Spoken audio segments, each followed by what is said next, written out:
Hey guys, what's up? Welcome back to the channel for a Sorare lineup building stream. And we'll see if we can pick up some players as well, because we might need to buy some as we continue to do a bit of a rebuild. It's really quiet in the chat. So if you've just jumped in, then do say hello. Hello to Big Merc. Still at the gym or at home now, Big Merc? And how's everybody getting on? Has everybody recovered from the mental game yesterday between Real Madrid and Bayern?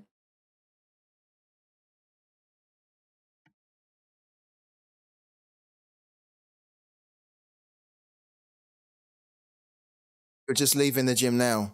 I love your dedication, man. I love it. Putting me to shame. You should be inspiring me, actually, rather than me constantly saying, hey, how's it going at the gym? I should be thinking, you know what? He's at the gym again. I should be bloody going to the gym. Hala Madrid, they always get it done, don't they? Hello to August Vinagris, man. Hello also to Nova as well. How you doing, Nova? Nova, I feel like, are you new on the channel, Nova? Did you jump on one of the streams when we were doing parallel?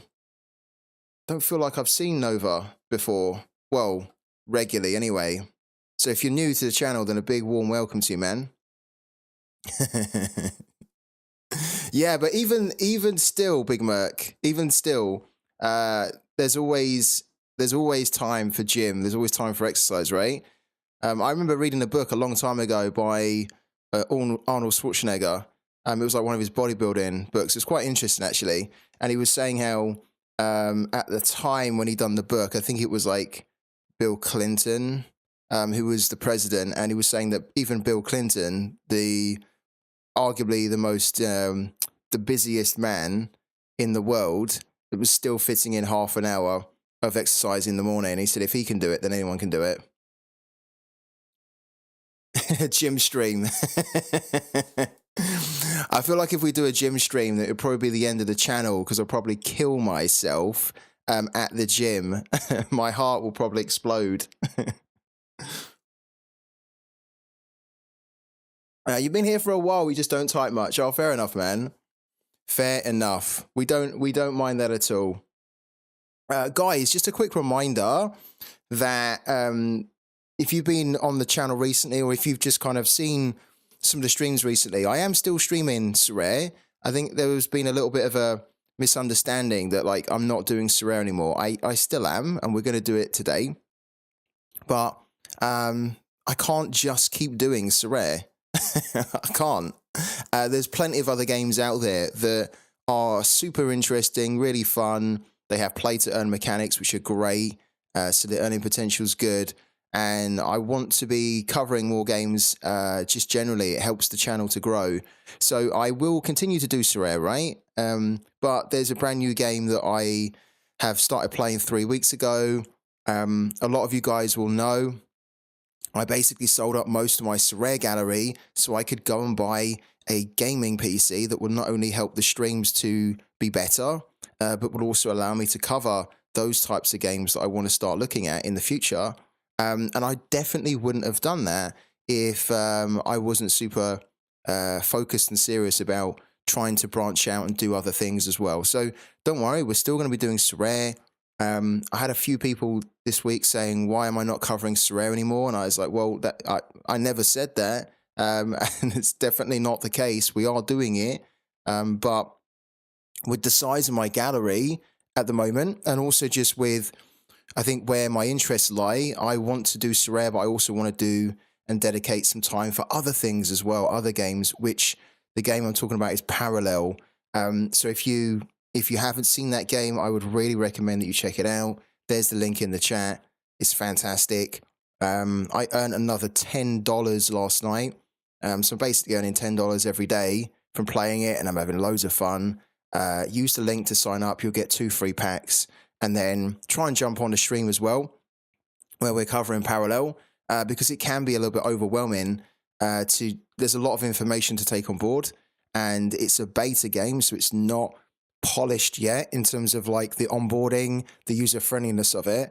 They definitely need to improve that if the game gets to the point where it's going to go mainstream, which it will. But yeah, jump on the streams, and I'm more than happy to explain how parallel works. And um, at some point soon, I'll try and do a YouTube video as well for any of those that want to get a nice snapshot about what the game's about, how to play it, how to go about building decks and all that sort of stuff. Let's have a look here. Will the Pick My Lineup reward be available later? It will, yeah. It definitely will. At the moment, the only free tip scout coupon that is open now is Throw Your Hat in the Ring. So Throw Your Hat in the Ring, if you don't know, is an opportunity for you guys to predict my Pooky game week. And again, if you don't know Pooky and you want to get involved, there's the link to do so. Do use it. You'll get a free Pooky Ball, 5% discount off your first purchase in the game, and you'll get a load of POC tokens as well, which is this in-game currency that is super valuable and will really help you to progress in the game. But Throw Your Hat in the Ring allows you to predict my Pooky game week and tell me what games and what score lines you want to do, and then we do it, and if you're correct, you then win Sorare cards. I'm actually going to throw in some parallel cards as well, I think. So we can actually now say Sorare and parallel cards if anyone fancies winning a parallel card, so they can get started on parallel.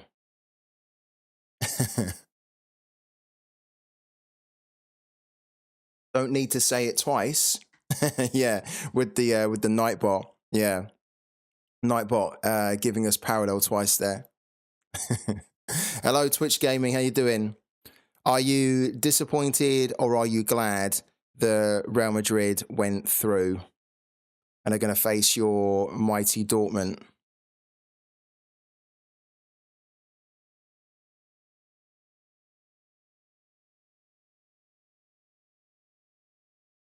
You redeemed the coupon? Why is that a big no? Why is that a no? We haven't had any coupon redemption so far for Throw Your Hat in the Ring.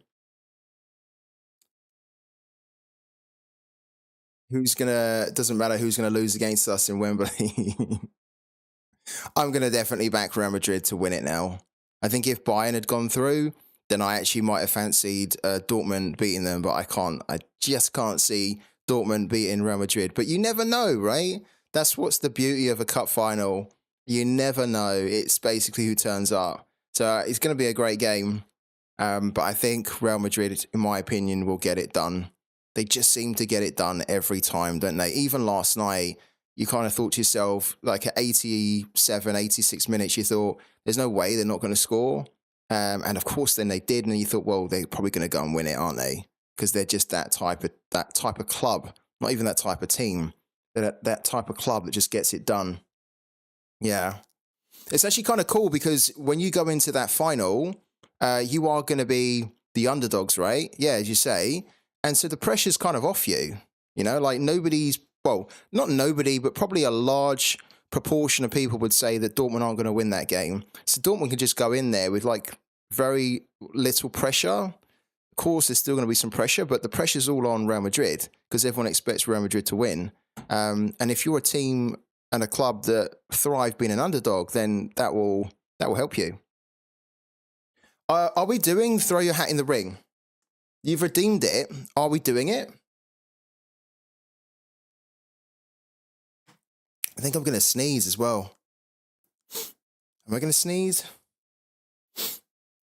You know that feeling when you're about to sneeze, it doesn't quite come, but then it doesn't go either. And you're like, what are you doing? Are you going to sneeze or are you not going to sneeze? I'm kind of like that. My finger's over the mute button, just in case.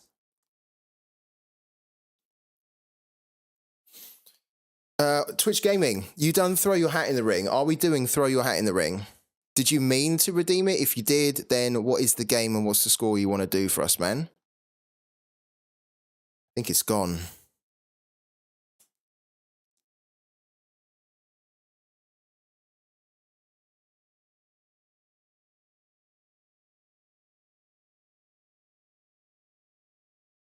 What's the deal here? Okay, yeah, cool. All right. Have a little look at the games and then just let me know what you want to do, and then we'll add you on, man. Also, just a quick update. We sold Dimir Grylak. So the card that we got gifted, here we go. This card here that we got gifted on the last Sorare stream from Colin, we sold for 72p. We're living the dream. So we sold him for 72p, and we now have 69p in our cash balance, and we've got £2.39 in our ETH balance. So what I'm thinking is that we will have a little look today to see if we can find any types of players that we can buy in rare, not limited. I'm not touching limited with a barge pole. I'm not going anywhere near it. We're going to see if we can buy some rare players around that price, and then either try and flip them or basically just hold on to them and have players that we know could like perform better and then increase in value for our teams. Hello to J-Boy Gaming. Hey FTS, hope you're good. Did you play any more Parallel last night, and did you carry on the win streak and win any more Prime? I did. I went back to Parallel last night. Yeah, so after we finished the stream, I took a little bit of a break. I had some food, and I went back to it in the evening, and I improved my win streak. I got my win streak up to, I think it was 5 in the end. And then that meant that I could improve my Prime earnings. And I looked at my Prime earnings from yesterday, this morning, and I won 0.552, which is about $9, give or take. So it's difficult to say exactly what it is, right? Because the Prime token fluctuates quite a bit every day. So it's roughly between 8 to 10, and at the moment it's roughly about 9. Brilliant. Absolutely love it. Yeah, and I also bought more players as well. Not players, I bought more cards last night. I spotted some cards that were listed on OpenSea that were special edition cards, right? And the special edition cards, it looked like a mistake. You know how when you list a card on Sorare, and if you like miss a decimal out, or if you put too many decimals in, then you end up selling your card for like 10 times less, right? That's what happened yesterday. I saw there was a couple of special edition cards that were listed, and like they should have been listed at, one should have been listed at $60, but it was listed at $6. The other one should have been listed at $80. It was listed at $8. And so I was like, yeah, I'm buying that. So I bought them straight up. So I'm going to see if I can sell those as well. Let's try and get started with the lineup building.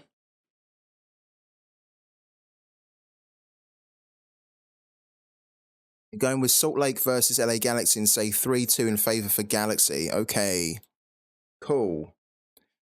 So Twitch Gaming gets us going with the first throw your hat in the ring.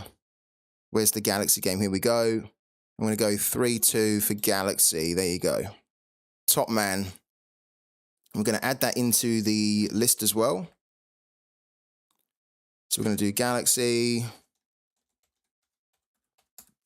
versus Real Salt Lake. 3-2. And then Twitch Gaming, of course, right? Cool. So if he gets that correct, and if it's 3-2 this weekend, he's going to win a Sorare card or a Parallel card, but I think he'll go for a Sorare card.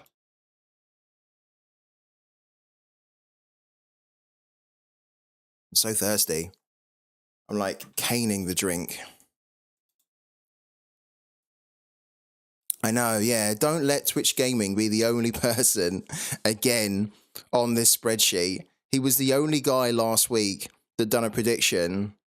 So guys, remember, this is your opportunity to win Sorare cards. You can choose what Sorare cards you want to win. All you need to do is pick a game, pick a score line, and then if that score line comes true, you're going to win a card. It's as easy as that. Hello to Pangelino.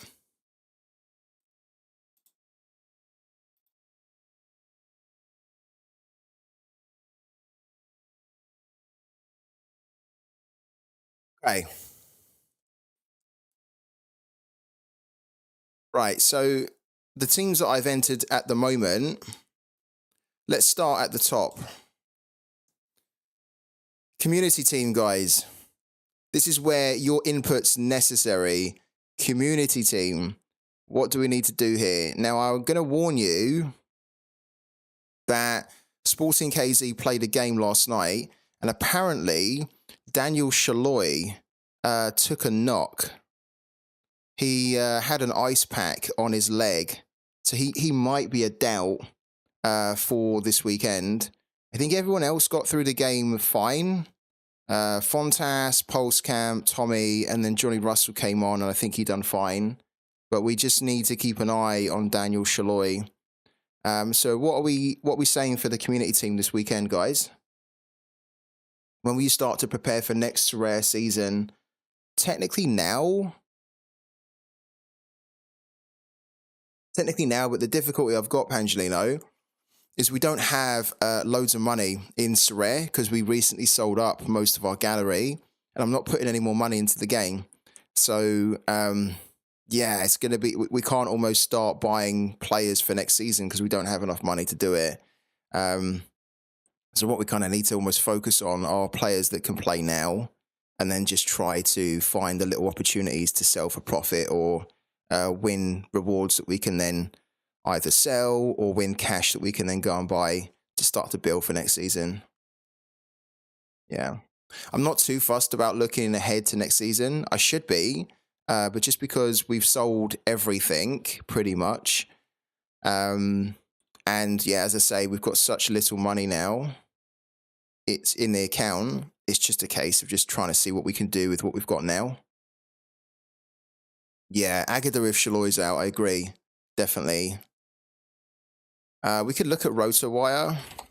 I'm not sure whether RotoWire is going to be updated based on the cup game that they played yesterday. Yeah, so at the moment, let's type Shaloy in as well.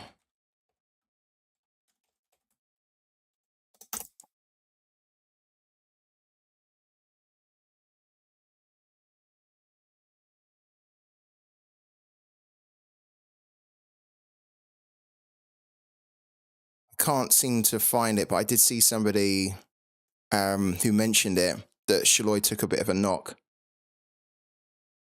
Without play sharp, it's getting difficult to do lineups. Yeah, it's kind of another reason I'm quite happy that we've sold up a lot of our lineups and that we've just got a few lineups that we need to worry about. But I think for you guys that have loads of lineups, it's really annoying. Oh, have you found it? Thank you. Thank you, Twitch Gaming.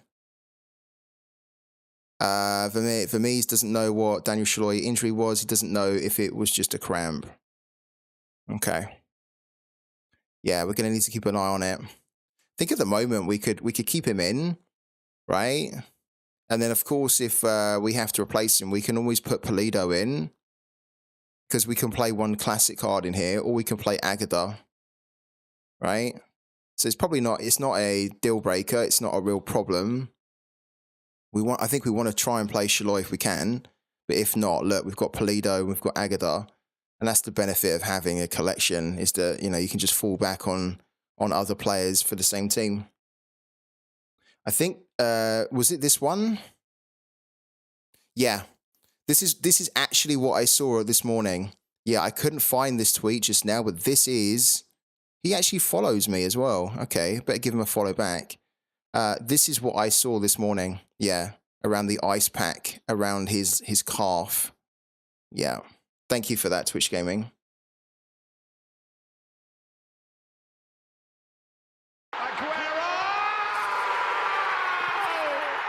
Still, you legend. Thank you so much for the sub, man. Yeah, you read my mind there, Twitch Gaming. I couldn't remember because I literally glanced at it for like 2 seconds. I couldn't remember what the account was, but yeah, you've got it. That was the account I saw this morning that posted. So for the moment, we will keep Daniel Shaloy in. But if it looks like he's not going to play, or maybe he's going to be dropped to the bench, right? Because it could be a game too soon for him. If he's carrying a knock, we'll just put Polido or Agada in. What about the other players, though, guys? Who do you want in? Pulsecamp, I think we have to play because I think Melia is still out. He didn't play in the cup game either last night. So that's an easy one that Pulsecamp goes in. Defender-wise, remember, we've only got 2 defenders really for Sporting KZ. We've got Leibold and Fontas. I'm not going to do a poll today. I don't fancy doing a poll. I'm just going to ask you guys what you want, and I'm going to gauge from the chat, the responses in the chat, what we're going to go for.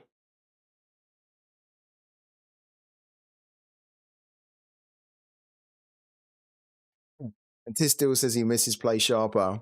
I agree. So at the moment, what we're saying defender-wise?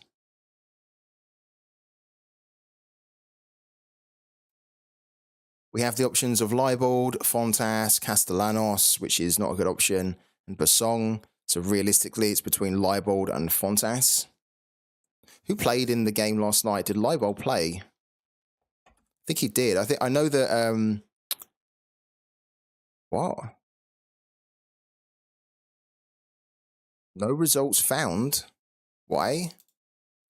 I know that Fontas. What the freaking hell is going on?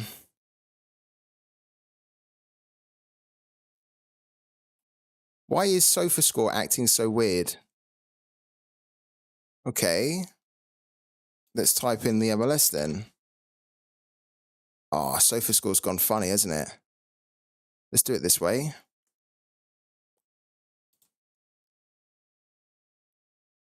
And then let's go and find Sporting KZ. There we go. And then, yeah, this was the, here we go. So they played Union Omaha, and they played largely their backup team, Sporting KZ. Look, they played Basong, Voloda, Castellanos, who these guys never play first team. Caden Peer, Pulsecamp, because Pulsecamp at the moment is their best goalkeeper, whilst Emilia's out injured. Radoja, Hernandez, Sionis, Tommy, Shelton, and Agada. So it's very much the B team.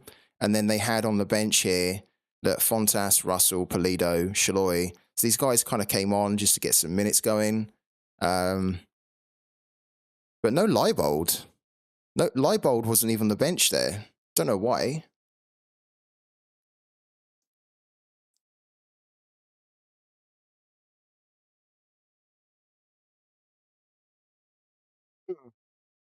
Yeah, that's true.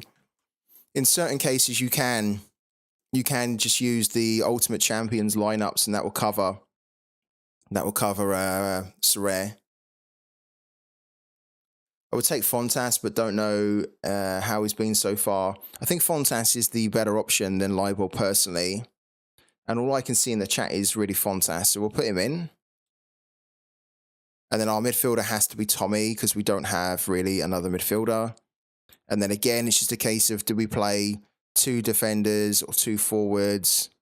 So do we play, like, for example, Shaloy and Russell, or Shaloy, Agada, or Agada, Russell, right? Or do we play Fontas and Leibold? Hey, mate, do you know why Zach McMath is only 90% chance to start for Salt Lake this weekend? But also says Beavers is 85%. I don't know. Sorry, man, I don't actually know. Wasn't it that, did Zach McMath get suspended, or was he injured in the last game?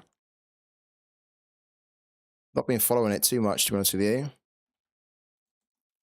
I guess that's where Play Sharper really came into its own. But you'll probably have to find the information out in a Discord like Scuds TV's Discord. No, he played the last 2. I'd put Zach McMath in, because he's the main number 1.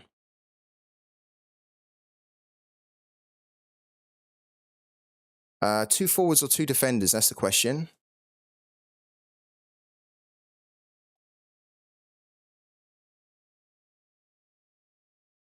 Two forwards or 2 defenders for the community team. We can do either or. And looking at the MLS lineup here, you know, we've got Leibold and Fontas in the starting lineup, in the expected lineup, with Pulsecamp, and then we've got Tommy in there, and then we've got Shaloy, Russell, Polido. And as I say, as long as Shaloy doesn't have too serious an injury, you'd probably expect him to play. Maybe it's just a little knock. but what do we want to go for here?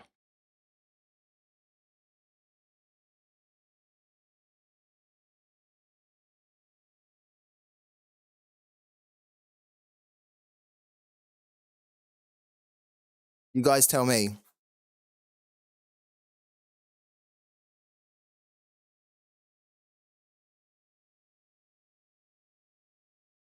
Yeah, I think if I was you, Colin, I would prioritize Zach McMath in the team that you really like, your strongest team, the one that you really think you want to try and go for a reward.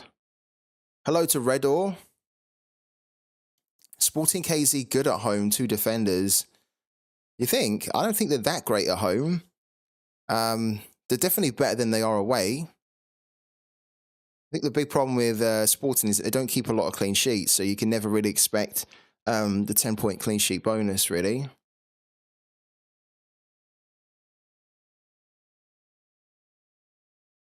All right, so two defenders or 2 forwards. What we're doing here, guys? You tell me. Like, I'm totally cool with it. It's your team at the end of the day. So you guys, need to tell me what you want to do.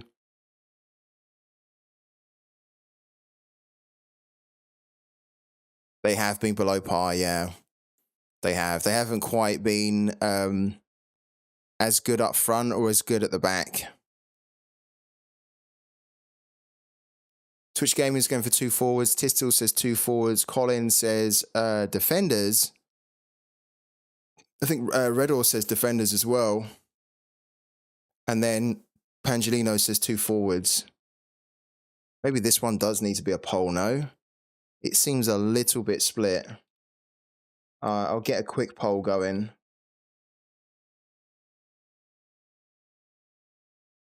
A very quick one.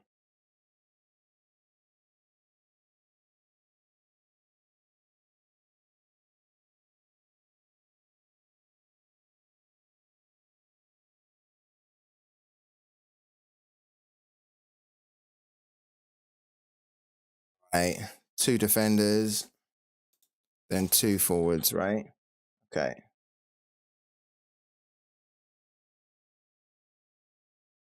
There you go. I'll give you a minute. I'll give you a minute to vote on that one. There you go. As long as you have no defender with high AA in losses, I'd always go with forwards. So I don't want to try and influence the vote at all. I want you guys to think about what you think is best for the team and best for your chances for the team to win something for you guys, right? So do vote. Everybody can vote. And then it will decide what we do for the community team. Sorare retiring at the end of the season. End of an era. End of a legend.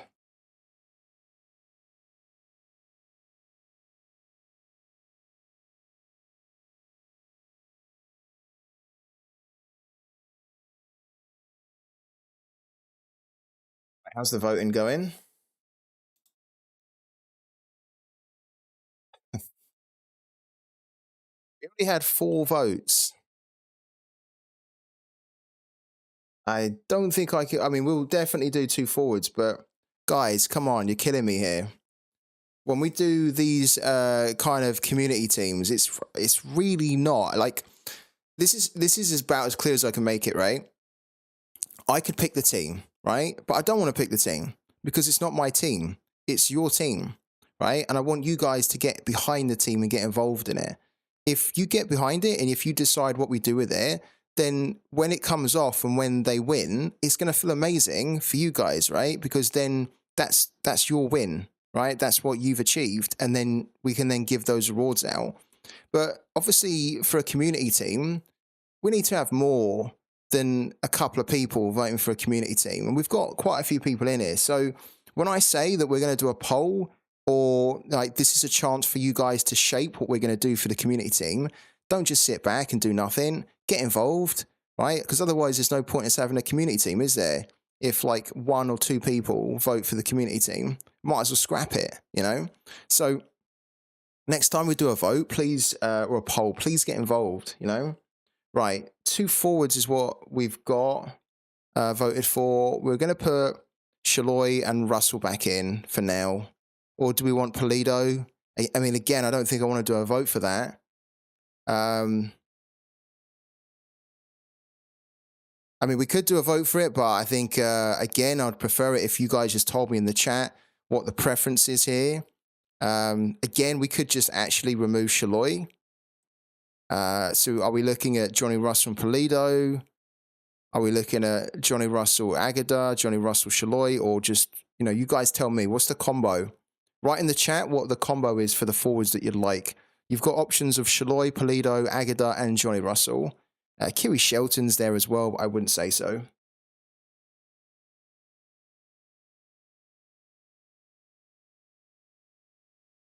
I sent you something fun on Twitter, mate. Okay. Hello to Senup68 as well. How you doing, man?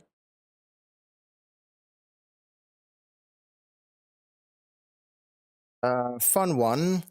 One of these teams I would like to give eventual winnings to the free Tip Scout community. What team would you want it to be? Get a vote, and only people that voted in chat gets a chance on the winnings. For that, that's a great idea, by the way. For us to do that, I would need to do a vote through a bot, through a night bot, so I can then track individually who's voted. When I do the poll, I'm doing a poll using like Twitter, and I can't see individually who's voted, which is bizarre, right? But Twitch. So kind of Twitch has this like limited functionality around the analytics that you can see. So I'd want to do that, but I think I want to do that if we use like the Nightbot, for example, to run the poll, because then we'll be able to actually see individually who took part in the poll, and then we can then say, okay, those guys, right, are then in with the chance of winning the rewards. But what a great gesture from Celeb68. I love it, man. I love it. Yeah, I can let people vote with FTS coupons, but the problem is that I can't see. I still can't see individually who has. So all it shows me is how many. Like, it shows me the highest amount that somebody put on FTS coupons. It doesn't show me how much everybody spent on the coupons, right? So I really need to use a bot to do one of those polls, which maybe we'll do tomorrow. Yeah, I mean, I actually love the idea, though. Hello to Matter as well. It's a brilliant idea. Let me just bring it up. I don't think you guys are going to mind. I don't think Sunub68 is going to mind if I bring up the chat. Where is it? Here we go. There we go. Yes, alert. Fun one. One of these teams I would like to give eventual winnings to the free Tip Scout community. What team would you want it to be? And then I basically choose, and then, no, actually you guys choose. And then if the team wins, you get the winnings, right? Pretty cool. Cool idea. Yeah, it's really annoying. I think the Twitch community has been calling out for more tools to be able to see what's going on. Not only with the polls, but also just with analytics in general. So when I run this poll, I can run it in my OBS streaming software, but then I can see the results, but I can't see individually. Yeah, it gives me a vote breakdown, but then I can't actually see who are the voters. So even in the last vote, I can't see who individually has taken part in that vote. I can see that there were no channel points contributed. I can see that, yeah, that's it, basically. It's really poor. Yeah, it should be a lot better. You are on stream. There you go. He's there. It has been a while, hasn't it, Matt? I'm glad you jumped in, man. Thank you for jumping in. I appreciate it. So at the moment, why don't we do Johnny Russell, right? Just to keep it nice and easy. And then if we need to change it tomorrow, we can. All right? And then captaincy-wise, we'll ask you guys again tomorrow on that, right? Maybe when people are a bit more invested and interested in it.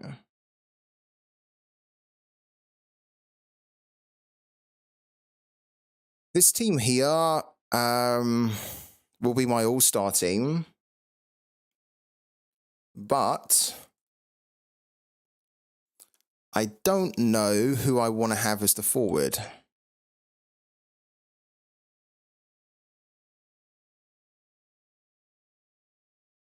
This is a difficult game. I can't believe that Alanyaspor are up to 6th in the table. That's brilliant for them. That's really good. They've been on a bit of a streak, haven't they, Alanyaspor? Let's have a little look at them. They've been on a mad streak. Look at that. They've only lost 1 of their last 10, and that was against Galatasaray. They've been very, very good. And that's now boosted them up to 6th there. Technically, they have an outside chance to get a European spot. But they'd really have to win their last remaining games, wouldn't they? All 3 of them, to have a chance to leapfrog Besiktas and then squeeze into 4th. But even then, they also need to hope that Besiktas here don't win all their games too.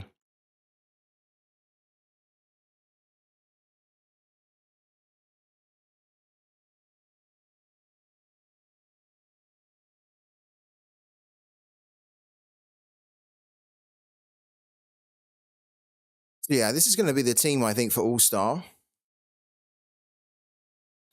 It's just a case of who is going to be my forward.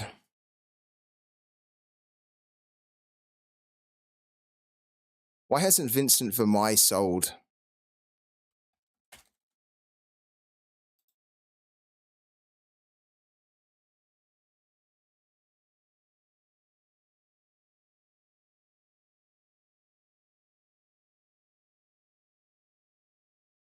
Sold 4 hours ago for 43p.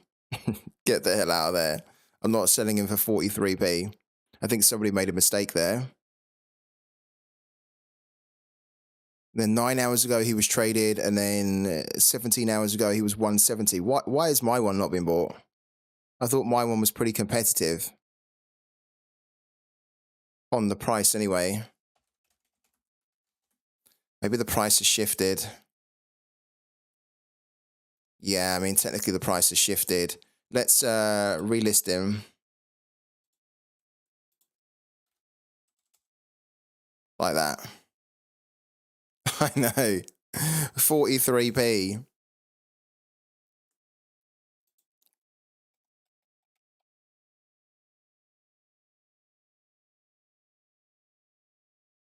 Got to do the code again.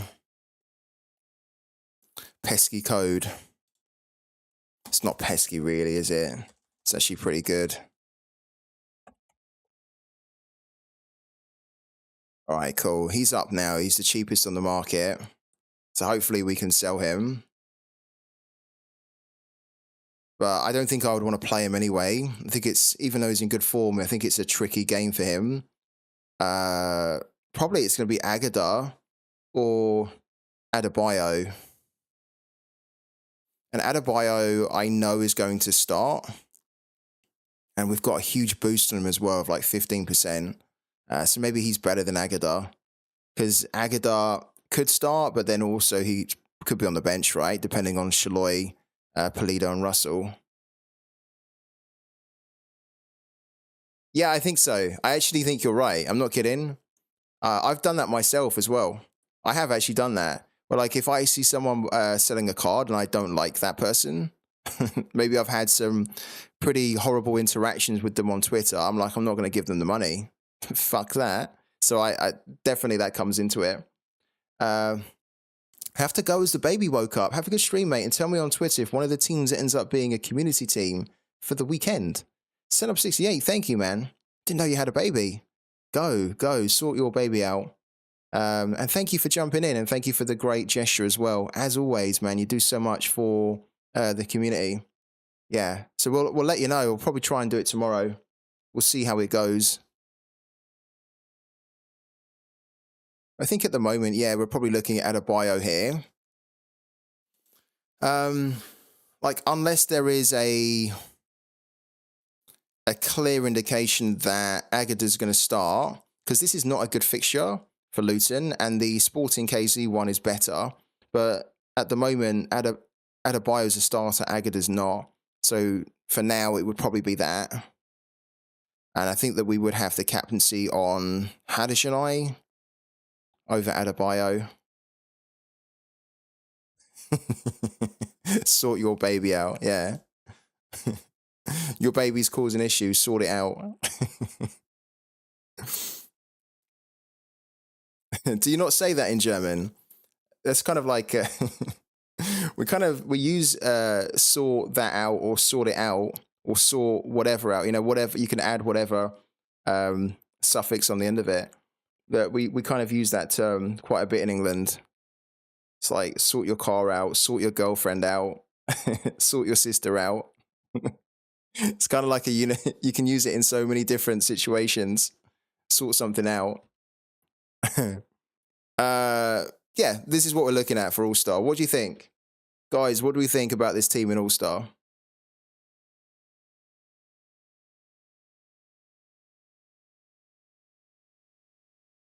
I think that it has a chance, but honestly, this is so difficult. This game, and then of course the Adebayo game is really difficult.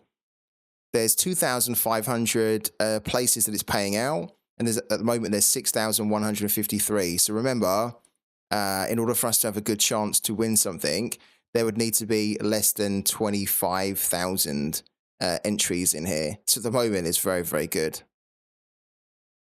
You don't say it. I mean, I guess it does probably sound a bit weird now that you've pointed it out, but I think we're just so used to saying it in England, like sort something out, sort that out.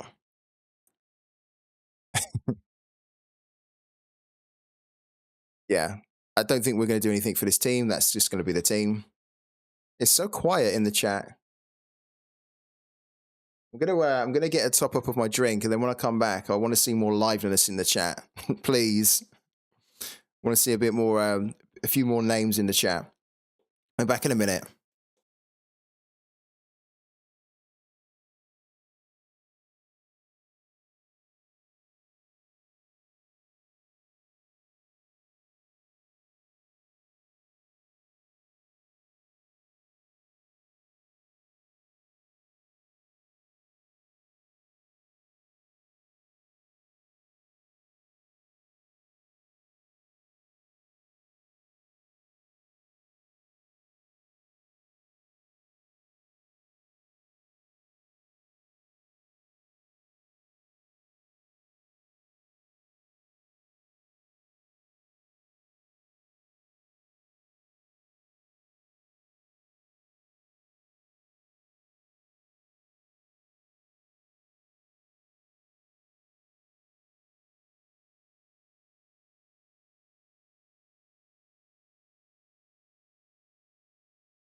Right, we are back in the game.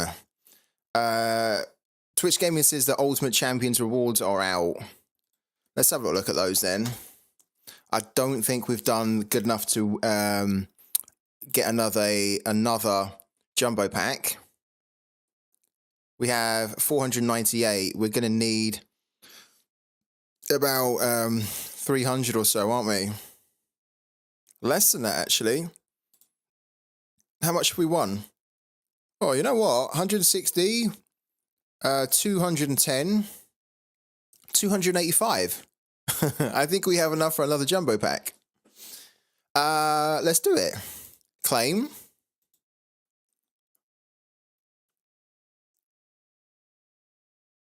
Also, I'm keeping an eye out for any new throw your hats in the rings. Remember, guys, you can do them now. Claim this as well. All right, done. Claim this for 100.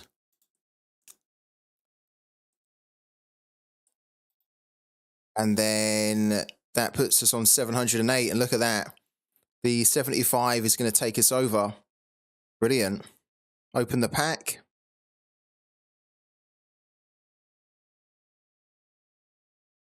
And then with this, we're then going to go and get a jumbo pack. What's the two cards we're winning here? Sasha Jovanovic, actually. Don't know him. Not familiar with this guy at all, but he looks all right. 31-year-old forward. Looks like he's banging in the goals quite regularly. And then, yeah, also not too familiar with this guy because these are leagues that I don't really follow too much.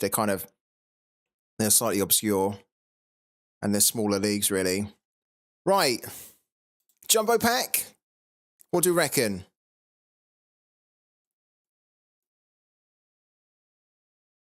Also quite like looking at the... Oh, what's that? Okay, that's the Norway kickoff pack. Yeah, jumbo pack for 749. What we saying, guys? Epic or not? Can we get lucky again on a jumbo pack? What do you reckon? I need the positivity from the chat, I think. Or maybe all you guys said I don't get anything. You reckon there's an epic in it? What we saying? Hello to Twisted. How you doing, man? Thank you so much for jumping in. Are you on your lunch break again, Twisted? Thank you for jumping in. I wanted to ask you, Twisted, how have you been getting on with Parallel? Because I know that you were interested in checking it out. How have you been finding it so far? All good lunch break, yes. I feel so honored that on your lunch break you because on a lunch break, right, you could be doing anything. You could be going and chilling with people. You could be, that's your time, isn't it? And you decide to use that time to come on the stream and give your time to us. So thank you, man. I always really appreciate that. Never take it for granted. All right, should we open this then?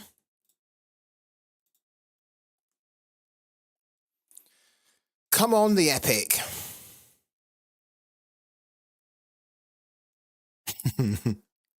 How have you been getting on with Parallel, Twisted? Do you like it? Have you had enough time to play it yet?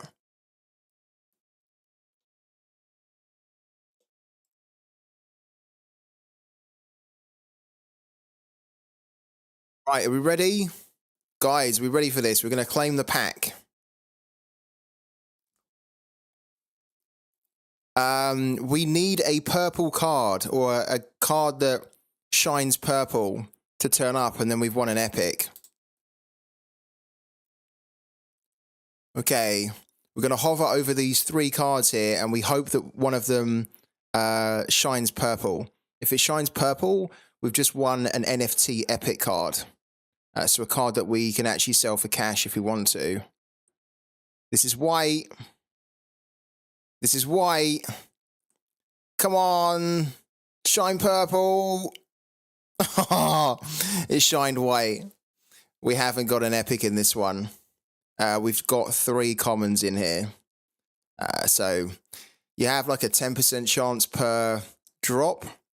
And we've been doing pretty good from the jumbos, but today is not our day. Oh, we get, look at that. We get Tap Sopa, who we actually won as an epic from a jumbo pack. We've got Trossard as well.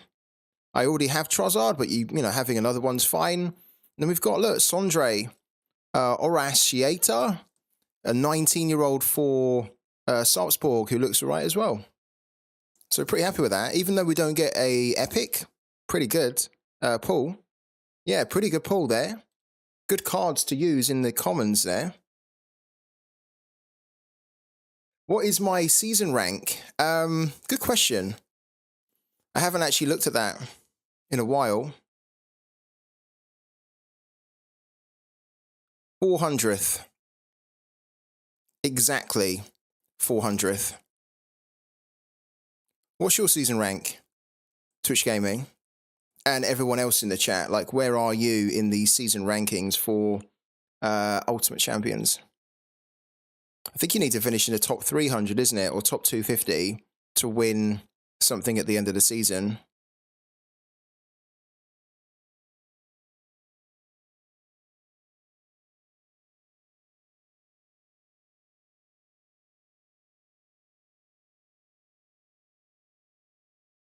See as well, look, I'm pretty consistent. I don't tend to have like a really bad game week. Consistency is the key. You're at 350 or something. I don't actually know. How did I do? From 1,387, global rank was 664. Pretty good, actually. And the funny thing is, right, I didn't even pick this team. I auto-filled this team. So the autofill done really good for me, actually.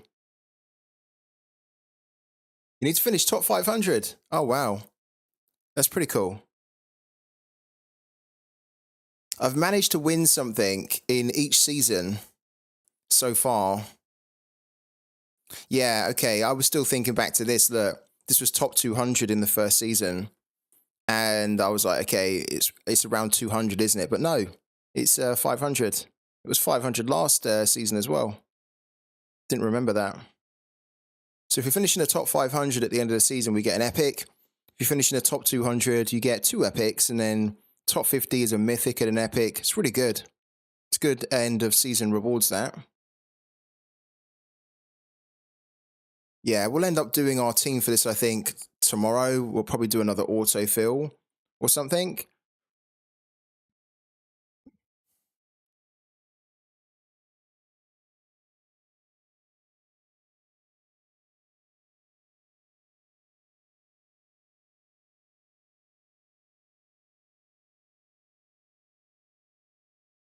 An epic team of the season also, not just any epic. Oh, cool.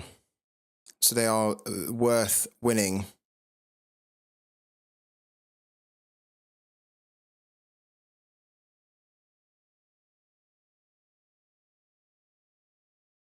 Yeah, so our all-star team's good. We've talked about our challenger team. The community team, which we'll check again tomorrow. And then the only other teams that I've got are these ones here. This is the main one. This is a complete punty team, although we might do some scouting in a minute to try and find some really cheap rares that we could bring in. Because this one here is just like a pure throwaway, really, actually. Not even a punty team. It's like a throwaway. We need to try and improve that.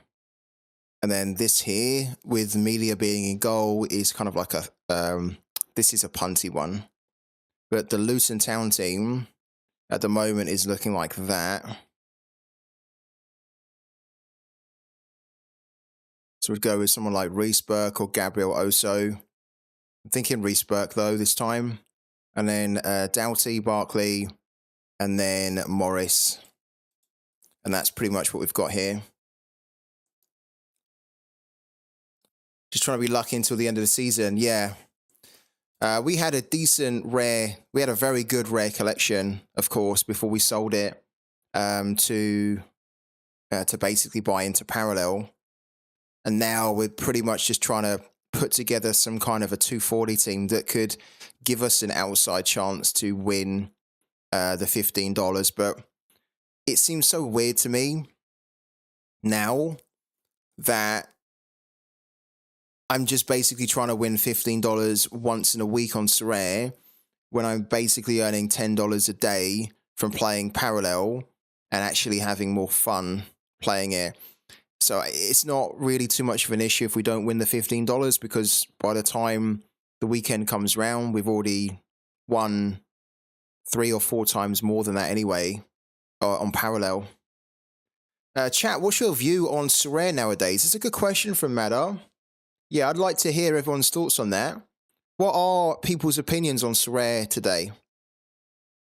Good and bad. Any opinions welcome. I just want to see how everyone's feeling about it.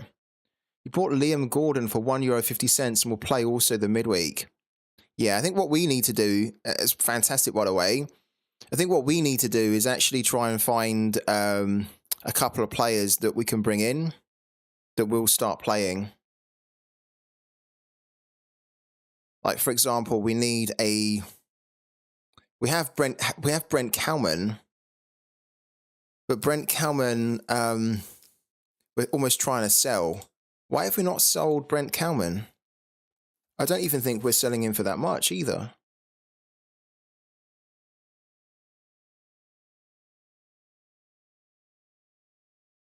He doesn't really sell very often, does he, Brent Kalman? That we have him as the cheapest on the market too.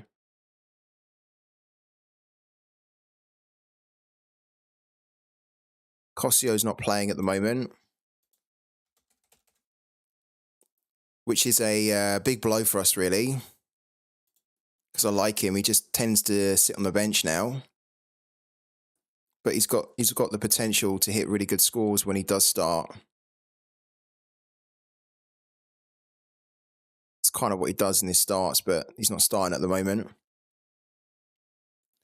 Don't care about it anymore, to be honest. A bit rivals from time to time when there are challenges, but I focus on UC, Stocks FC, and Pooky now.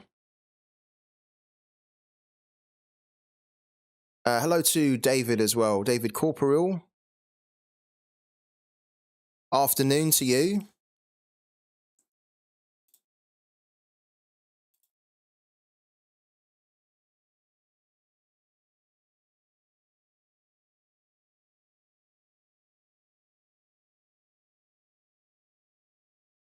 $7.5. Let's look for a defender here. A really cheap one.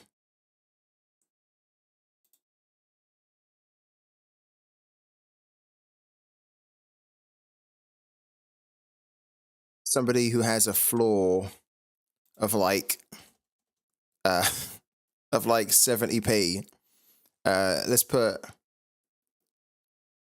like £1 down. Maybe £1.50 actually.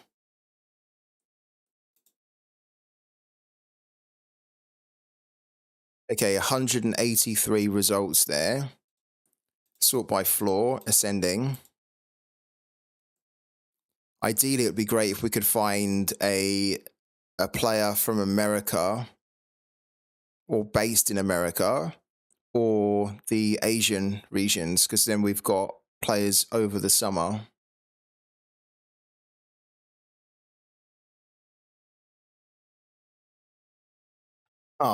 Thanks, Twitch Gaming. Thanks, man. The support's great. It's nice to know that you want to jump in just to follow what I'm up to and to have just good conversations, right? Just good chats and try and get some banter going as well, rather than focusing on, jumping on for a specific game. Do you remember Roque Santa Cruz? I do. He used to play for Blackburn. And he was very good, actually, for Blackburn. Geezer still plays ball at 42, is pretty mad. Is he? Who's he playing for? I thought he retired. Not Rogue. Roque. He's playing for Libertad in the Paraguayan League. Oh my God. This guy's a legend. There you go. Look, I remember him at Blackburn. Obviously played for Man City as well. Bayern. He's a legend. Oh, he's back in his home. He's back in his home nation, of course, right? Libertad are brilliant. Libertad are like one of the biggest and best teams in the Paraguayan league. Where are they at the moment in their division? Are they top? They're second, look. But they are second based off the goal difference there, looks like. He scored the other night. I really thought he retired. I can't believe he's still playing. Yeah, honestly, I appreciate it so much, Twitch Gaming. I really do. Like, it's nice to know that you guys want to jump in just to connect, right? And just to kind of have good times on here rather than just jumping on for specific games. Although, of course, if you've got interest in specific games, that's absolutely fine too. But yeah, we're going to be covering different games on the stream, so try and try and jump on for the laughs rather than the games, I'd say. We're trying to find a new defender, somebody that can give us some points this weekend. And we don't really want to spend more than £1.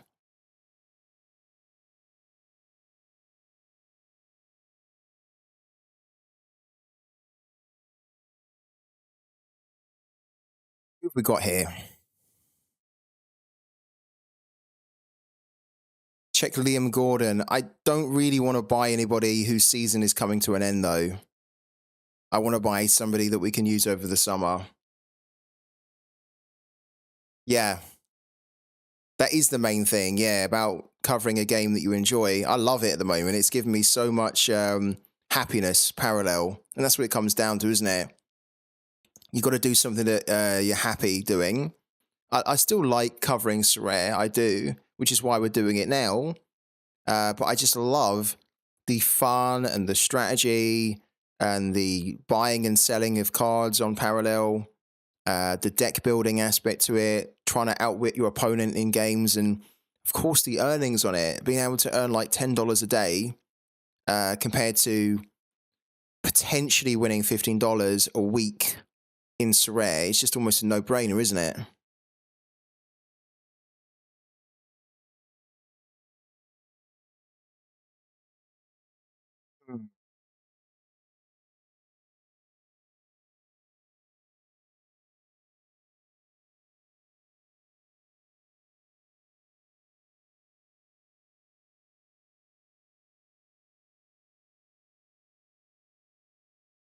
There's quite a few decent little players down here for like £1.50 or less, but again, we don't really want to be buying anybody who's like European or playing for a European club. It's just going to make it so difficult for us to potentially sell them at this stage of the season.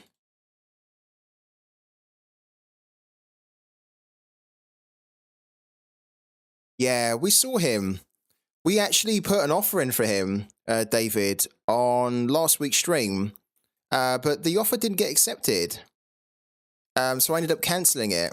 Look, I know the guy you're talking about. Where was our offer? There we go, look. Naoki Kawaguchi. We sent the offer to Black Knight because I don't mind him. I think he's decent for what we're looking for, but yeah, maybe our offer was too low.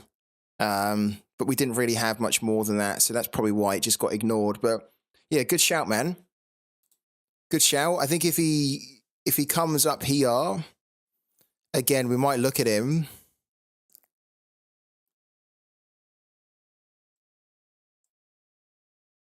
Brian Oviedo, Kevin Krause is there.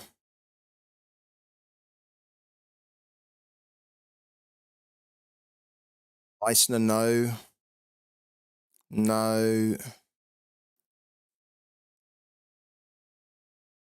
Carl Smith is there. Carl Smith always plays, really.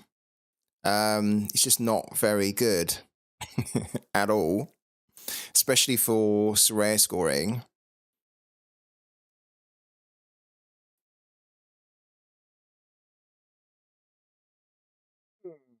Got Yuki Nagomi, who at the moment doesn't look like he's actually starting. He is starting. Oh my God, he's doing so bad in his AA that he's actually producing scores which look like he is a sub. Oh God. This guy used to be a big player on Sorare. Look, a few years back, everyone kind of had a Nagomi, but he's really started to decline as a footballer, it looks like. Look, even when he starts, he hasn't really been doing that great too often. I think we can do better. Morishige doesn't tend to start anymore. He is starting the last 2 games, but again, he's kind of 36, and it would be difficult for us to try and sell him on.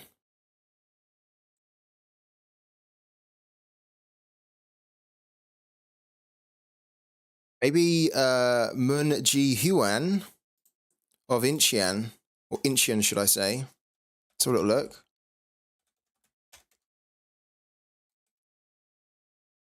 Ah, his name's going to be a pain, isn't it? There we go.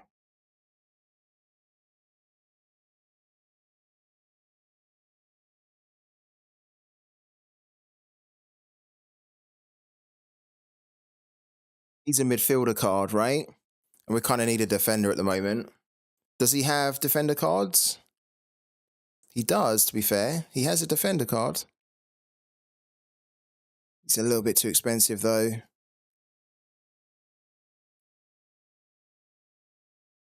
Good shout, man. Good shout, though. That's the kind of... Look, I can see you bought him as well. There you go. Twisted Fortune. Bought him 3 days ago.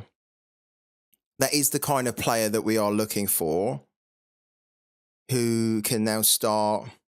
He's kind of youngish. It's not a great player. We're not going to be able to use him too often.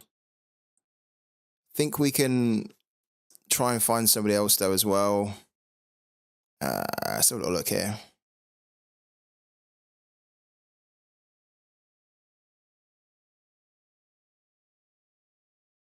Jara's pretty good when he actually starts. Mensah, Tate Schmidt. Okay.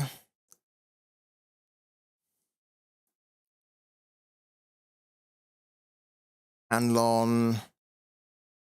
Connor Randall, no.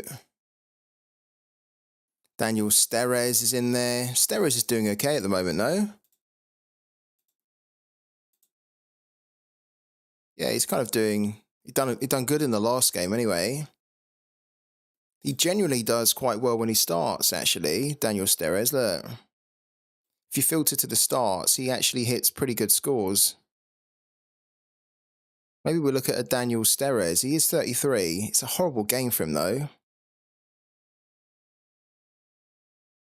It's kind of cheapish, though, at 143.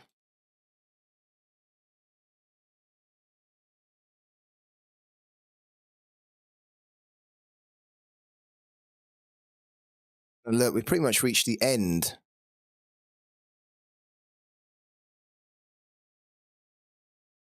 Wonder if we upped it. We've got to be so careful, though, because we don't have a lot of money until we really start to sell players, right? So if we go and buy a defender, we either need to commit to that defender, or we need to then try and sell them. Why don't we push that up to, like, what do we actually have? £2.37. All right. Let's push this up a bit more to basically £2.50, right? And then what we do is we sort from floor descending, so we don't have to go through a lot of the players that we've already been through.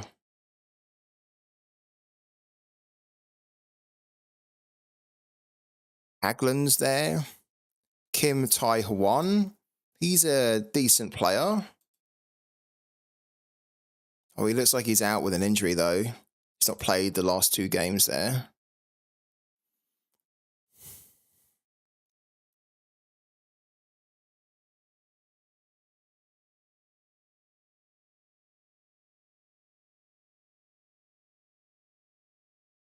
Yeah, Steres could be our fullback. Not a bad option at all, Steres, for 143.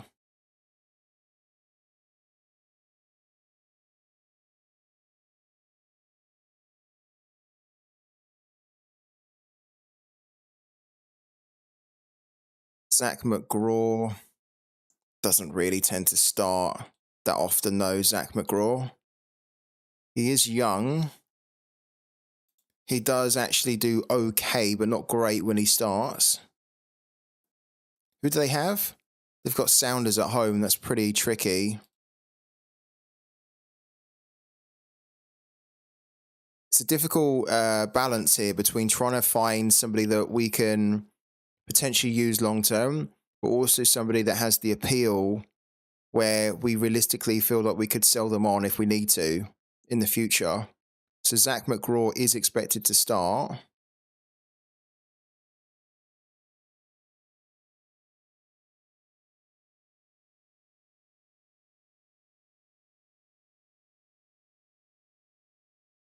And Steres is expected to start as well.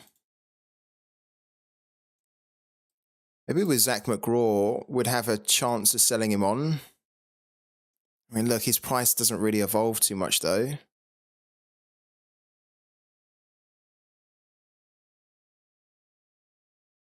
Oh, to be honest with you, we wouldn't be able to afford him because he's 239. Unless we put an offer in for him.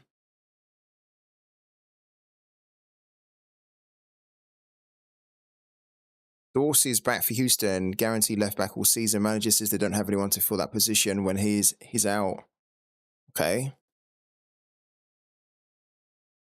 Dorsey's going to be too expensive, though, no? How much is Dorsey? Yeah, I was going to say, because the left back at the moment, obviously Steres is filling in, isn't he? I'm not really a big fan of Dorsey. I know a lot of people have bought into him when he was doing this, but I don't really think he's that great. He's £3.82. At least he will be a starter. Just not really a big fan. He is 25, though, which is great because that's kind of a nice age to pick up somebody. They're then going to be attractive to other managers on Sorare, right?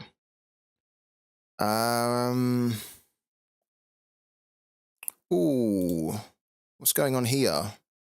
To the guy that doesn't want to show us his eyes here. This could be the one.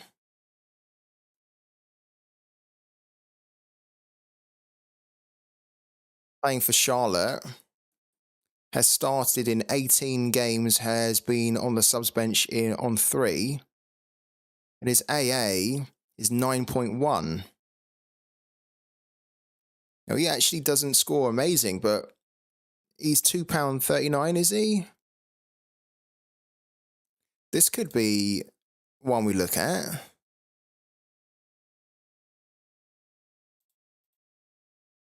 Jere, does he have any caps for Finland?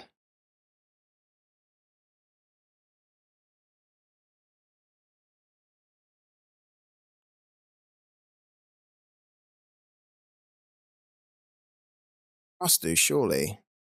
He's got quite a few. He has quite a few caps. 67. There's me saying, does he have any caps? Yeah, he's well capped. This is someone who's the basically what I'm looking for.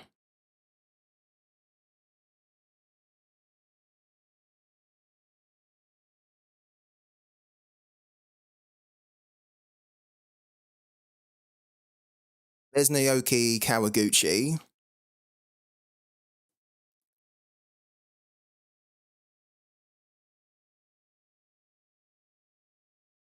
Keep looking.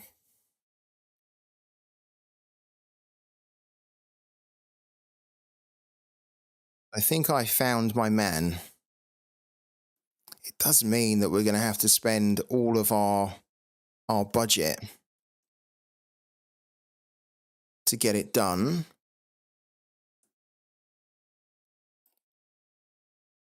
I want to have a look at him as well on here.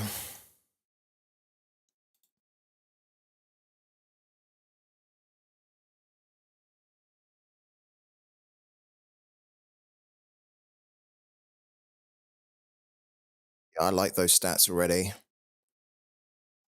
Okay, boom, done. We just now need to try and get him in.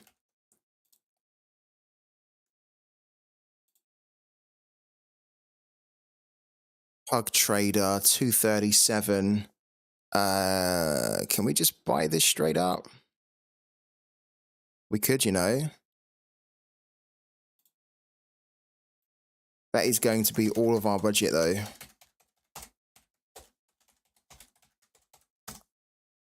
Boom, done. No messing about. What's the plan? Hello to Sebastian Hansen. Long time no see, mate. It is a long time. Yeah, thank you for jumping in, man. What's the plan with the gallery? See you sold most. The plan with the gallery is a good question.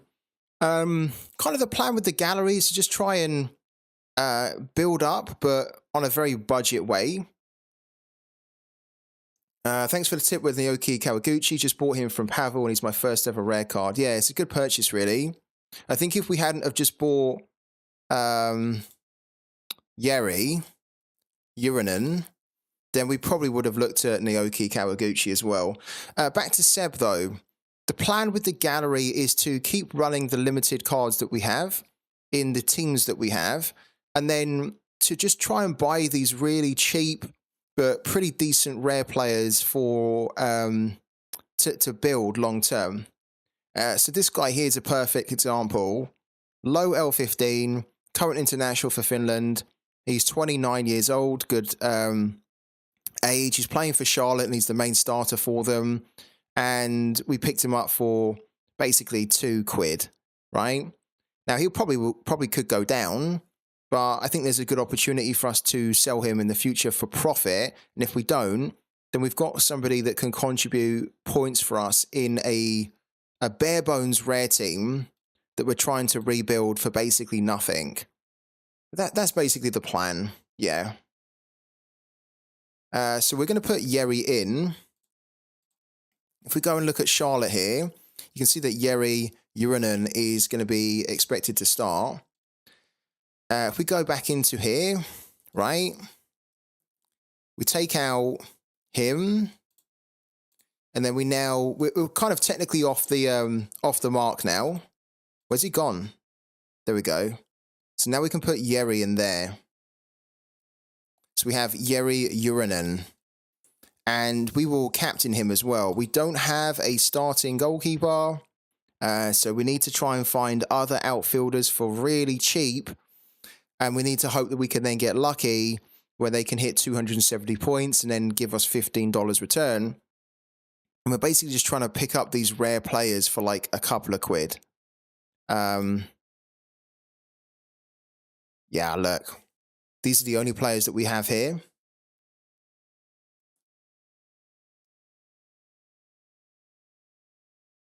What about a 17-year-old defender? Who are we talking about here, Arthur? I mean, yeah, definitely. If we can get a 17-year-old defender, great. But now at the moment, what we need to do is we really need to try and push the limited cards that we're trying to sell and the rare cards we're trying to sell. I wonder, is Brent Kalman actually going to play this weekend? Probably not. We need to try and free up some money now so we can go and buy another type of player like Yeri Urinen.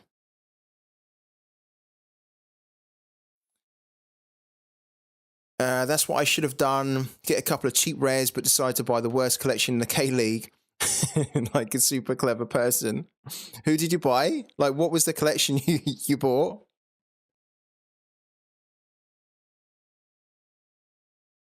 We technically need we need a midfielder now. We need a midfielder, forward, and then probably another defender. But we don't really need another defender because we kind of have these here. We've got like a Kalman, a Cosio. I think the next position we need to look for here is a midfielder. Oh, Gimchen Sangmu. Oh, that's like the military service team that came up from... Why did you buy them? They came up from the K2 League last season, didn't they? Did you just buy them because, like, they're cheap? Yeah. Most of the squad is on loan because it is the military service team. Yeah. So they can kind of still play, but that's the place where they have to go for military service.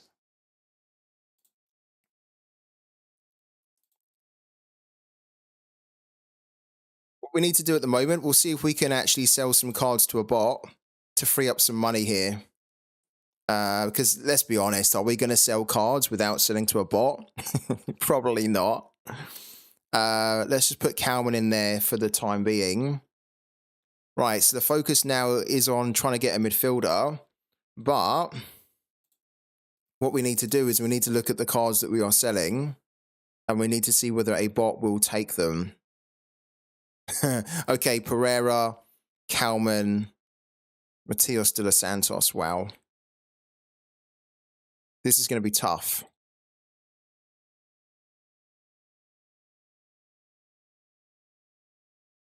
Doesn't matter how much funds we raise, really. Oh, we just sold. We just sold Vincent Vermey 10 minutes ago. To who? Oh, to Lemco. Okay, great. That's £1.65. Yeah, we've got £2.27 now. Look at that. Look at me celebrating that we sold a card for £1.65. But honestly, we just spent our only £2. And I was thinking, right, we need a midfielder now, but we don't have any money to do it. We need to sell some players. And there we go. We got him sold. So now we actually need to look for a midfielder for £2 or less, right? We actually had one. We had Demir Grilak, but I sold him for about 70p. So cool. Okay. The scouting continues then. Good thing about the K-League, news does not spread so fast. It's true. I bought 5 for K-League Special last week. Won me money, thought I should finish it off as it's so cheap. Are you looking to keep them then, or are you going to be selling them? Like, what is the plan going forward with it? And we're going to change this. We're going to put a midfielder in now. Can we find a decent-ish midfielder for about £2.50 or less?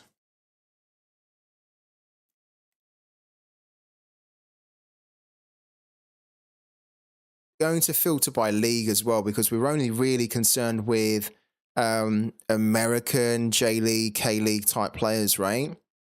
So why don't we do Liga Pro, Chilean Division, Chinese Super League, Peru, Brazilian Serie A, Argentinian League, Liga MX as well, J1 League, the K-League as well, the MLS in there, of course, right? That's pretty much most of them, I think. Filter. All right, so now we have 123. Okay.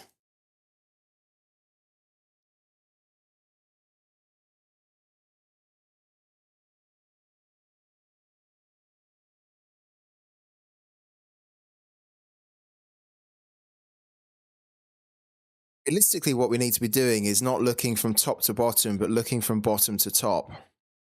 So we need to change that to ascending. Because we really do need to try and make our money go far. We could technically get Urso so that we could try and get a bit of a Charlotte stat going, but he doesn't start enough, look. So that's not really going to work. Dax McCarthy at 37. He's not a starter for Atlanta, and I wouldn't pick him up anyway. Again, we'll know who we need to get when we see them. The plan is to see how they get on rest of the K-League Special, then Contender. If they annoy me so much with rotation, we'll look to get rid of maybe. How much did it cost you? The whole collection? You might have said earlier, but I might have missed it, man.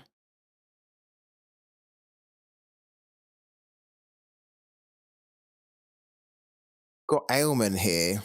Gubon Chiol was a limited card that I he's actually playing for Gimcheon. He's a no, he's playing for he's playing for Gimcheon. Have they changed their name? Yeah, no, it's Gimcheon, Sangju, Sangmu. I had his limited, but I sold him recently. I quite like this player, but the thing with this player is that he's not starting.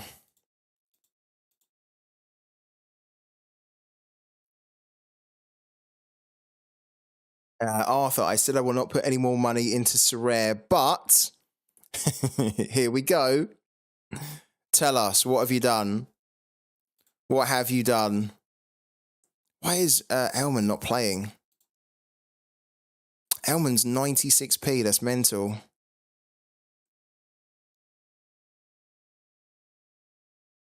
Michael Chang, Ralph Prizzo.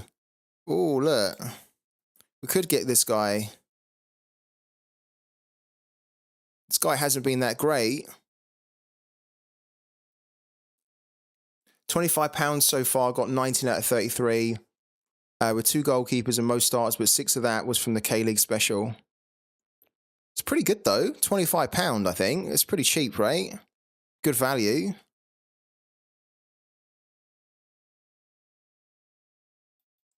Jan Gregus was a good option, but at the moment he's no longer starting. He's kind of lost his place, which is a real shame.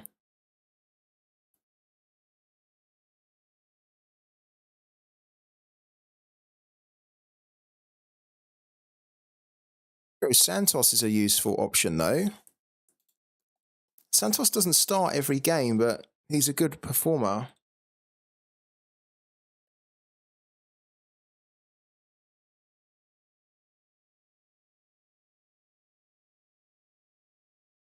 Oh, look at Diego Chara. Still repping it. At 38 years old.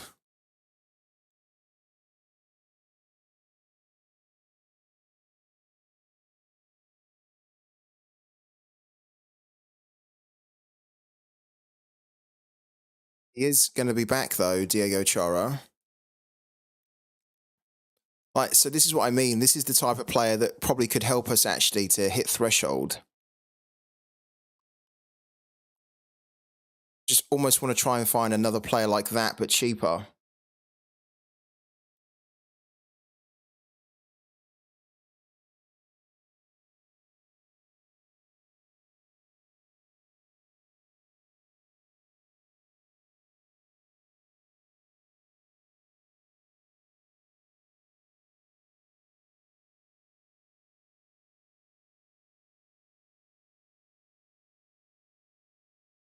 Sean Davis, no. Jun Amano, I don't think so. Ricky Hawakawa is great, but he's not starting, unfortunately for him. Gaston Jimenez at 191 is an interesting option. Why is Jimenez not starting anymore? What's going on with him?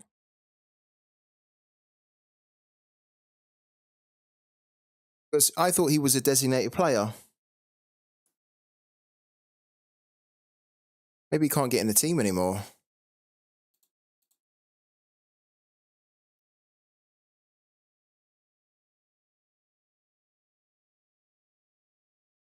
This guy does okay.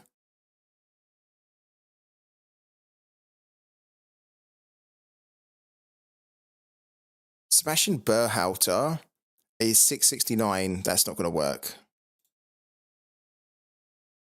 Why is he come up at 669?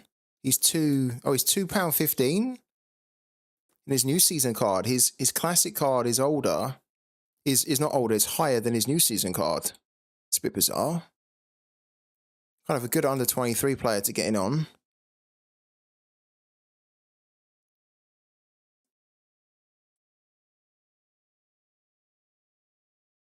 He will have a Hiroshima stack with Langarek as the goalkeeper. So how much did you put in? How much new money did you put into Sorare then, Arthur? Because you were saying you weren't going to put in anything, and then you said, but And then I was thinking, okay, so what has he put in then?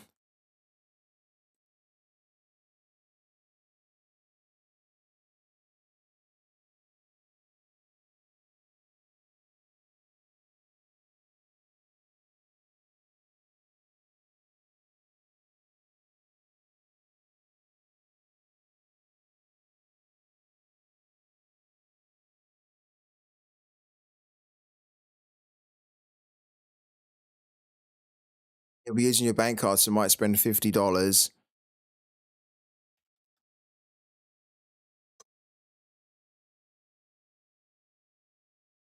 Nasty Flame.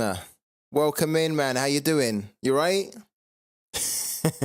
Finally managed to catch the stream. Love to see you in it, man. How's everything going? I think we might actually...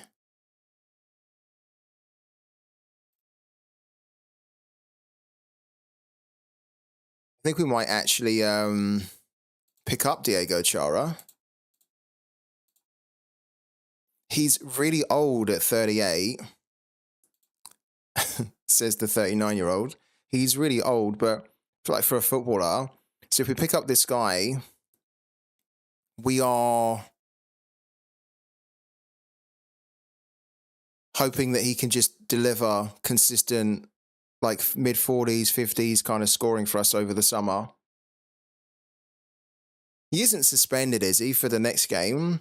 I mean, RotoWire are saying that he's available. Look here. And they're usually quite spot on. So he had a 1-game suspension, right?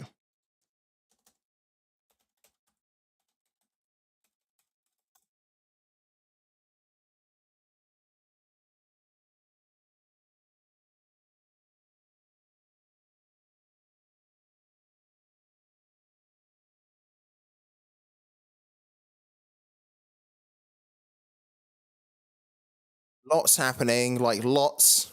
Also done some Sorare mixing and getting and changing to the gallery. What have you been up to then?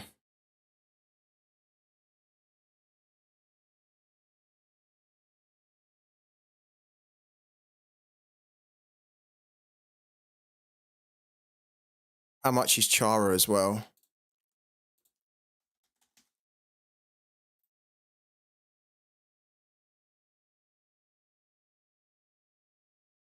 Okay, 166 for the Chara here.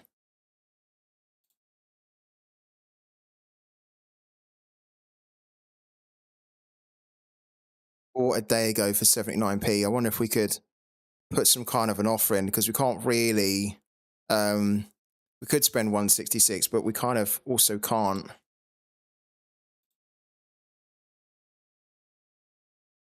Let's do one... do it from here. Let's do £1.10. I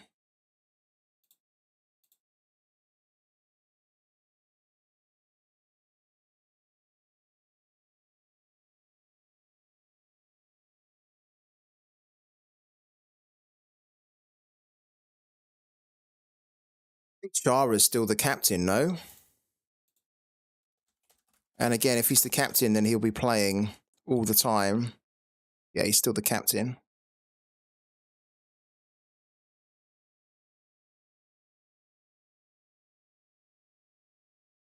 Tip Scout, or should I only build 2 teams for the J-League special weekly? Really depends whether you're going to use them after the J-League special as well. You got Stuvar. Last week did in-season because the stacks in-season will try Classic now. How have you been getting on generally in Sorare? Oh, he literally wants 166, doesn't he? I wonder if we could trade some cards to make this work so we can keep hold of our... Could we trade a card?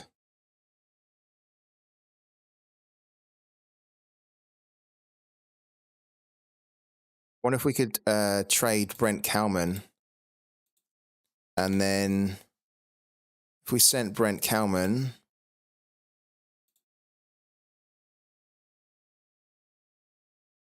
and then I don't know, we sent like 50p, not £50. Like, yeah, 50p. I wonder whether that would work.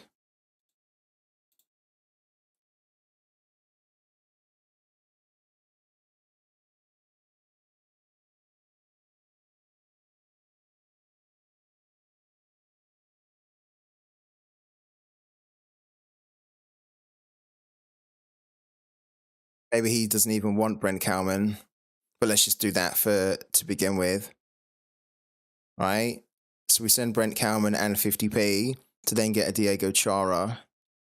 Let's see if he wants to go for that.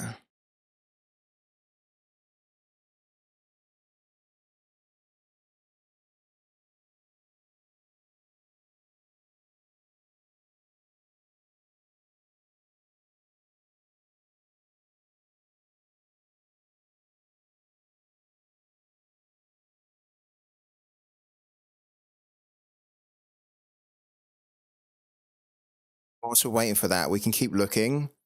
Maybe we'll have some other ideas about other players we can bring in, but I think based on our budget and the type of player we're looking for, that's probably going to work.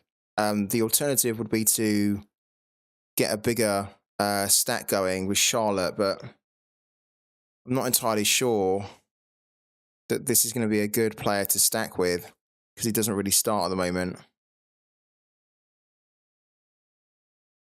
How much is Westwood?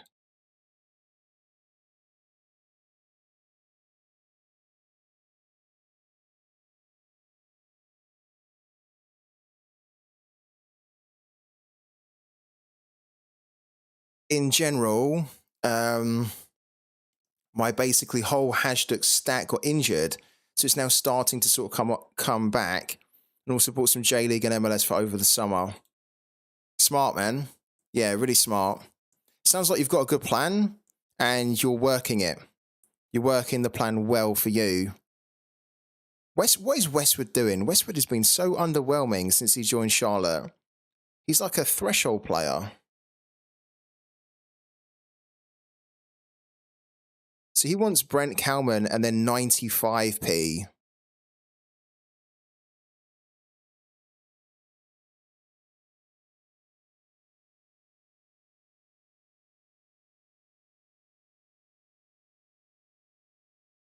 You know what? I think we're going to do it because we need to try and save as much money as we can for other positions.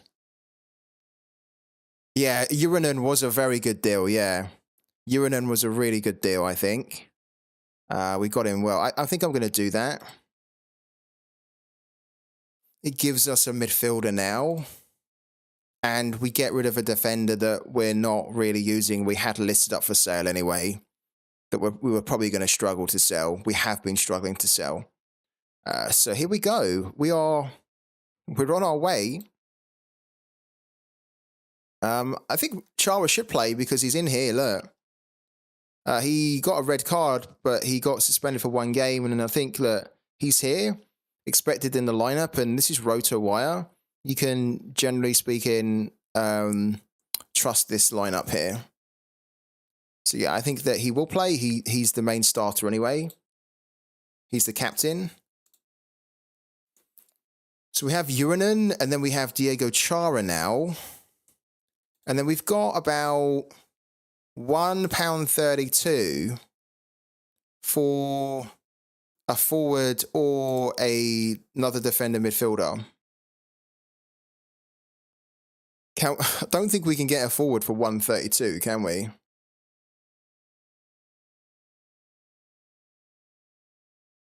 Like, we have Adam Lafondra, which is a card that I didn't buy. It was donated from one of you guys, and I've been trying to give him away. So worst come to worst, we can play Adam Lafondra in there, and then just try and find an alternative here. But ideally, I would like to find a forward of our own.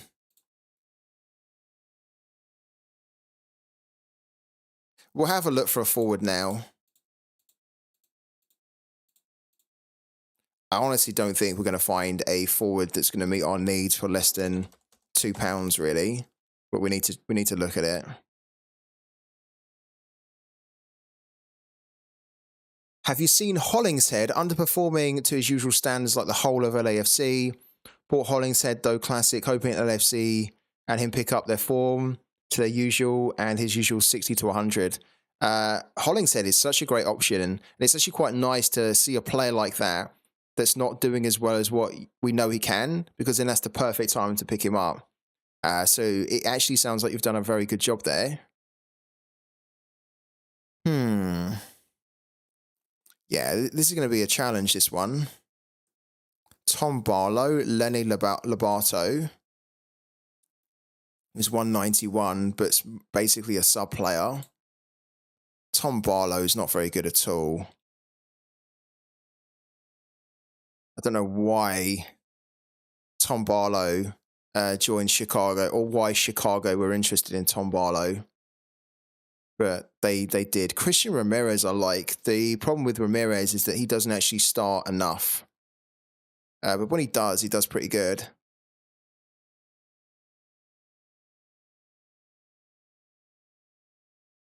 Not too interested in the K-League guys. Kobayashi's a good player that doesn't start enough. And he's actually a little bit injury prone as well. Yeah, look, this is, I thought this was going to be the case here. But we're trying to find a forward that starts for like £2 or less in rare. It's just like, no, it's not really going to happen. Maybe for £3 or less we'd find someone.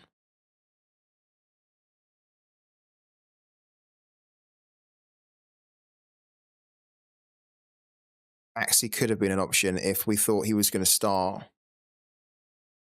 Yeah, like £3 or less is going to give us a lot more to look at. Like Lim Sang Hugh, for example. Starting at the moment, starts every now and then. It's a little bit old, but has his use, right? You bought Uja. If you bought Uja for a couple of quid, I think that's a really good pickup. Because I think Uja, even if he doesn't start for the rest of the season, he could easily go and join a different club this summer. Yeah, I don't see that being a bad one. I think that's a good one. We actually sold Uja. Maybe I should have held on to him, but when I was selling off most of my players, he was one of them that I sold off.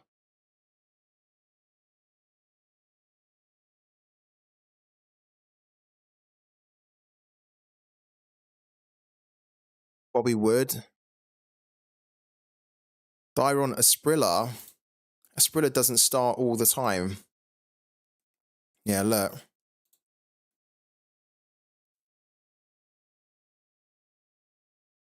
Not Danny. Not a fan of that guy, really. Yeah, this is going to be the tricky one. Trying to get a forward. I think if we're going to get a forward, we're going to need to try and target a forward for about £5 or less, really. Around the £5 mark. Because then we probably can pick up like players that will have more use, right? Yeah. It's still going to be tricky. We're not going to have like an amazing forward, but we'll have like forwards like here, like look, Thomas Molina. Thomas Molina, I like him as a player. He's starting. He's got a good record to him in the past. He's 29. This is the type of player that I wouldn't mind picking up for this rebuild team.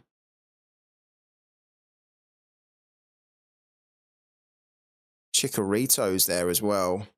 God. Honestly.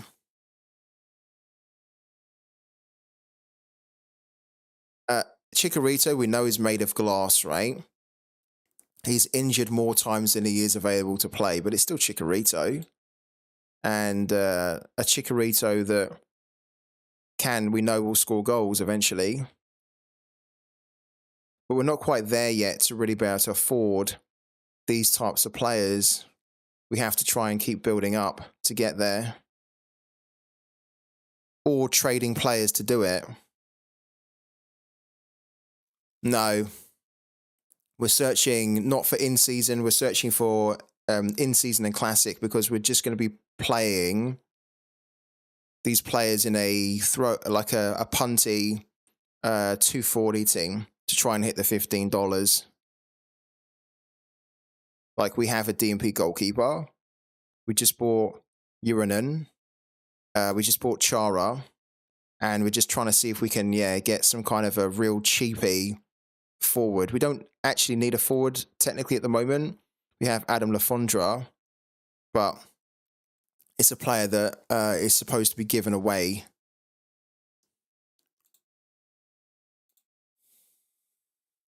Why don't we put... Thank you, man. Thank you, Nasty Flame. I appreciate it. More eyes, the better. Why don't we put like an L15 on? Percentage of games played being like 20%. Let's do that, just so we can then target... Probably needs to be starts as well, actually. Let's put percentage of games started.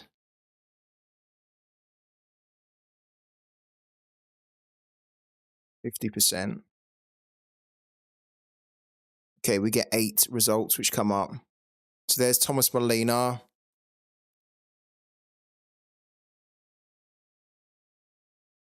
This guy for Pohang, and then Lucas Gamba's in there. Lucas Gamba's a bit of a kind of a legend. He's a good goal scorer.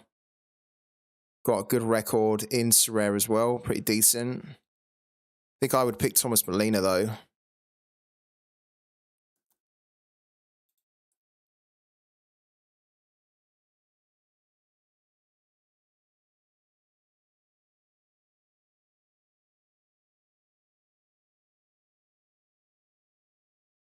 Thank you for that suggestion, Pico.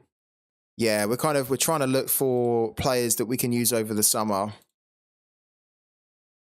which is why I'd probably go for this instead, like a Molina. He's 430. We're going to kind of struggle to be able to afford that. We might have to do some trades to make it work.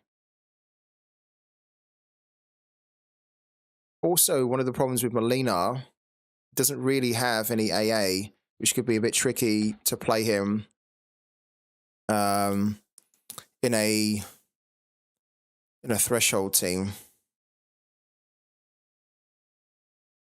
He's playing for a team as well that don't score a lot of goals, which is why he's only got 2 goals in 13 and 1 assist, which is not great. But Talares at the moment, I think, are a very mid-range type of team. They're doing good in the Libertadores, though. Wow. That's interesting. That's very interesting. How are they doing in the... They're a very mid-range team in here. Oh, they haven't played any games yet. Where's the copper? You know what? Not bad.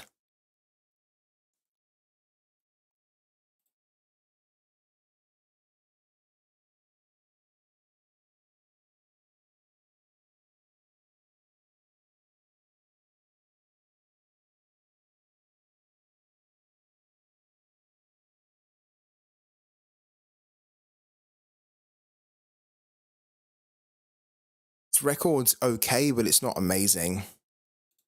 Like 35 and 121 for a forward. You'd obviously want that to be a lot more. But when you're sniffing around at this kind of range, you accept that you're not going to be getting a prolific striker. I wonder if we can look at someone that's got a bit better AA, though.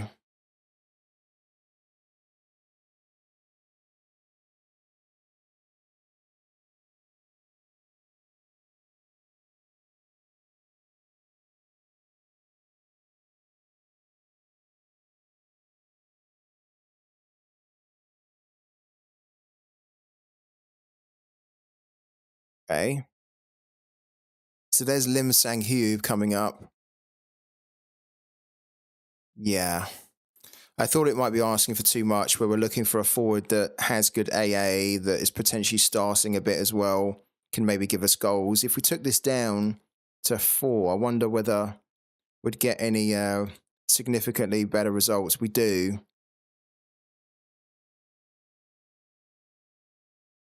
So there's Eric Ramirez who's coming up. Not really a big fan of Ramirez, though. He has been doing well, though.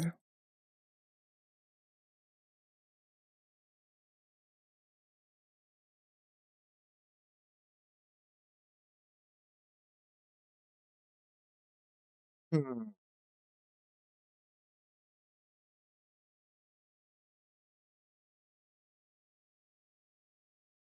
Yeah, I think we'll go for Molina.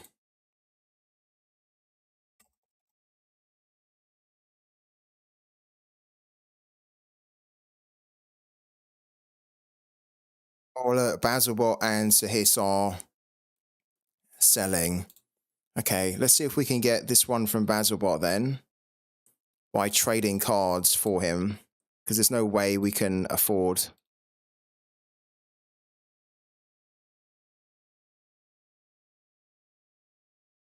But like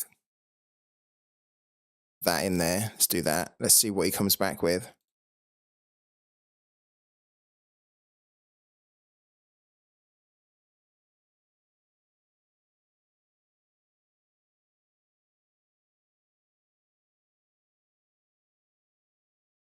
Doesn't want the card. He wants £4.23. Yeah, it's going to be tricky. Do we have to? We might have to sell loads of limiteds then, or trade loads of limiteds to make this work.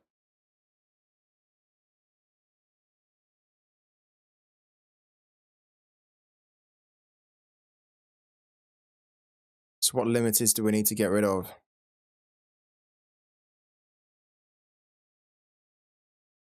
I found one interesting in the future. Kiri Shelton, 180 euro and rare. Yeah, good one for the future, definitely. We have him in limited actually, Kiri Shelton, with our collection. He's actually an okay player.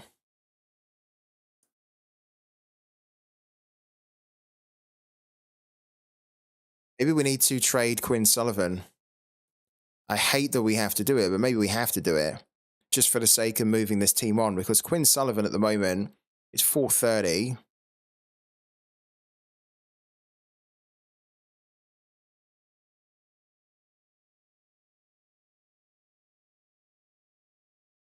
Yeah, he does have some good AA.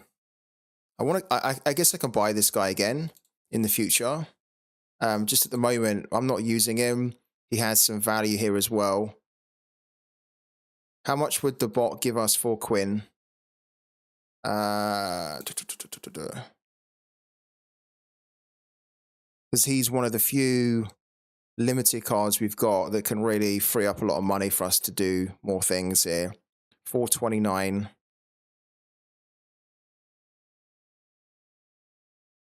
$4 hours ago. Okay, 22 hours ago, the 2022 card sold for £4.11. I feel like the rookie card should go, like the original rookie card should go for more. But they don't really seem to. How much would we get for Quinn Sullivan? Basilbot? Satonio, Rav.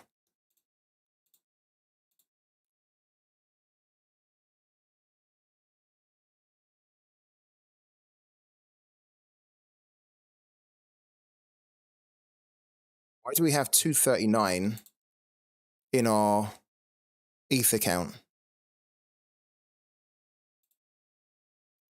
No, we don't. There we go. It's fixed it.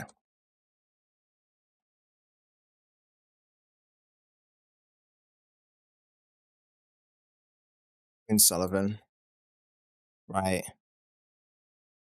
How much would we get for him?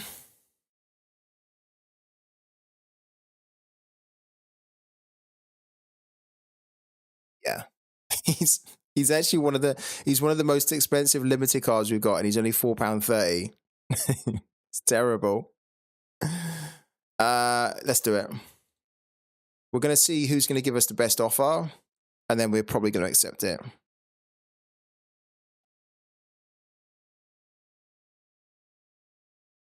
And this is why I'm not putting any more money into Sorare, because I think I can put like a team together that can probably scrape threshold just from selling the cards that I'm not using at the moment.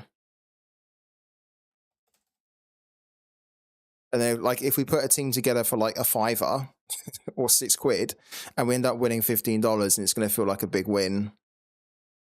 And the ROI then is amazing. Yeah, Tim Melio is $3, yeah. Well, £3 actually, £3.35, because he's now injured. Yeah, he's dropped nearly 50% since last week, and since yesterday he's dropped 30%. So he's dropping, he's dropping like there's no tomorrow.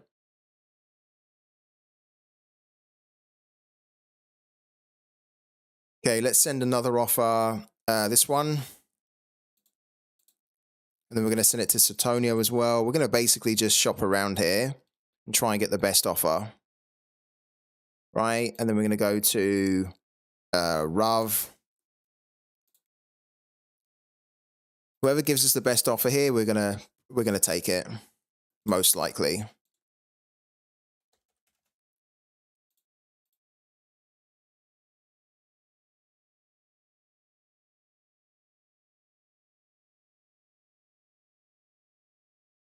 Yeah, Cavan Sullivan is his brother.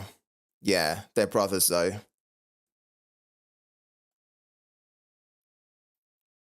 And then Satonio.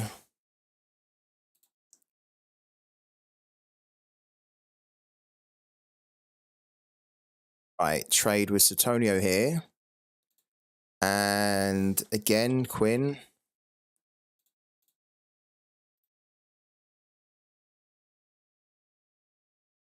Go. I'd be really surprised if the bots are rejecting this, actually. Basil bot rejected the offer. Are you fucking kidding me? We're talking about a player that's like £5. It's a rookie card, an under 23 player that's now starting and having a pretty good season, and the bot has rejected it. Honestly. Maybe he's got his own Quinn Sullivan that he's just not selling, but why would you reject that type of card? Look, when the player's doing that. What the hell? I mean, funny enough, look, we actually bought the card off Basil, 8 months ago. He doesn't want it back. I mean, if you can't sell, if the bots aren't interested in this type of player, then that worries me. Why? He's having a decent season. Unbelievable. Okay. Luckily, there are other bots, so we have more offers here.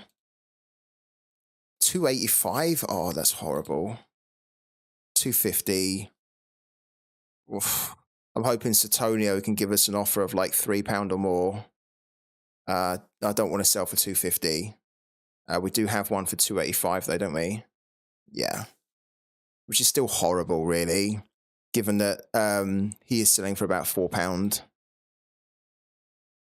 Look at that. Satonio's given us a much better offer of £3.58. Boom. Done. What on earth were the other bots doing there? Basilbot rejected it straight up. Then we got an offer of 285 from Sahis. We got an offer for 250 from Rav. I was like, that's just ridiculous. And then Satonio, who always usually comes in with the best offer, comes in with 358. It means that we're realistically selling for 42p, 40p less than what we could have, or maybe 50p less than what we could have got from selling him on the market. But honestly, that's not bad at all. That's good. And what that allows us to do is that now allows us to go out and get somebody like Thomas Molina. Now, I think what I want to do before I commit to that is I do definitely want to make sure that I am going to buy him, right? So we need to double check that there's nobody else that we've missed here. We can go up to, yeah, £5 now. I'm not too fussed about the AA. It would be lovely, but I'm going to take that off.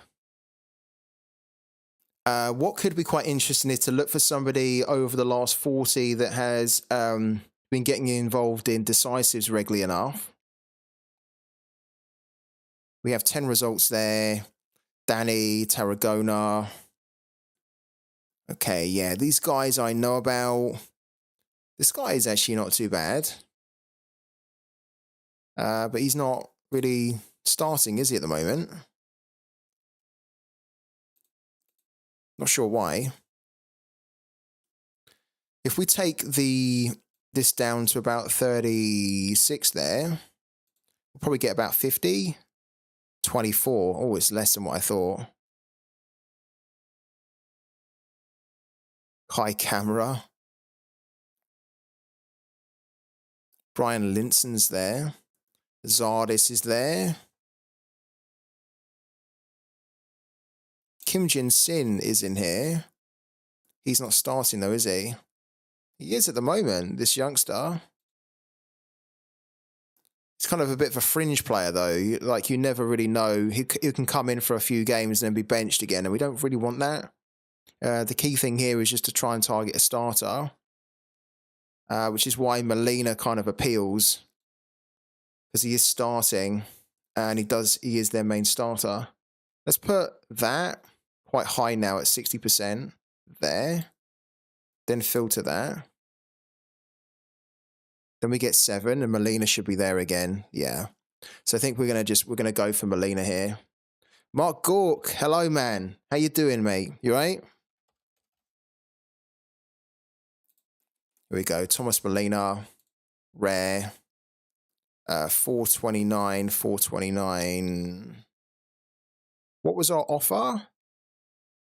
Oh, he wanted 423, 0.0018, which is the same. Yeah, the problem with the bots is that they don't really negotiate too hard.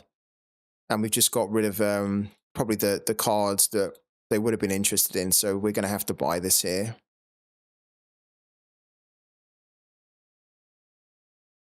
Yeah.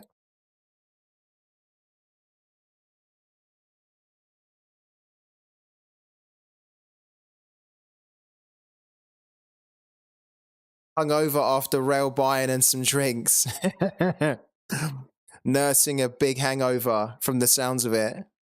Where did you watch the game? Did you go out to watch it, or was it kind of did you watch it at home? And it just ended up being a mental one. A good game to get drunk with, though. Very good game to get drunk on. Are you playing do you play poker, Mark, when you're hungover? Surely you don't, no? Because I can imagine playing poker when you're hungover is just like an awful thing to do. Because you just end up losing, surely, because your mind's not functioning properly. But do you do it? I think if I was hungover, I probably could not play poker at all. You're going to stream later. Wow. What a legend. You're a trooper. You just soldier through. Respect to you for that, man. Yeah, playing drunk is definitely not a thing. Yeah, I was going to say that's definitely not a thing to do. Day after, no problem. When I have been on the drinks the night before, the next day, my mind can't function at all. I'm too slow. Everything's like too slow in the head. Everything's too much to process. I'm just a mess. I can barely string a sentence together. So playing poker would be out of the question for me even the day after.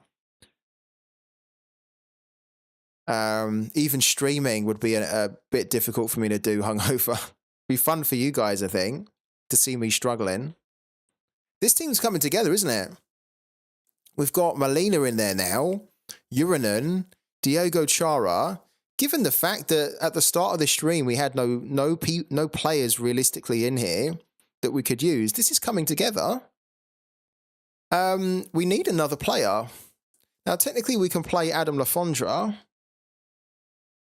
but maybe what we also need to do is try and get another cheapy defender or midfielder. The issue here now is we've only got 43p. And that is a problem. I don't think we can get a rare for 43p. You know I'm going to look. You know, you can bet your bottom dollar I'm going to look. But can we realistically get one? Probably not. So we're going to do defender, midfielder, forward. That is a bit of a problem, isn't it?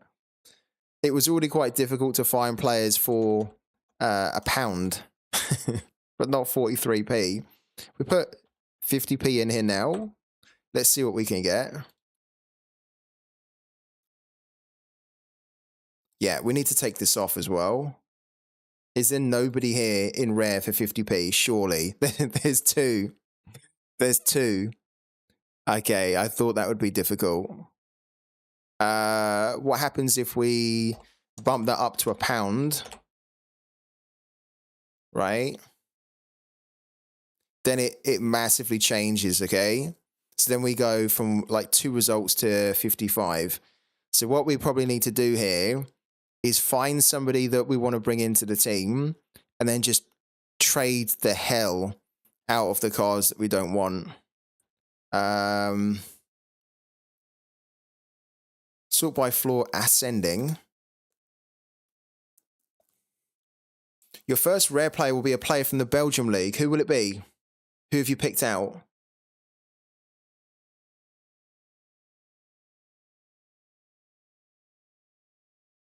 Solo Silver's out.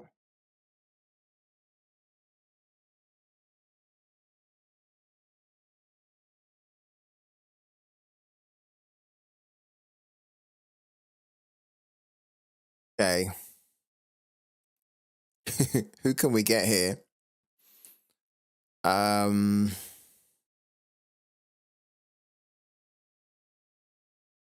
is going on with Abu Bakar? He used to be a starter. He's a bit of a kamikaze defender, which is probably why he's not making the team anymore. He's out anyway. Okay.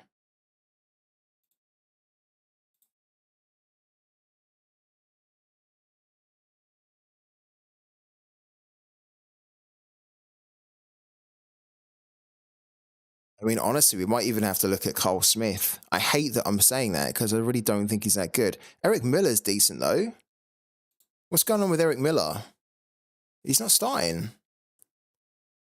Oh, he was playing as the left back, and they've now got Claudio Bravo back. Yeah, look, he's not making the team anymore. Quite like Eric Miller, though, when he plays, because when he starts, he's actually a good scorer in Sorare. Like for Threshold, anyway, look. It's kind of like the perfect scorer for Threshold.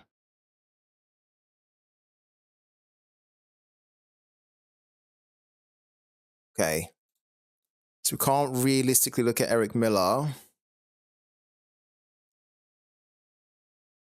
When's Oviedo back? Jelly Bataille. How much is he then at the moment, Arthur? Like, how much is he going to set you back?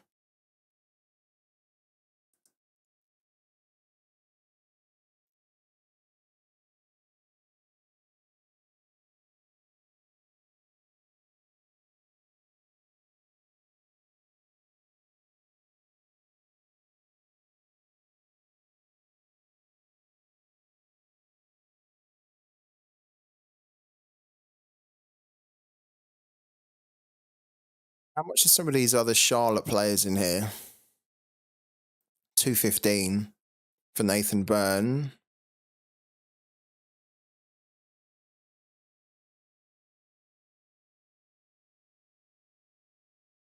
$120 for Brecht. Junior Urso 72, Brant Bronico. Yeah, it's not quite going to work. I hate that we're going to do it, but we might have to do it just as an interim solution until we can get a better starter. But because we know that Cole Smith is a starter, and he scores terrible, but we're lacking one other starter. Maybe we need to look at it. Because if we filter this by over the last 15, somebody who started like 50% of their games in the last 15, I'm pretty sure Cole Smith's going to be here.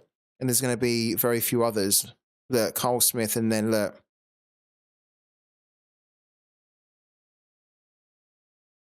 So maybe that's what we do. We bring Cole Smith in now. who I said I didn't want, and I still don't want. But with the players we've got, it improves that rare significantly. So we have 43p. This is such a budget build. I can you imagine if this team actually wins threshold, guys? If it hits like 270, it'd be amazing. We put the team together for like £6 or £7. Oh, okay, look, so Hiss is selling as well. So we're gonna just try and swap as many cards as we can to make this work now.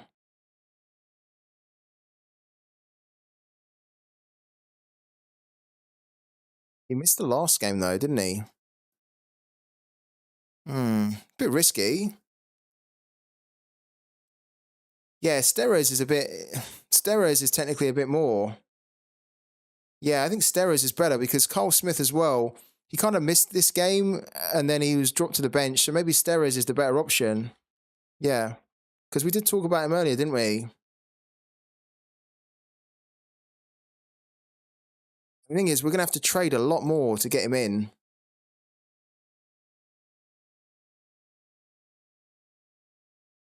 Hold on a minute. Let's up this to 150, right? Because then that's going to include someone like Steres in there.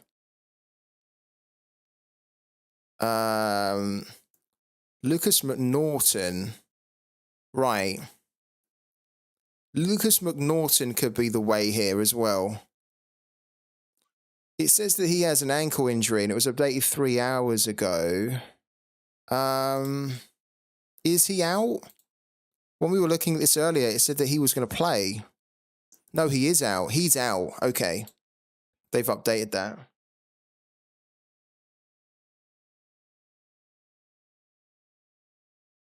So that won't work.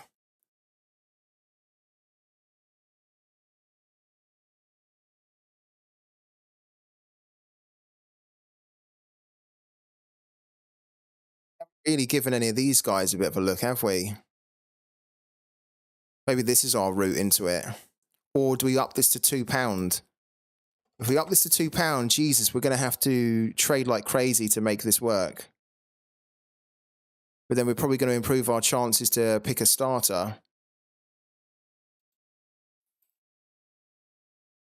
And this would need to be upped as well to 60% for £2. Filter that. And then we have 16.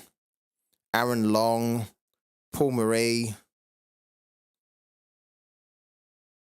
Paul Marie could work. Is he not starting anymore? He's not, is he? Okay. Maybe that won't work. Sean Davis as the extra midfielder. Not a very good player at all, really, but probably okay for threshold. One of the issues with him is that I never really am that confident that he starts all the time. Since he's joined, oh, hello. Since he's joined Nashville, he has started in 26, but then started off the bench in 15, and that doesn't really give me a lot of confidence in him. Maybe we need to up this more then. So 60% there, but then maybe that needs to go right high. It's like 80% in the last 15. Because at the moment, we're not too interested in... We've got one. This guy here.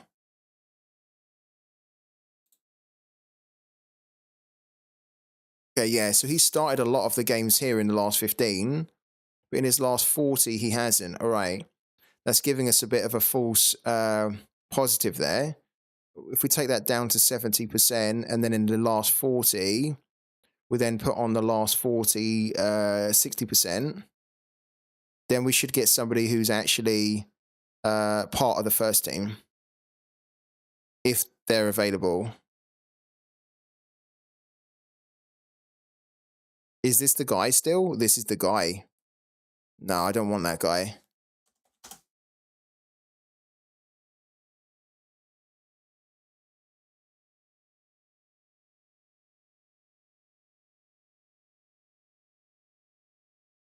Could go with a defensive stack here with Nathan Byrne.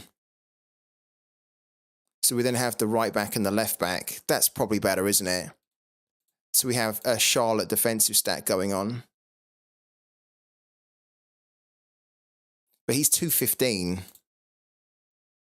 He's £2.15 from Sutonio. This is going to be difficult. We're going to try and get it done.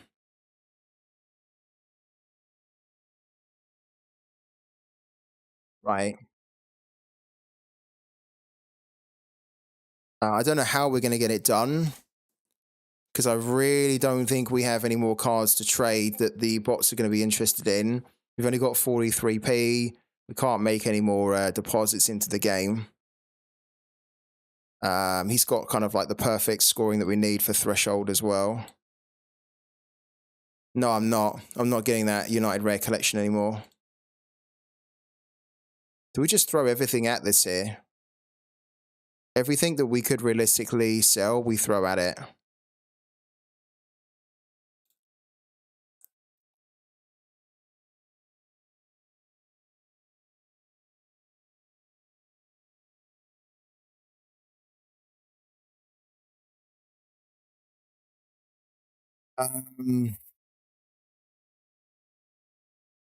Need James for my Luton Town collection.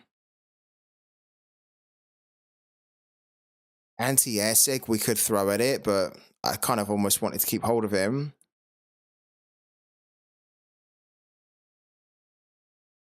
We'll throw Airsig in.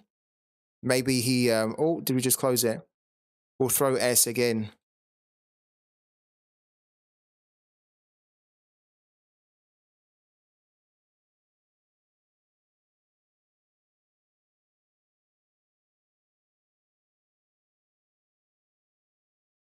Start with Airseg, actually.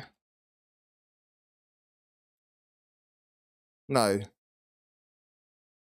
Yeah.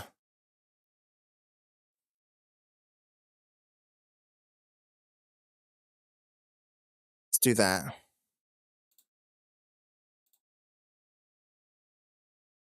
Ideally, I'd like to keep Airseg because I think it's a matter of time before he gets a new club, and then his price is going to rocket. But we're at the point now where we're kind of like we're scraping the barrel of the cards that we can use in trades, and so we're not doing anything with Airseg, and he could actually help us to put if we release the funds out of him, he could help us to put a team out for the weekend in rare that then has an outside chance to go for the 270 and win $15.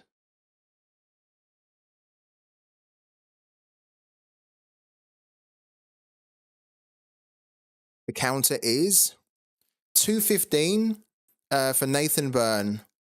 We don't have 215, so what we're going to do, we're going to throw, hold on, Pereira in as well. Hold on.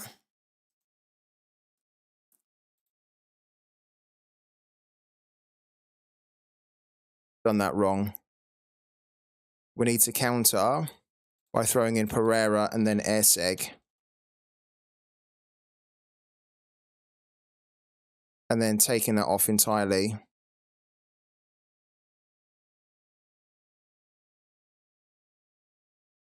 Right, and see what he comes back with.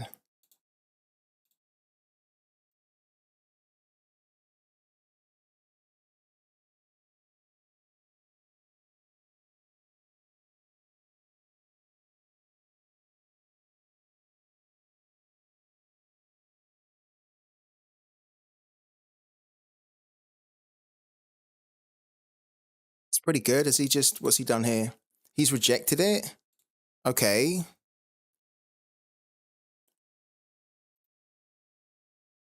Why not give us a counter?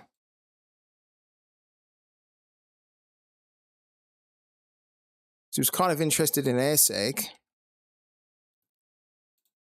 Okay, let's do this differently then. We have to throw everything at this here. Pereira, Airseg. And then a couple of other limited cards in there as well.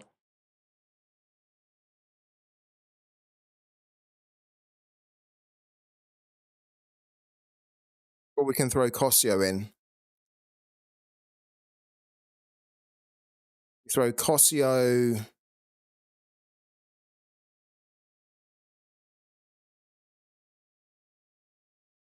Throw a lot into this here to get this done.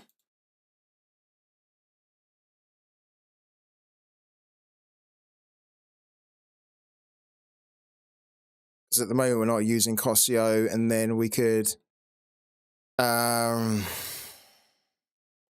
maybe look at Marvin Martins as well. Throw Marvin Martins in as well. Like that. Surely he should be looking at accepting that. Maybe we have to throw a little bit of money in as well. Like that. I think that's pretty good. I think that's given that Nathan Byrne is what, 215? We're probably giving far too much really for that, aren't we?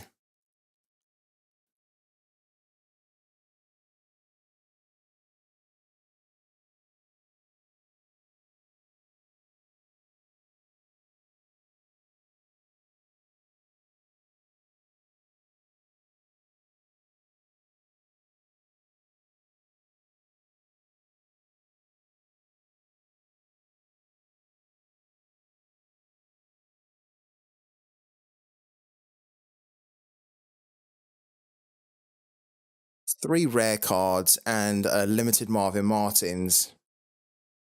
I'll be shocked if we don't get a counter, at least for that one. There we go, we've done it. I was going to say, he should be wanting to bite my arm off for that, because we sent probably far too much to get that done. But we got it done. That's the main thing. We got it done. And we now actually have a team that we can put out every... Oh, fuck. We have a team that we can put out every week. We just need a starting goalkeeper, but that will come. It's okay. We can try and challenge, at least for the time being, with the players that we've got. Molina, then Nathan Burns. We have like a Charlotte FC defensive stack.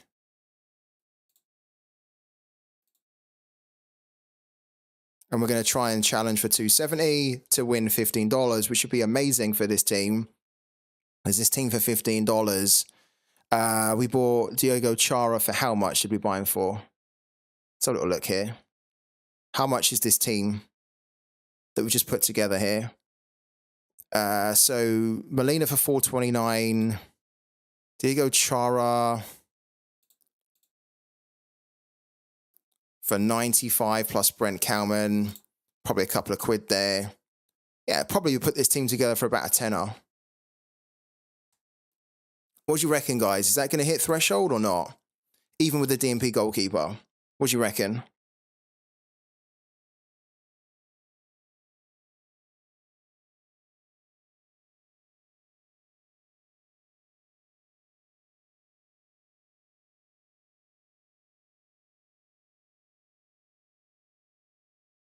Very difficult, yeah.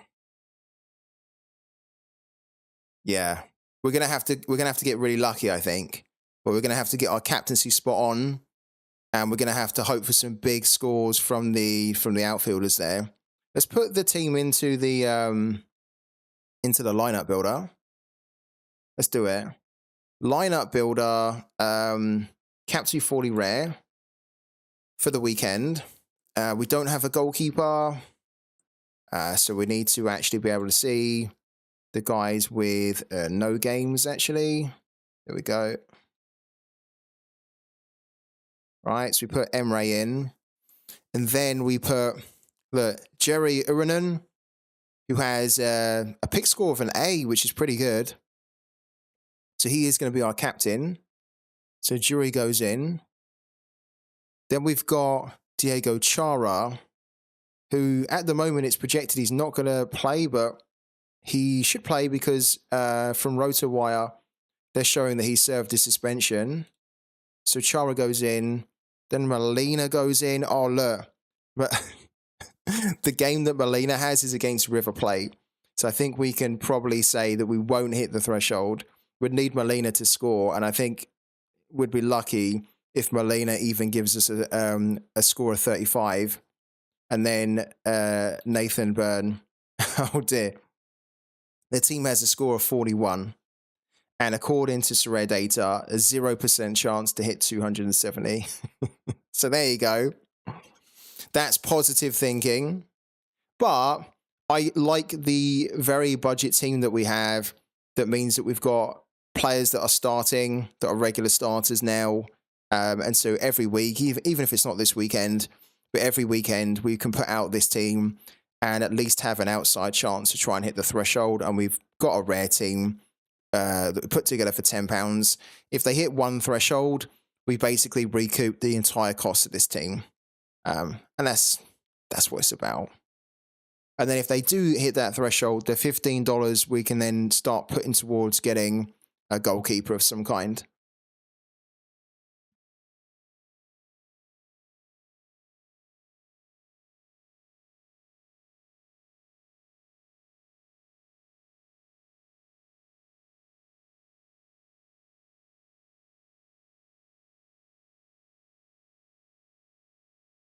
Okay, so it looks like we've got our rare 240 team then. And I'm happy with the captaincy as well. The Cap 240 limited team is fine. We're going to have the captaincy on Barkley. I might make a change between Reece Burke and Oso. Unfortunately, I don't have enough points in 240 to put Mengi in. Look, we're 2 points shy of being able to afford Mengi. So if I don't play Burke, then it's going to be Oso for 40. But I actually think Oso at 40 is more suited towards the 220 team. So I think it probably will be Burke in here.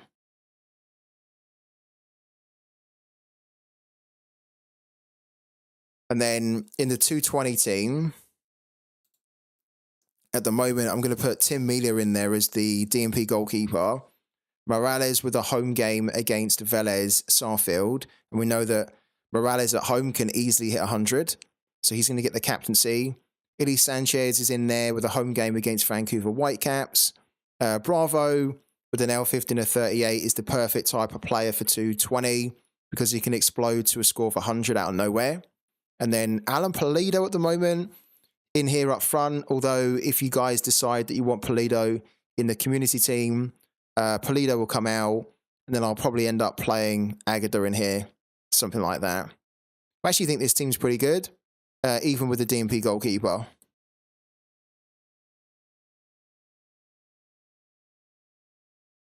And those are pretty much all my teams for the weekend. I'm really happy with the scouting we've done as well on Rare today.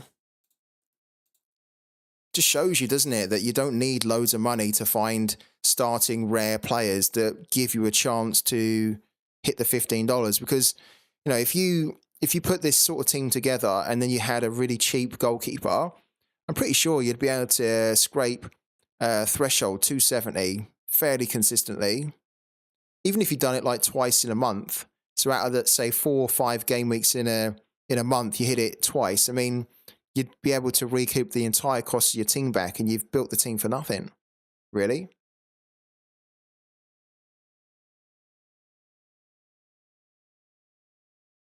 I'm still waiting for Throw Your Hats in the Rings with the MLS games, guys. Like, I won't predict these games. We have 13 left for you guys to predict. So if you want to predict them, you need to claim the yellow ticket and claim the Throw Your Hat in the Ring. And then you just tell me the game and the score you want to do, and we do it. And then if it ends up being correct in real life, you win a card. Tistil has redeemed it. Good man, Tistil. 2-0 for Atlanta. Okay. 2-0 for Atlanta. Let's do it, man. Tistil actually won before, so he's hoping he can win again. There we go. 2-0. Boom. Then we're going to add that in as well. So we're going to type in here Atlanta versus, who was it? They're up against DC United versus DC United. We're going to go for 2-0 and we're going to do sit still. There you go, man. Thank you for the prediction and good luck this weekend with your prediction. I hope you can win a Sorare card. Neil Jefferson's also going for a throw your hat in the ring. Good man. The more the merrier. So Neil, let's take you back to the games here. You have a chance of winning a Sorare or a parallel card because I've added parallel cards in there as well. What game is it that you want to do a prediction for? 4-1 Miami win. Okay, perfect. So we're going to do 4-1 to Inter Miami. Boom, done. So if it's 4-1 in real life, Neil Jefferson is going to be able to win a Sorare card or a parallel card, and he gets to choose which one he wants, which is cool. So we're going to add that in as well. So Montreal versus Inter Miami. And we're going to go with 1-4, and we're going with Neil Jefferson. Thank you so much, man, for the prediction. Appreciated it. There you go, man. Any more throw your hats in the rings on this one, on Pooky?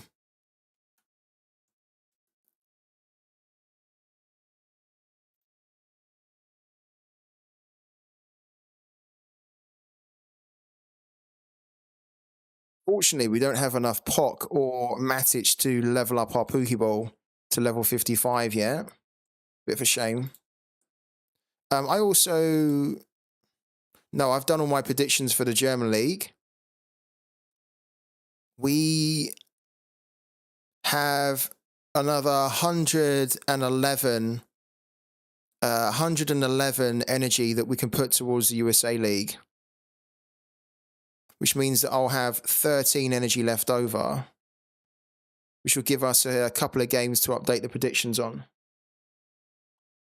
All right, let's take a breather, and then when we come back, we might actually do some parallel, perhaps. I don't know. But I feel like we've done a lot already on Sorare. If you guys want us to keep doing Sorare, I will. But yeah, we'll decide that when we come back.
Right, guys, we're back again. We are back. And as you saw, we've done most of our lineups. In fact, we've done all of them for the weekend. So we don't really have... Oh, what's that? Okay. Oh, your lineup was cancelled due to player listing or transfer. I've never seen it where it darkens it out like that. That's pretty cool. Yeah, so our lineups are in. We're good to go. I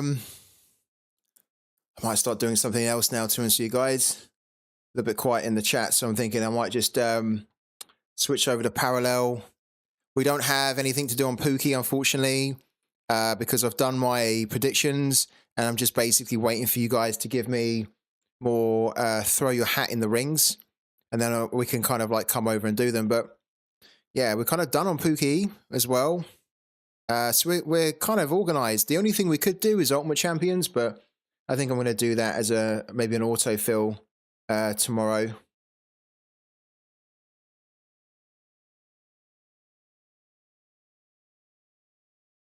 Oh, you guys have given me more throw your hats in the rings. Perfect. Good. You've just squeezed them in. I love it. Yeah, Parallel's very good. Hello to J-Boy Gaming. And hello to 40 Marker as well. How are you doing, man? 40 Marker. J-Boy Gaming says 3-1 to St. Louis. Okay, man. Let's do that now then. James Bloom's in here. James Bloom, you've come at a good time because I think we're about to switch over to Parallel in a minute. But this is another one of the Web3 games we cover. Yeah, this is Web3 too. If you want to get involved in this game, I'll leave you the link in the chat. That link is an ambassador link, and it will give you the best freebies that you can get. You can't get them anywhere else without using that link. So do use it if you want to check it out. The game is a sports prediction game, and it's Web3. So basically what you do is you predict what you think the scores are going to be for a game. And then if you get it correct, if you get some of it correct, you get some points. If you get all of it correct, you get loads of points. If you get none of it right, then you get no points at all. And at the end of the game week, your points are tallied up for how well you've done with predicting. And then if you finish in the top 50% of a leaderboard, you win money. And the great thing is that if you don't finish in the top 50%, you don't lose anything. You don't lose any money. So it's one of those really cool kind of Web3 innovations that solves the problem that we had currently in Web2, where if you want to predict on a game, the ordinary way is to go to a bookie, but then if you don't get it right, you lose money. And this kind of solves that, where you're not risking your money every prediction. You just simply pick up what's called a pooky ball, which are 20% off at the moment. You buy one of these here, they start from $20, and then you just use it to predict and earn money from it. It's pretty cool. Yeah, buy and word done a little bit dirty. So J-Boy Gaming said, what did you say, J-Boy Gaming? 3-1 to St. Louis, okay. So 3-1 to St. Louis then. Here we go. 3-1, boom. Right, and then Arthur, what are you doing? What is it that you want to do, Arthur? What game do you want to do? 3-1 to the home team of the earliest game available. Okay, this one then. New York versus New England. All right, this is the earliest game available that hasn't been done. So I'm going to put you in for 3-1 on that as well, Arthur, okay? Boom. Done. Right, so we have to add those to the spreadsheet. It's not a bad prediction at all, actually, is it? It's all right. Okay, and so what we're going to do is we're going to put J-Boy Gaming's prediction in first, which was 3-1 to St. Louis versus Chicago. Versus Chicago. 3-1. Okay, and that's J-Boy. All right. So if it ends up being 3-1, J-Boy Gaming is going to win a Sorare card or a Parallel card. And then Arthur has gone for New York Red Bulls versus New England. Also for 3-1. And that's Arthur, the legend, Arthur underscore nice. Underscore. Loving those underscores. All right, so far we have 5 predictions. We have another 9 games, basically, that you guys can predict on. There you go. There's another 9 games. So if you want to do a prediction and have a chance of winning something this weekend, all you need to simply do is redeem the Throw Your Hat in the Ring coupon. And then once you do that, you just tell me the game and the score. Where I then add it in. And then if it ends up being that score that you predicted, you win either a Sorare card, right? We have quite a few to give away. We have 36 cards in here to be given away, right? Whole mix of different cards in there. Or you can win a parallel card if you're playing parallel more than Sorare and you're more interested in collecting a parallel card. Will WC wants to go for Charlotte 2-0. Good man. Let's do it. Charlotte 2-0. Boom. Done. It's as easy as that. And then we're going to add Will WC into the mix as well. So thank you so much, Will, for the prediction, man. Charlotte versus Nashville. And we're going to go with 2-0 there.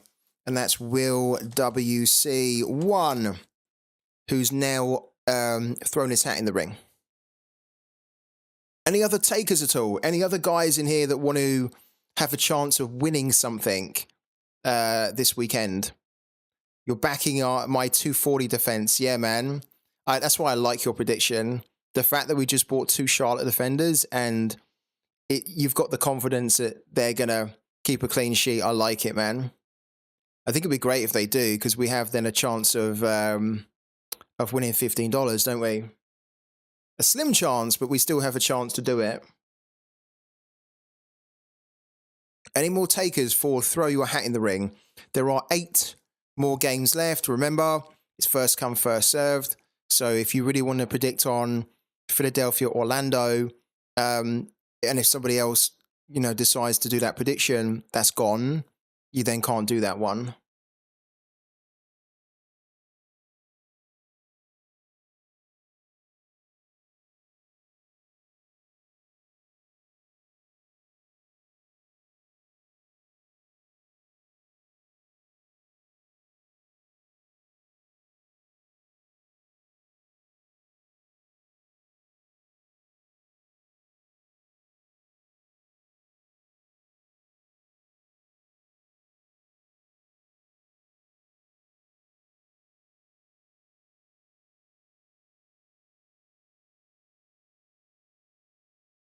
Are we playing parallel hopefully early next week, waiting for the Wi-Fi to arrive, kind of moved out from home?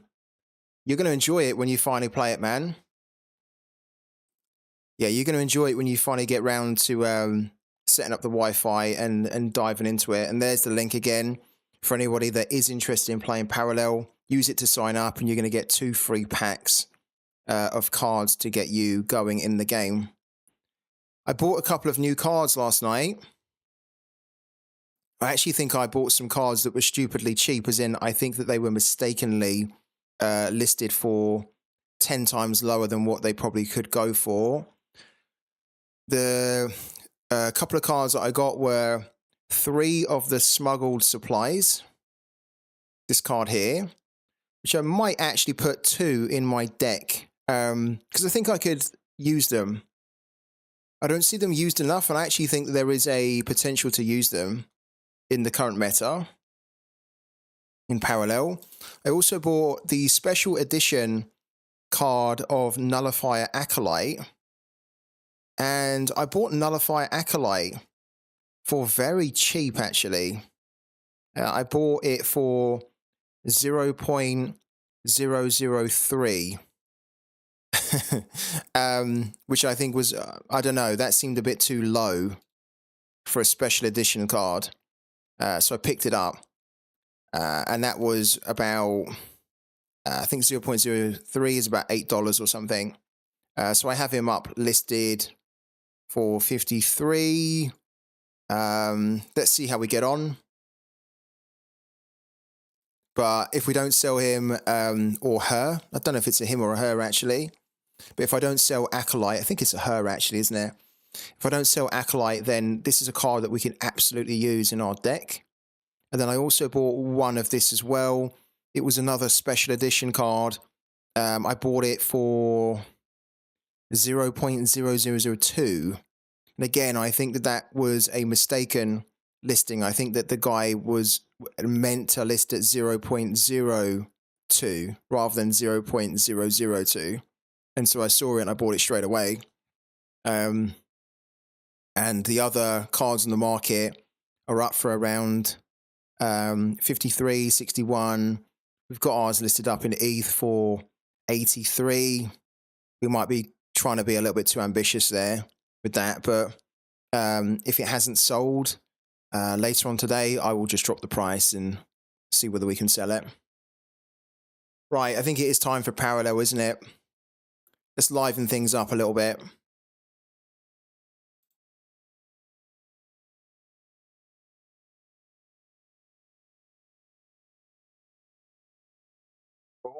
Don't do that. Let's get parallel loaded up.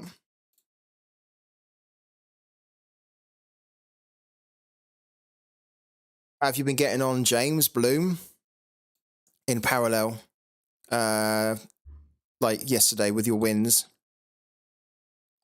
You know what? What's funny is that I know it will freeze. Like, I know it will freeze today.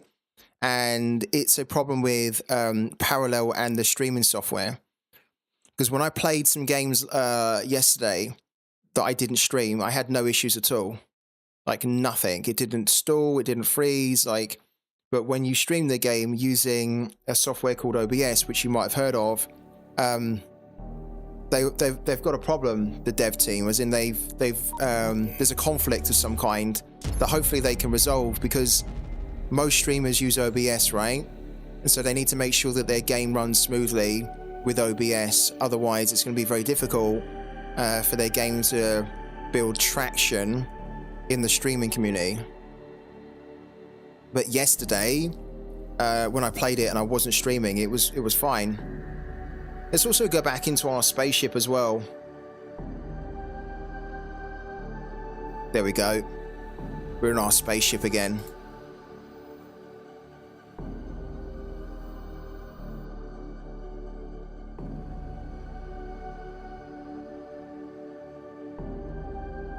You've downloaded the game right now, first time. You will love it. Nasty Flame, it's a very good game. Great earning potential as well. Currently earning about $9 to $10 a day.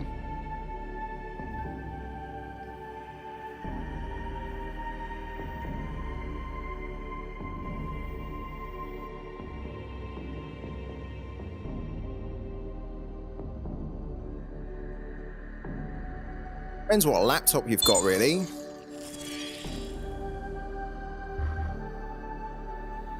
Okay, our new mission for the day is to bank 30 cards, which is nice and easy to do.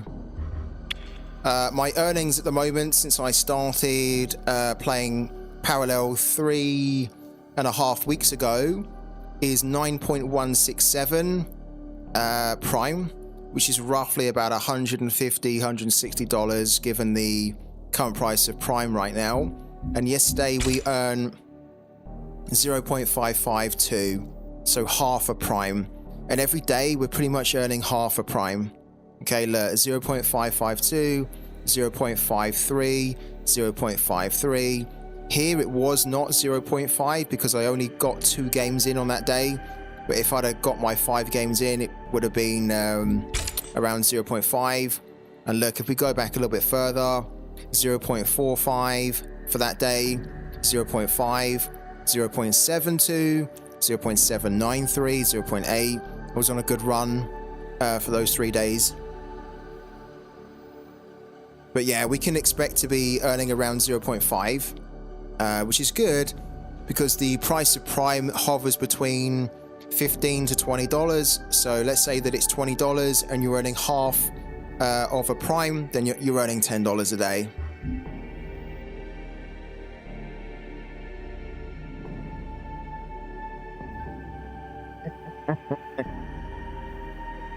Thank you. You know what, James? It's funny. I've had a few people say that on the stream. We had an Aussie guy that jumps on quite regularly. He's living in Australia, and he said the same thing. He said he falls asleep to my voice, and I kind of said to him on the stream, I don't know how to take that. I don't know whether I should take that as a compliment or whether I should be creeped out by that. I also thought it was funny that an Aussie guy was finding an English sounding guy sounding good, you know. But thank you, man. I'm just glad you're here. You know, I'm glad you're here. We want to have fun. The more people can be in the streams, the merrier. The more banter we can have. So yeah. And if my if my voice is soothing as fuck, then I appreciate that as well. Right. Let's make it less awkward. Let's go into my collection. Let's try and figure out how we can add the new cards that we've bought into the deck. I've already added in this morning Void Touched Novice.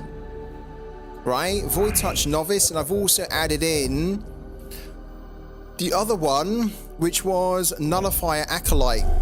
So if you guys were on the stream yesterday, you might have remembered that we had a little bit of a tweak with our deck, our Shroud deck that we're running. We have no planetfall cards at all, which are the new expansion cards, right?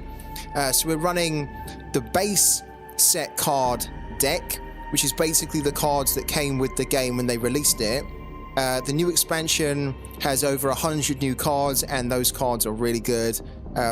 It's very difficult for us to beat another opponent that has loads of planetfall cards. We can win. We have won quite a few times, but it just means we have to really work for it.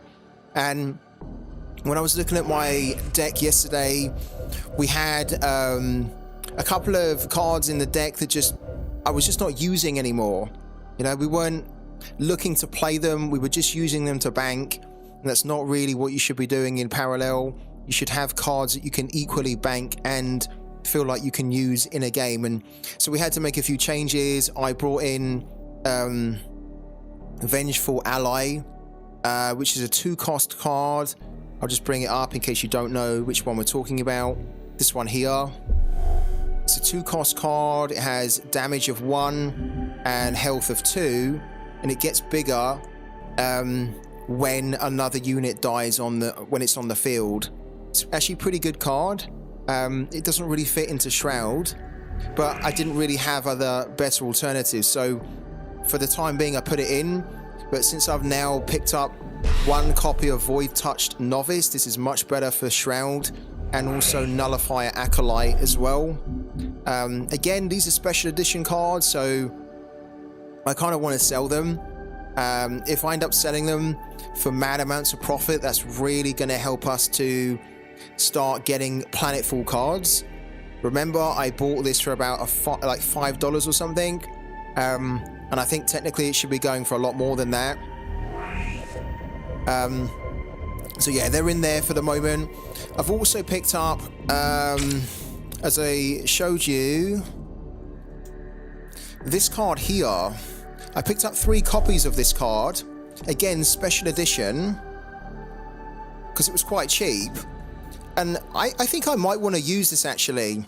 I see hardly anyone using this card, and I think that this card does have good potential in the current meta. I don't think I want to be using it too often, and I definitely don't think I need three copies of it. I think having 2 copies would be more than enough. Maybe even having 1 copy would be okay, because it's the type of card that I probably only want to play once. What it allows you to do is it allows you to play revealed cards in your bank this turn as though they were there in your hand.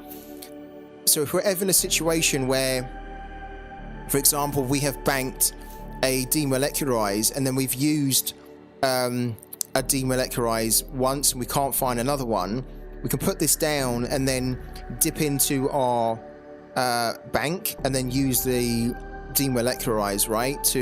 Or any other card that we need at the time. It's like a very situational card, which is why I don't think I need loads of copies of it. And I think if it does come up in my hand, I'm probably going to need to, if I have one copy, I'm probably going to need to hold on to it, because it's just another way for us to access and play like more cards, right? If I was going to put 2 copies in,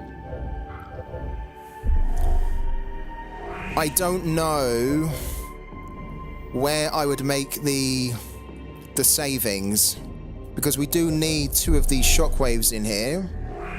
As in, I don't know where I would need to free up the space. I mean, Unseen Allies is pretty good.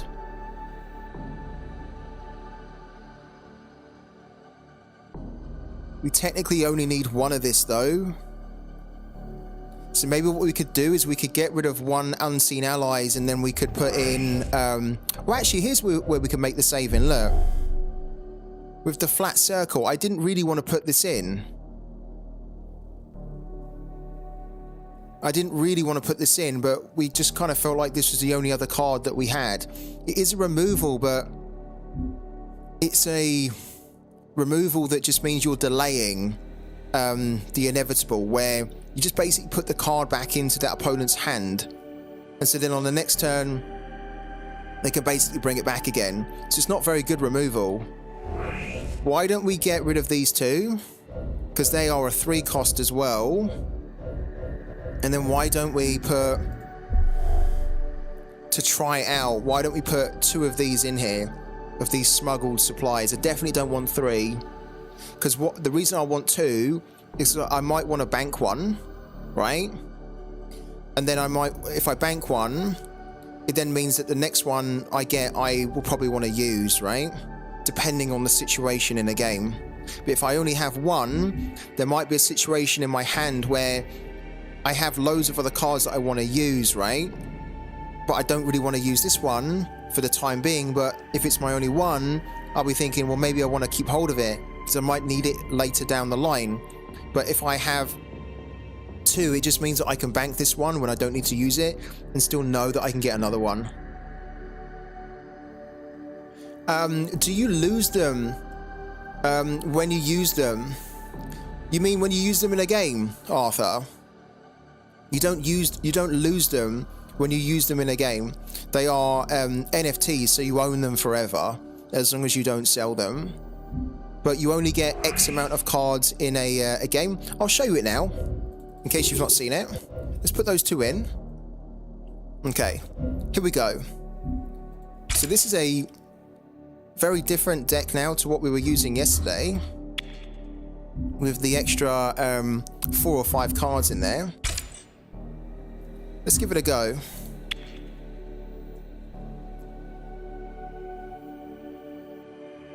Thank you also, J-Boy Gaming, for the amazing words there. There's my heart for you, buddy. Thank you so much, man.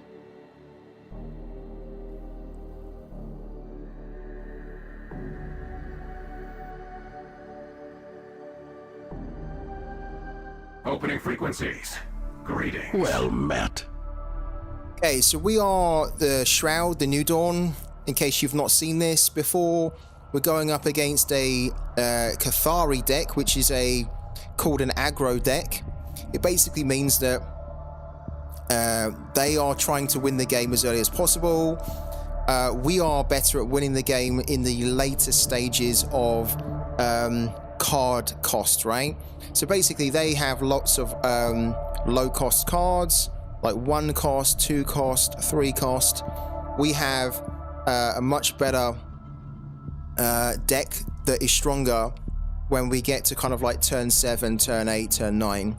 So it's a complete contrast of playstyles here, and it looks like he's actually seen us and thought, you know what, I don't want anything to do with Free Tip Scout running the New Dawn. Maybe he's come across us before and he's lost. It looks like he has disconnected. It looks like he's basically said, no, I don't want to play the New Dawn, because Cathari is actually quite weak against the New Dawn. Or are we going to play? There we go. There we go. He's disconnected.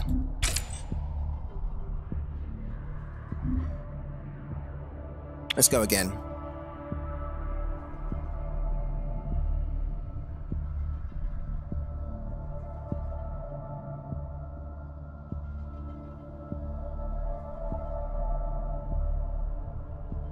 Opening frequencies.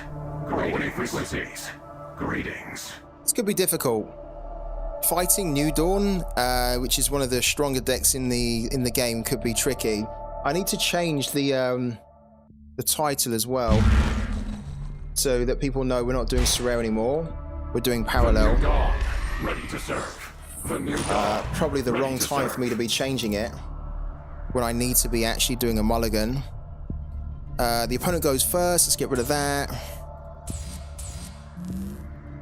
We will keep one of that. Let's do that.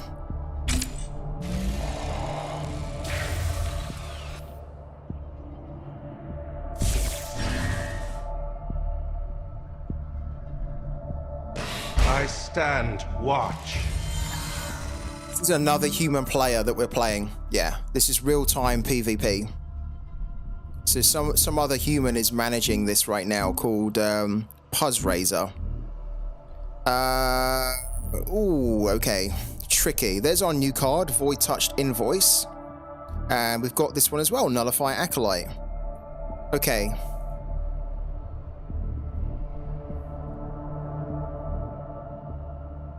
Probably going to need these cards, because these can help us to banish, actually. Let's get rid of that. Let's put that down. Come on, my beauty. Unfortunately, we can't get rid of this already. We're hoping that he has nothing to remove this. If he doesn't, then on the next turn we can actually destroy that and we can get it banished to our Singularity.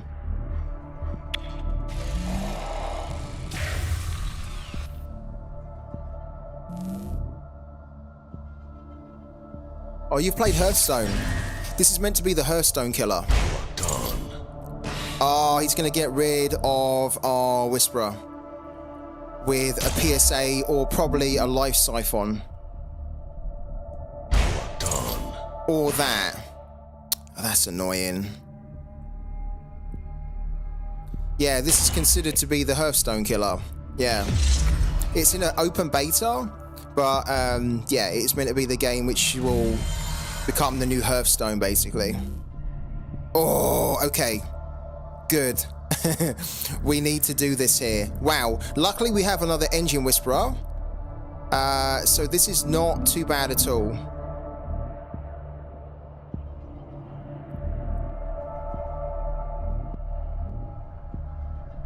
Because we can get rid of this quite easily with the Engine Whisperer. The problem is that what do we need to discard here?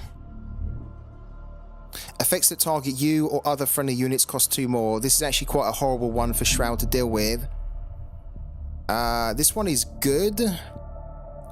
I want to use this one. Let's get rid of that. Okay, we put that down. Come on, my beauty. And we must get rid of this here. This is a problem card.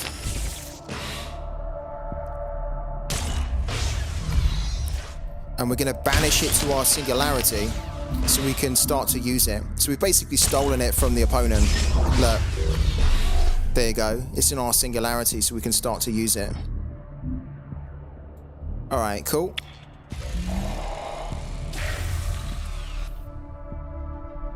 Yeah, I think if you already play Hearthstone, Nasty Flame, then you're gonna love this game.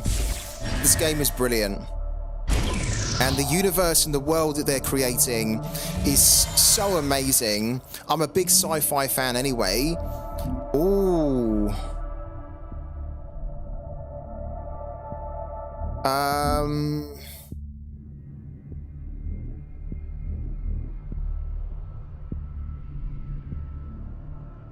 Can get rid of one of these, but we can also banish one. I'm just trying to figure out what card I don't need. Probably don't need this one anymore.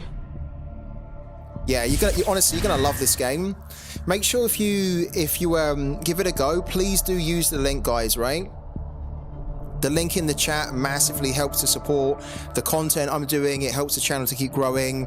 It also, of course, means that you get something free from it as well. So don't just sign up to this game and not use a link. Make sure you use a link like that, so you get some freebies to give you a benefit, an advantage when you start. I'm gonna put this down. This should be good. We're gonna get rid of this here, and we're gonna banish it. Gonna get rid of that as well. That's it.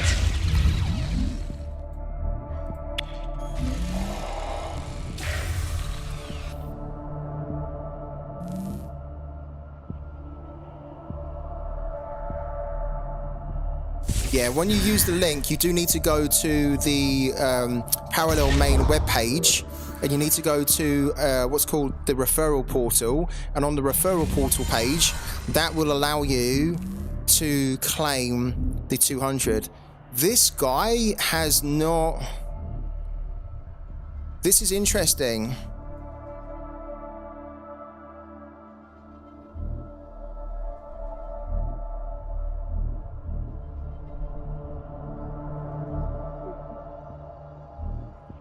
I can technically put the Acolyte down and the Singularity Steward down. I think that's what we're going to do. He's probably going to remove... He's probably going to remove the...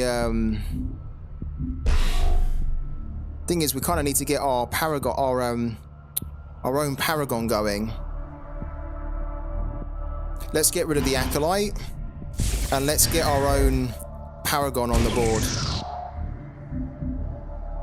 There we go. We need to get that started as soon as possible. We have 2 cards in there that we can start to use as well.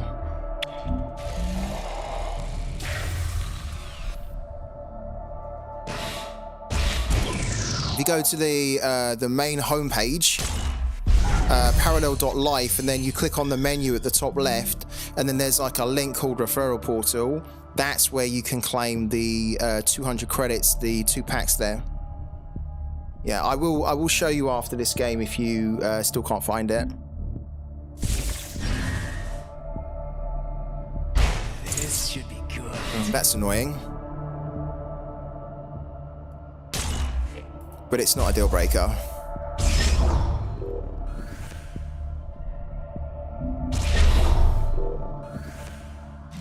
It's funny, the new cards that we bought, we bought the new cards, but we banked them. But I think this is where our new card of our smuggled supplies can come in handy here, because it allows us to let's take that. We need that. Okay, we can't really bank this because we need this now. We can bank that.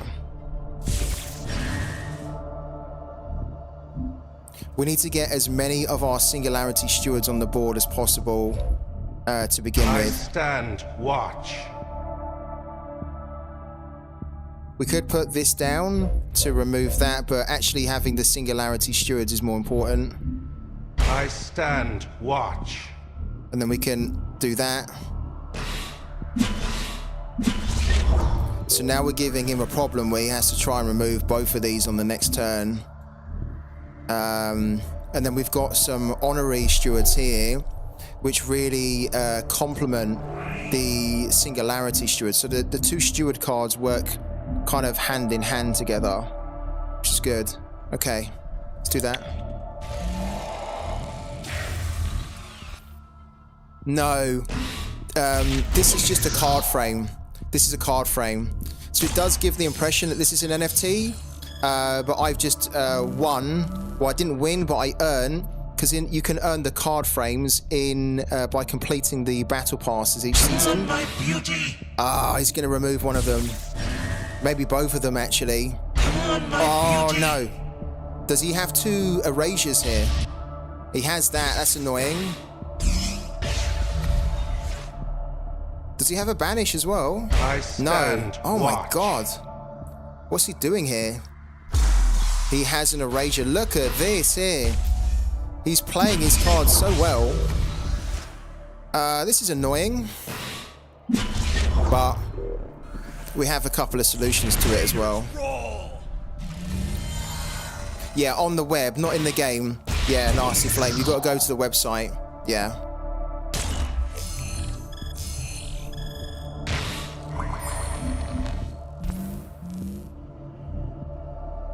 Okay.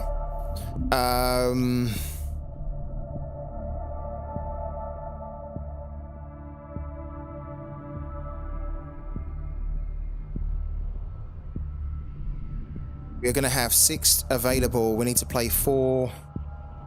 We can only play... That's a bit annoying. Well, the first things first is we need to get rid of this one. Vigil eternal. We must get rid of that. And now technically...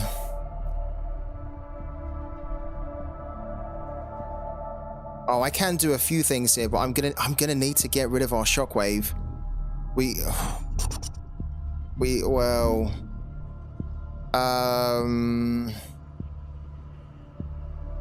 okay. Yeah, I am gonna need to get rid of that. And then I put this down. Quickly. Come on, my beauty. Then I get rid of one of these here, which seems a little bit wasteful, really. But we need to get rid of at least one of them. And then we banish our New Dawn. Not great, about as good as what we could do there. Yeah, so James, I don't know whether I answered your question or not, but this is just basically a card frame that you can earn as a cosmetic in the game. It doesn't mean it's an NFT. All of the cards that I have in my deck are NFTs. Even if I unequipped this card frame. I just think this is just looks better than the standard look of it. Fuck! Oh, no. Hey, guys, we've just lost the game. We've just lost the game.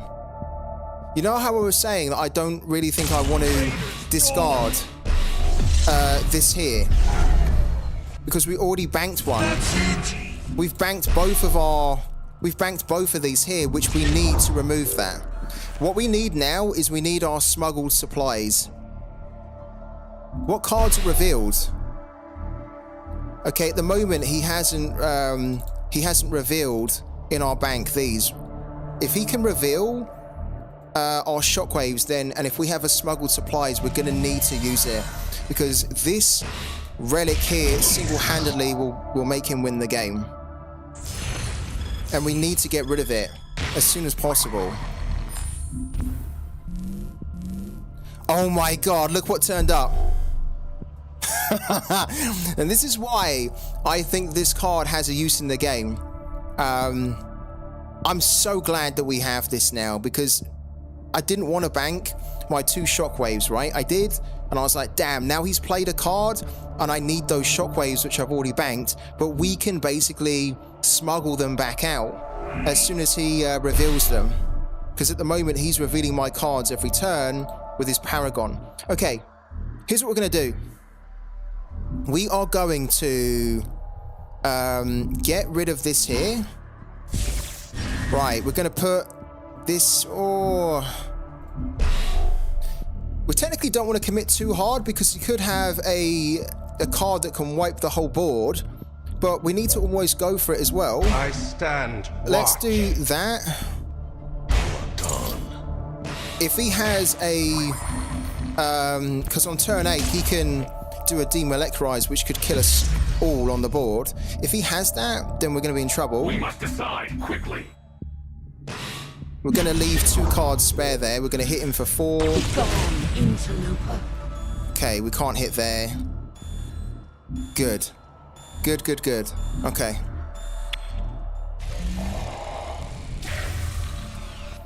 Oh my god, I'm loving this card then at the moment. The fact that we can dive back into it. What card is he going to reveal?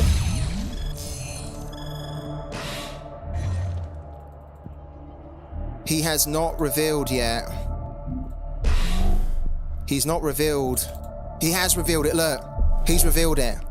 So now what we can do is we can use our smuggled supplies to then pull this back out of our banked and then get rid of that relic, which honestly has been causing me problems. Whenever I've lost against Shroud, it's usually been because of this here. The reason this is a problem is that if you leave this on the board, what it does is that once all those counters are removed, he can start pulling out his units from his singularity and they can start attacking you on the same turn. And that's a problem. Okay. Okay. He's actually not in a good position. Not really. We can remove this on the next turn with one of our honored stewards. We don't have anything in our singularity though, which is annoying.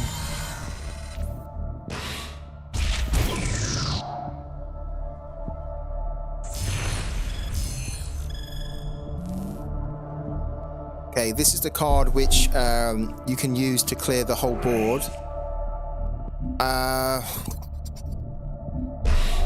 We don't need it at the moment. We do need to pull out our shockwave, but we need to time that right. This here is only at 2. When it gets down to 1, yeah, when it gets down to nothing and those counters are removed, that's when he can start to play his cards from his singularity. So we need to probably deal with that on the next turn. For now, we don't need that. Let's get rid of that. We'll put this down as well. A vigil eternal. To banish that. You may play revealed cards in your bank this turn as though they were in your hand. So we need to use that on the next turn to get rid of that relic, probably. Right, then we send that back in there. Hit him for another 4. Gone, interloper. Good.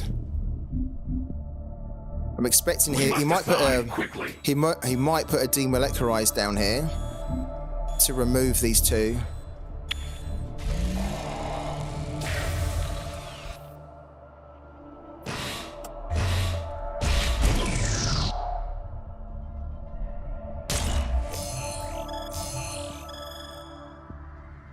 Okay.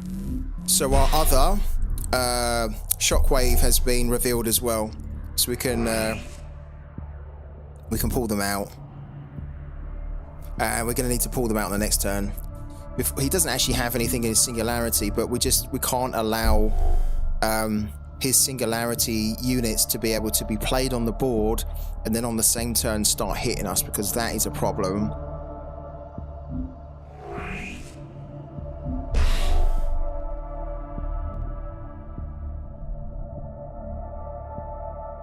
He's actually trying to figure out what he needs to do here. If he puts the demolecularized down, he will destroy his own Paragon, but he can bank a unit, then put it down. I think he's going to do that. It's the demolecularized, isn't it? There we go. Okay. I stand watch. That's actually not too bad. When they demolecularize you and you've only got, like, say, 2 units on the board, it's really not that big of a deal.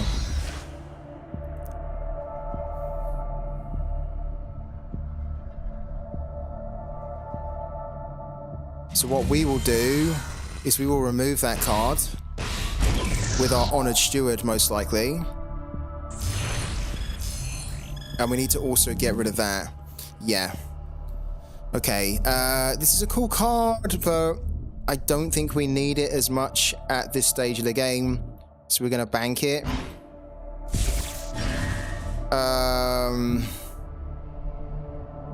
Ooh. This is a little bit of an issue. This is a bit of an issue because we need to get rid of that.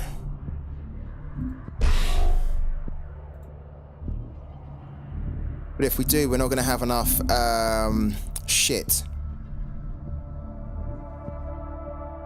We won't have enough to send our New Dawn back into the Singularity. This will cost us the game. Okay, we have to send that back. We have to get rid of that. A vigil eternal. We must Decide quickly. And we don't have enough. Oh, we don't have enough. We have to... Oh my god. Okay. The new dawn That's a rises. shame. Because we could have played that, but then we need the cost, right? Yeah, we won't have enough cost to be able to do it. Okay. Is that going to be a cost? Yeah, look. So now that counter's gone, he can start to play these cards from his singularity that can attack on that turn they're played. Which means that they could technically... that's going to get removed. We still need to get rid of this though, because as long as it's on the board, look, if this relic has no counters, units that enter your hand or the field under your control from your singularity gain battle ready, and it's just not what you want. It's great if you have it, but if you don't have it, which is what we don't have, we need to have a counter to remove it, and the counter we've got are in here, which is why we've just recently added this this card, so we can still pull the cards we need to. Watch.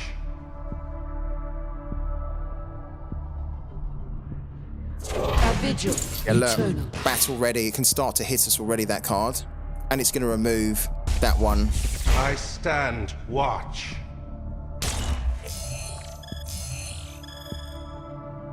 Technically, we need a demolecularize here, but we need to get rid of, A like, vigil yeah, eternal. this is not good.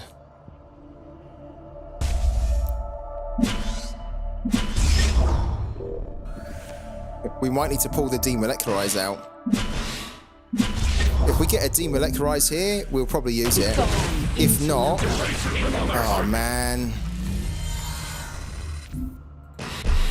This, we should have got rid of this a long time ago.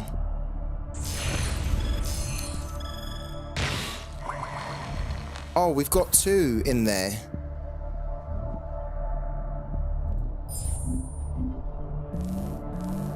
There's a demolecularize as well. Are you kidding me? Oh my god. Okay, this is no good for us at the time being. We must demolecularize here, otherwise we're going to be dead. Oh god.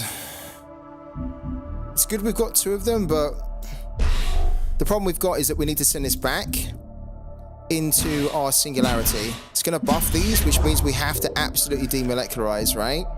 Then when we demolecularize, The new dawn rises. we've got these cards, but the problem is that if you spend one, you then have to pay the cost of the card you want to play. And the cost of the card we want to play is a cost of 4. So on the next turn, we'll have a chance to do that. He has this card, which can remove one of these. It's not bad. It's just we can't use this at the moment. Yeah. Okay. So maybe having two's too much, really.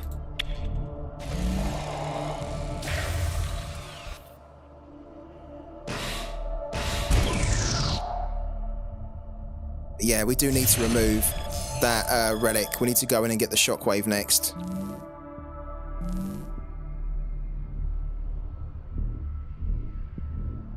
It's quite a close game, this, though, isn't it?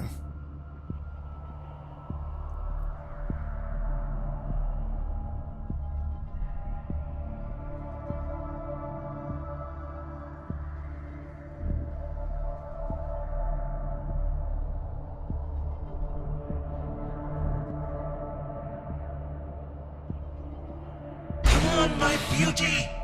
Hey, so he's probably going to banish one of our cards here, right? No. Choose a card from your waste and a card from your singularity. Oh, that's risky that he done that. But he's gone for the banish, hasn't he? He's gone for the erasure. So we can get rid of that, maybe? But he took 4 damage to do that.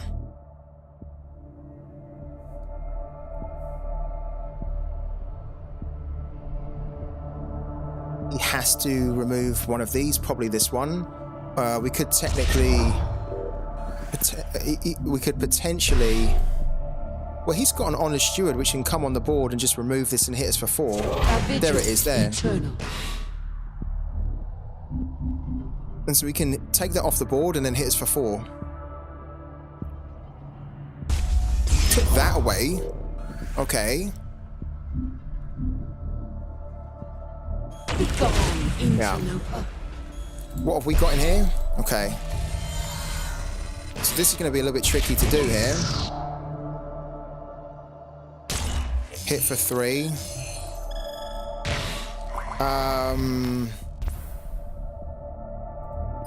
We need to get rid of that 4 cost there. Right. We need to get rid of that. We need to get rid of that. We're going to play that. Destroy the relic. Don't think I want to... Do I want to play anything more from the bank? We could do. Not so sure. We need to do that.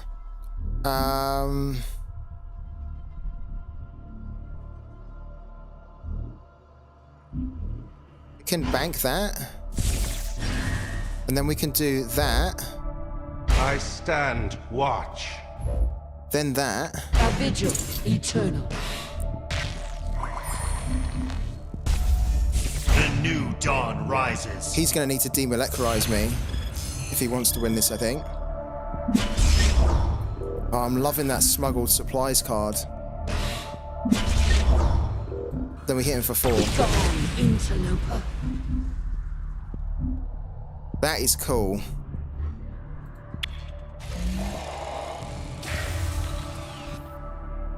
Yeah, I'll show you in a minute, Nasty Flame. Don't worry.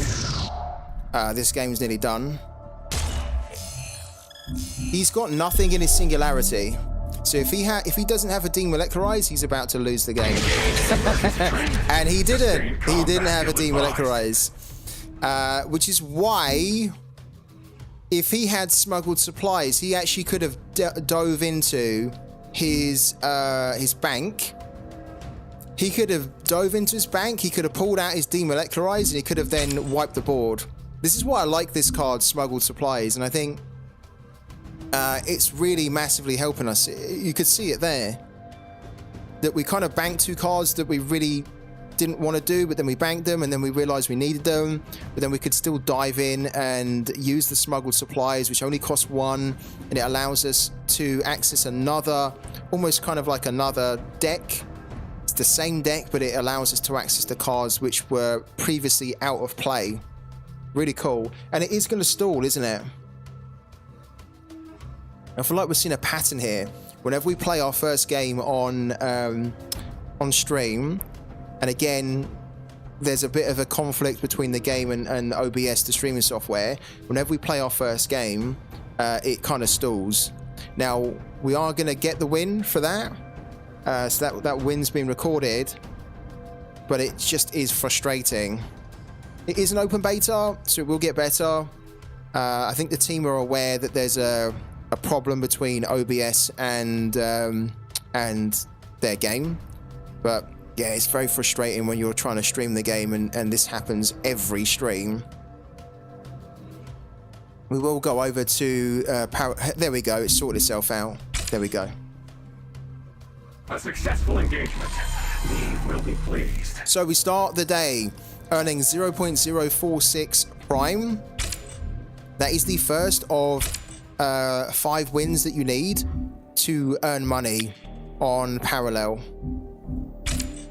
Right, 0.046, that's technically double, because at the end of the day, there's a final calculation, so whatever you've earned, whatever it tells you here, a general rule of thumb at the end of the day is to double that, right? And so if we continue to earn 0.046, right, well then, it will then give us a total here about 0.23, 0.24, something like that. And then we basically double it, and that will give us a rough idea of what we're earning. And again, the history that you earn, if you look at your past earnings per day, we can see that we are generally earning 0.5, 0.5, 0.5, around 0.5, which is about $8 or $9 at the moment per day. Yeah, it's pretty good. And of course, we could actually earn even more if we had a couple of extra things, right? Which we don't have, but you can get them. So for example, having keys, having different items, different NFTs can boost your earnings. But because we don't have that, it's a good start. Right, Nasty Flame.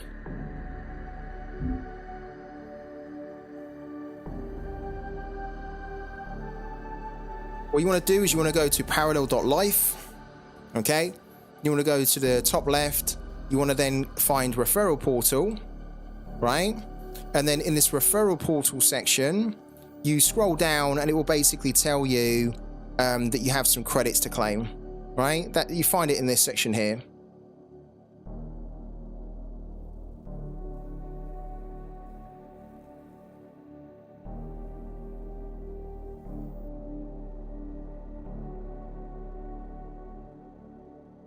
Okay, let's do another game.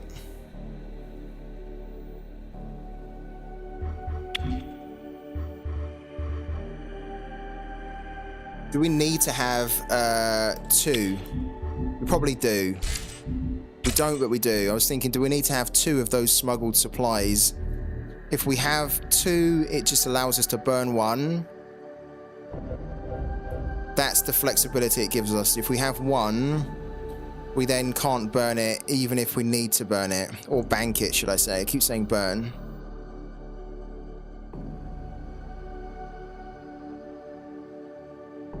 Yeah, I actually think that this is a pretty good balance to... Yeah, it's pretty good. 30 Shroud, 10 Universal, 22 units, and 18 effects. Perfect. Let's go again. We're on a win streak of 2 here. We're currently 359 in the world. Really want to be trying to get up into Diamond. But to get up into Diamond, we're going to need to be getting into the top 250, I think. So we've got some grinding to do.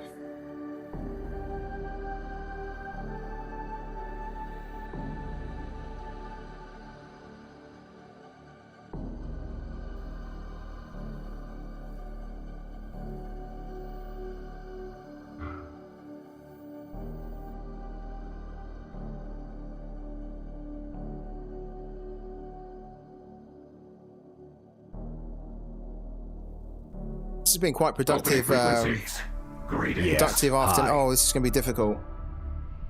This is going to be difficult.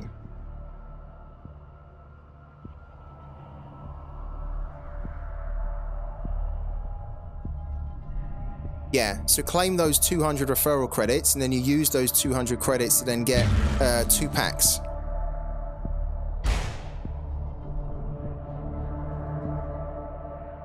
Doesn't have a claim button. It should do. If it doesn't, maybe give it a couple of hours. It could be some kind of weird bug. Everyone else that's used it has not had a problem, but yeah, I don't know why it's doing that, but it shouldn't be doing that.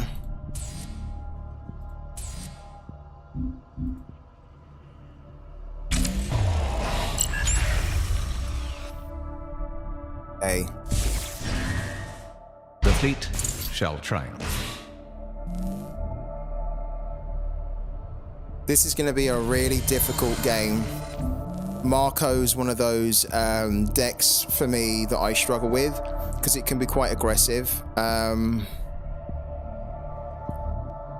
Again, this is quite useful.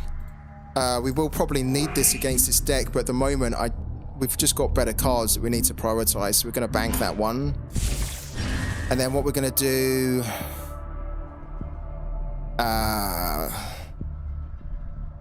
we're going to put that down. Come on, my beauty! We're going to get rid of that.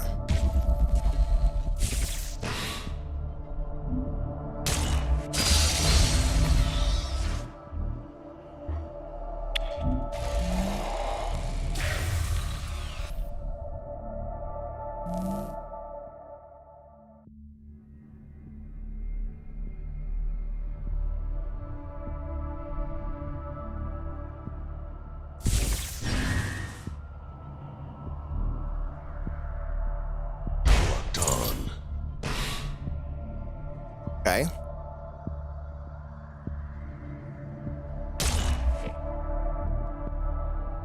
The fleet shall triumph. Time to strike.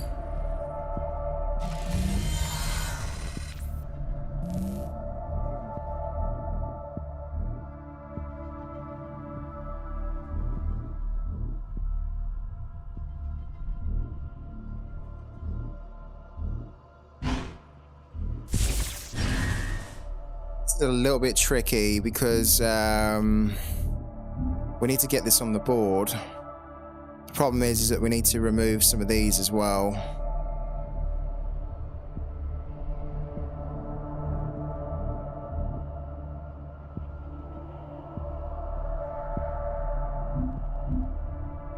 We need to get this on.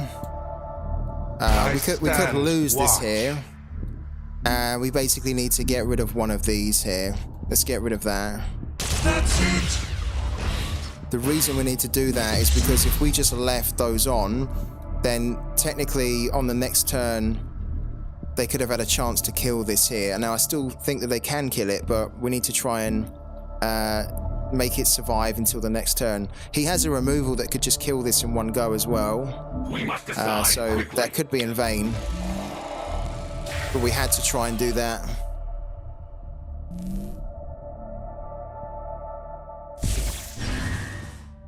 He's going to put down most likely the his LMV. So he has to hit me, and then he can put an LMV down, which is a defender. Get up. And that's, there you go. That's going to generate, here we go. Rolling in. Or an LPC, not an LMV, an LPC, sorry. And that's kind of a bit of an issue. Yeah.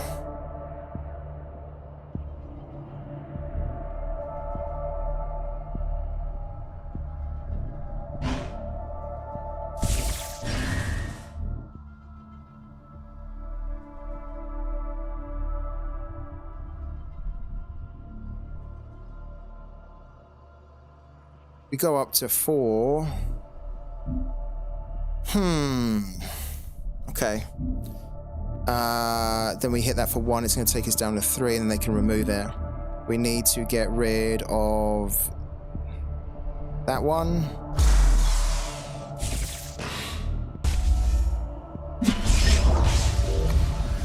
And then we need to probably hit this for 2. The singularity This is stands. already pretty tricky.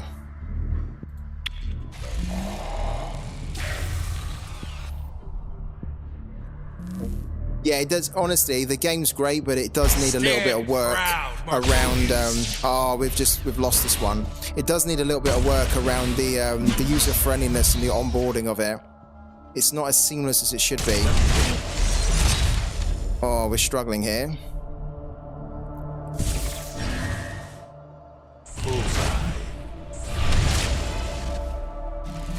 We are struggling.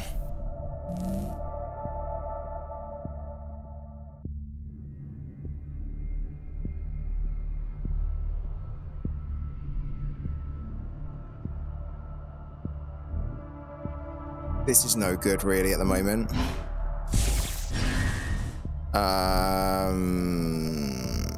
This is just delay tactics right now. Pure delay tactics. Our vigil Until we eternal. can get to the demolecularize, really. We need to kind of hold on for another 4 turns, really. We're not even going to bring our Paragon onto the board at the moment. Because if we bring it on, we're then going to have to probably kill it on turn 8. They're applying so much pressure to us right now.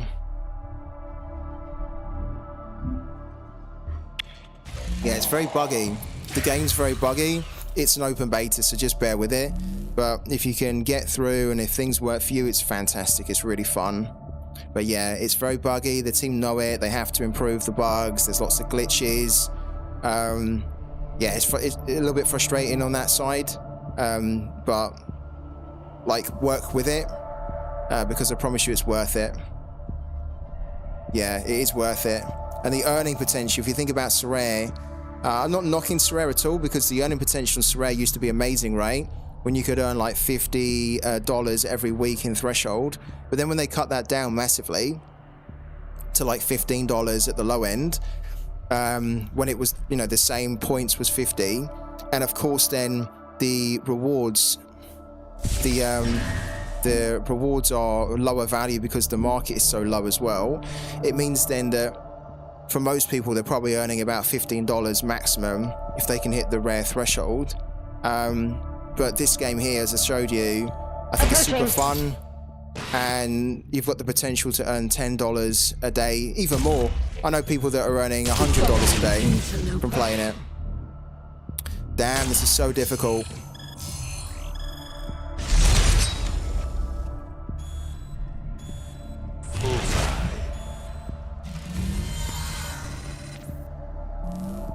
Yeah, some people are earning hundreds of dollars a day from playing this game.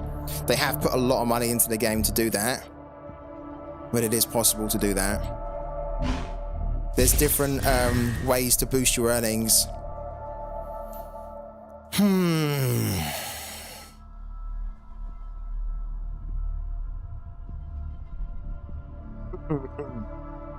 This is just pure delay tactics at the moment.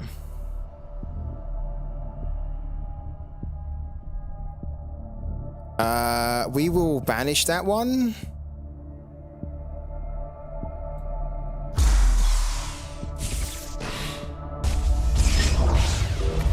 And then we will play this here to banish this one, because we can only hit it for one. We still are on the ropes here, I'm not gonna lie. We are on the ropes. You're usually on the ropes when you're playing Marco for like the first, well, the first 8 turns, it feels like. I am anyway. The fleet shall triumph. But if we can get to turn 8, we will be able to start to control the game a bit more, in theory. If we can get to turn 8. We need to survive another 3 turns here. Because our secret weapon, even though it's not very secret, because I know that he knows we've got it, is this one here. And the whole play style of Marco is to go as wide as possible. Yeah, to have loads of these units here. That's actually good for us because he didn't put many units down there. So it's actually okay. Ooh, this is not bad at all. Right.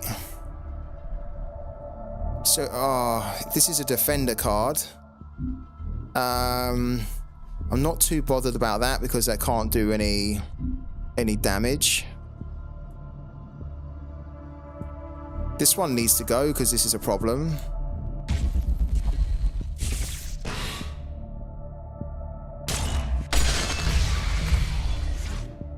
We need to bank a card here. Let's bank that one. What we actually need to be doing as well is we need to start getting this going. It could be a little bit premature, but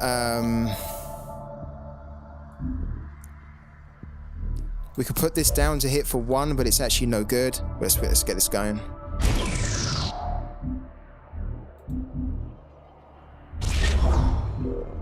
So if I go for this, he gets to choose what unit he wants to defend. And if we go for this here, we could destroy it. But if he decides to pick this one to defend it, it's going to destroy our unit. So there's nothing really we can do there. We just have to accept this unit's going to die. But we don't want to kill it on our turn. We want to make him do that decision on his turn.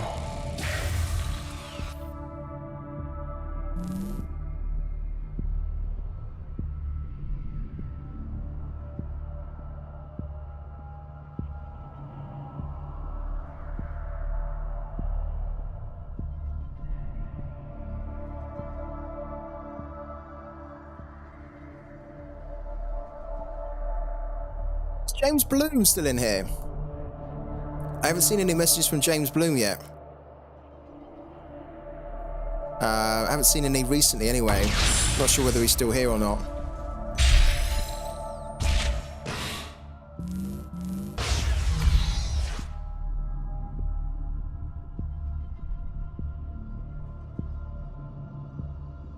Don't really want to be committing too many units at this stage either, given that we know we're probably going to be using demolecularize, but we just need to try and stay in the game.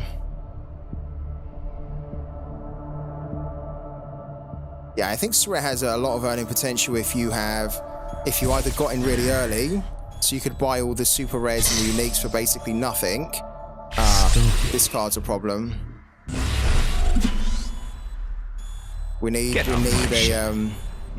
we're probably going to lose this here if we're not careful.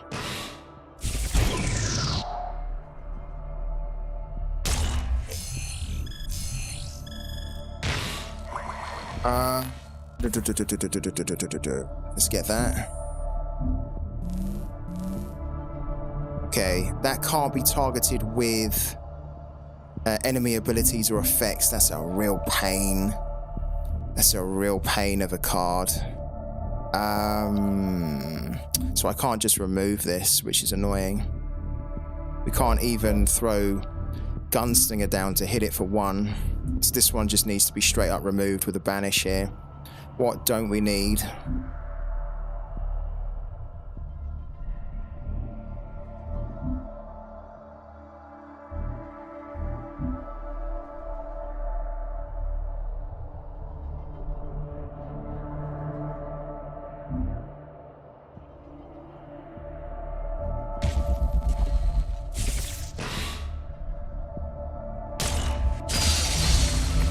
Probably need to give him the illusion like we have cards, right?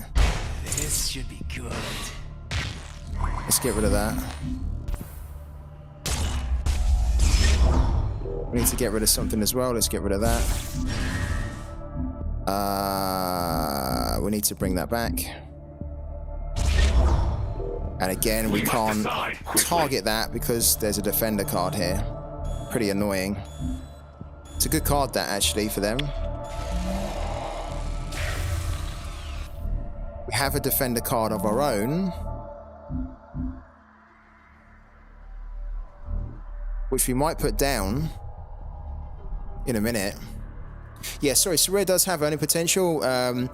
If you got in early, you picked up the really high level, high scarcity top players for really cheap, or you're just willing to put a lot of money into the game.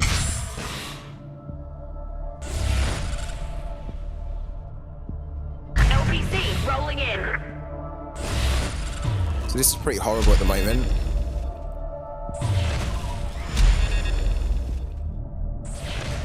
Yeah, because this is a horrible relic that realistically we need to remove, that we can't at the moment. I think we're going to lose this one. We've not been able to do any damage to him at all.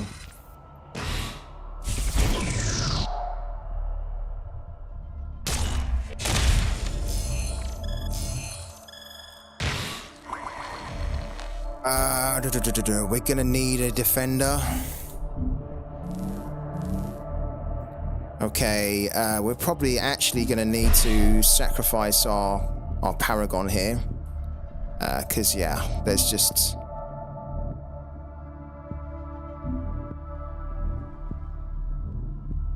Yeah, we're gonna need to sacrifice it, I think.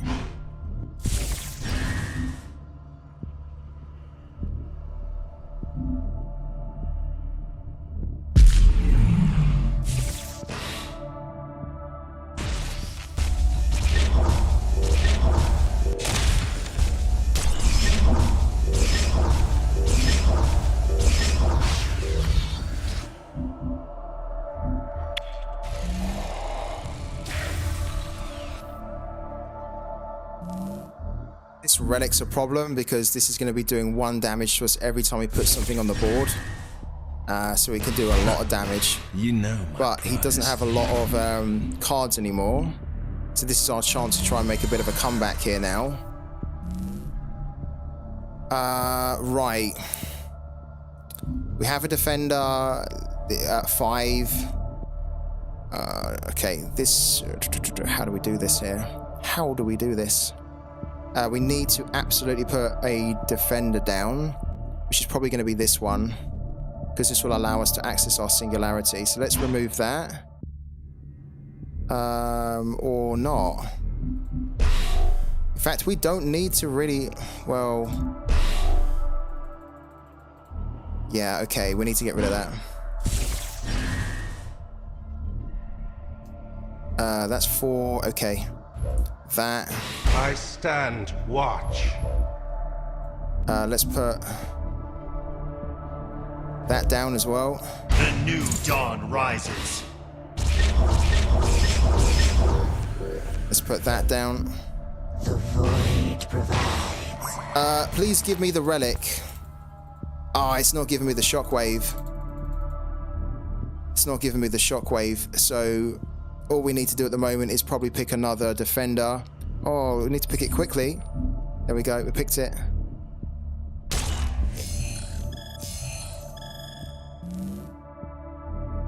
Yeah.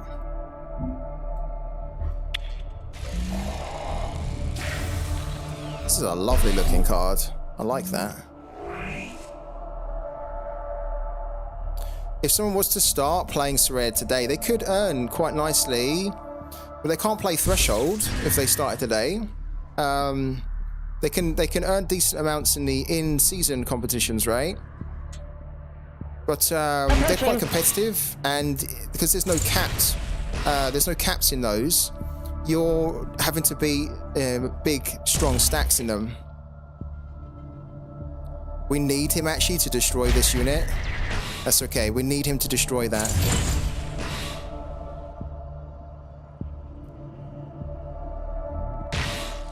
He has destroyed it. We do need... probably this one. Because we already have a defender there. Ah, we could have gone... Maybe we need to pick that out, actually. I give myself in tribute. So we can deal with that on the next turn.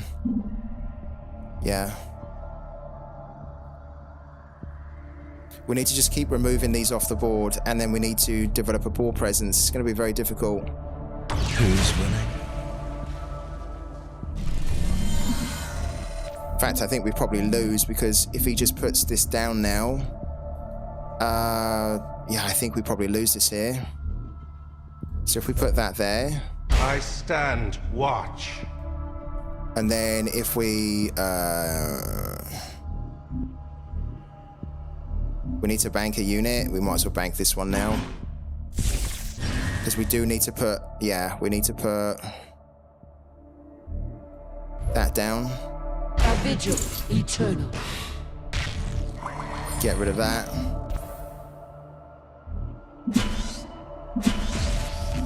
Need to put that down. We need to get rid of that. I think we've lost this here. We might as well get rid of that. Right. If he puts 3 units down, we're dead. And I think he can put 3. I think he can put 3 units down on the next turn. If he doesn't, we've got some kind of a chance, but it's almost too late, I think, for us to be trying to...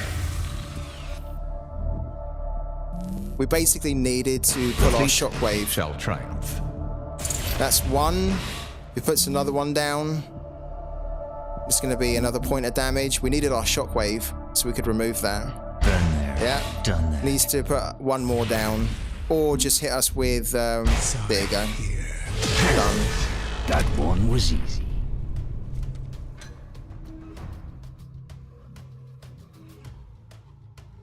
Yeah, Marco's really tricky.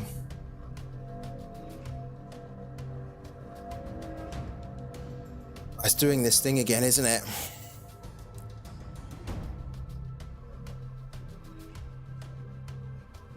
There we go. Damage unsustainable. Abandoned I like ship. our deck. That was a good game. I think if we'd have pulled our shockwave, we would have probably had a good chance to win that still. Because we were just about to start coming back at him, but we had lost too many points from that that relic. Let's go again.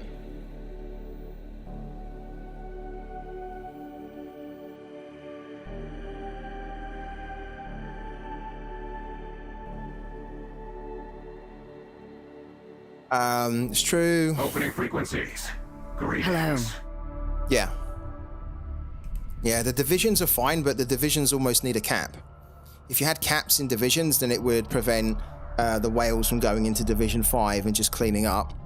It would also mean that the divisions would make more sense as well.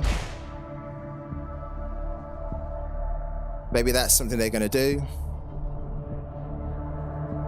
It's very difficult, I think, to start on a budget today Advance ends here. and earn decent on Sorare. You can do it, but it's difficult. We go first, okay? This is actually not bad. Let's do it.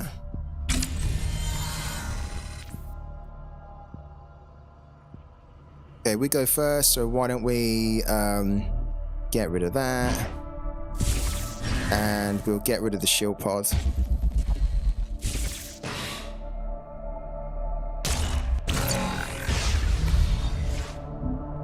Cool.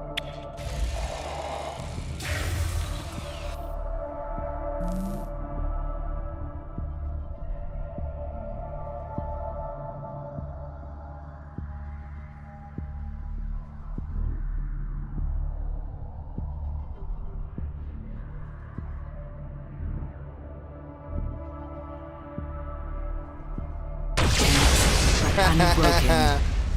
I thought he was going to do that. Unfortunately, that does not count as a win for us. It does, but Successful engagement. we don't get anything for it Pleased. because he conceded too early. So we just have to go again. I had a feeling that guy was going to concede. We've played him before and he concedes quite early. I was actually surprised that we even got through to the game, because usually when I've played him, he doesn't even want to play a game. And as soon as I got rid of his defender, he was like, nah, done.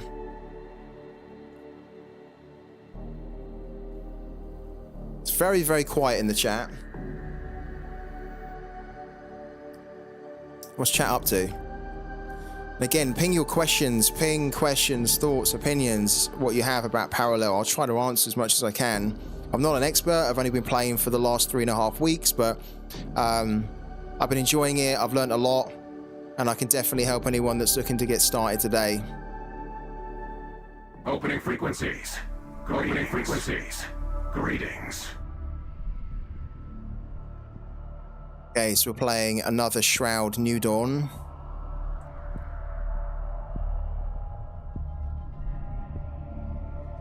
So we have to keep in mind that they could be running a Fealty, one of those relics, which is horrible. The new dawn. Ready to serve. The new dawn. Ready to serve. There's that. Don't think we really need it at the moment, but why don't we keep hold of it? We don't need that. Yeah, redraw that. Having 2 erasures is fine. Having that's okay. Let's do that.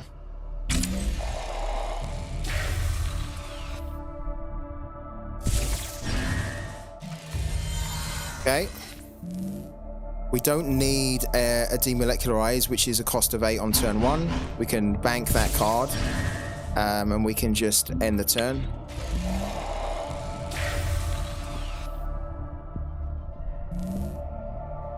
We have good cards in our hand here.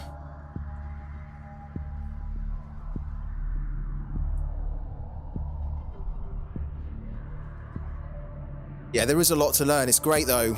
I think you'll really enjoy it, Nasty Flame. You'll enjoy learning about all the different mechanics of the... that's annoying, that card, but that's okay.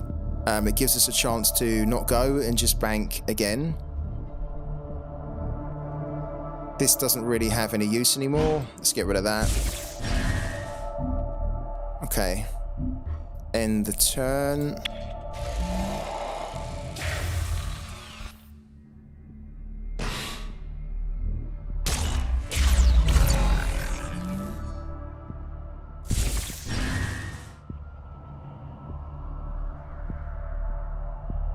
What's this guy playing at? He's not going. He's not going. Okay.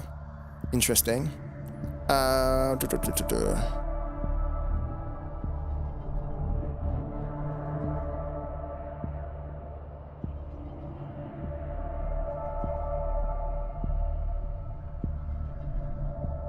He went first. Let's get rid of Power Instructor. And we will get a unit going. Done. Get the first punch in.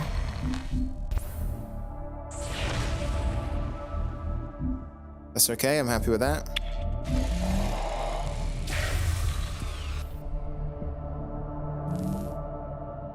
The new dawn rises. Yeah, we really needed one of those.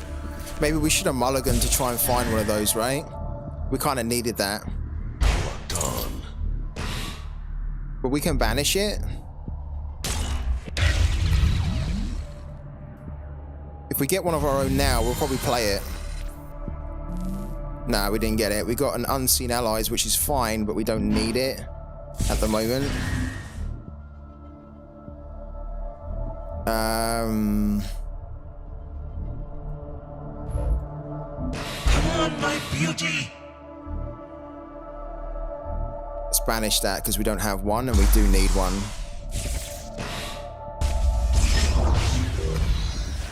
There we go. We could kill this as well.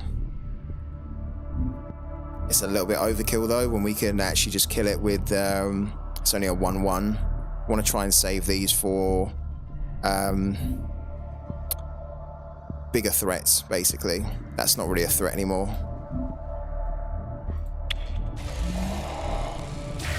We can kill it anyway with this here. If he decides to hit us for 1, we can just kill it with this Void Runner. Because the Void Runner does 1 damage to a target enemy unit. And then it banishes it, so we can hit that for 1 and it goes into our singularity. Which is what we might do, actually. Have to see what he does first. He's not going to waste a banish or an Honored Steward on this one. I stand watch. Okay. Yeah, smart.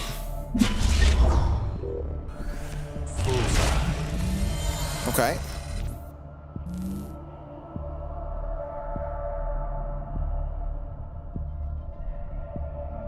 We do need to bank this now. We really don't need this at the moment. I would prefer to have a lot of these things here on the board. Let's bank that for now. Right. Put that down. That's going to be 1. Then that's going to be 1. So it's going to be 2. Yeah. Here's what we will do, I think. We will play that. This should be good. Banish that. That's going to buff that one. Fine. Then we're going to play another one. Come on, my beauty. And then what we're going to do is we're going to banish that.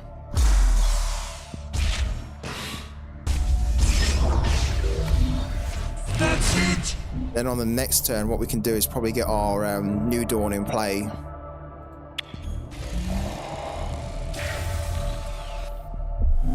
This card's pretty cool.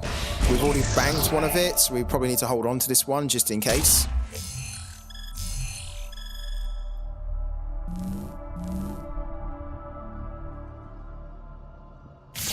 Okay, yeah.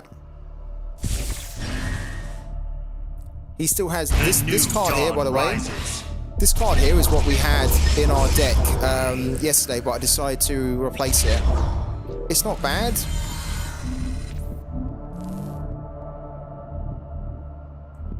I think that we 2, 3, 4. We could actually get rid of it, and we could also banish another crewman.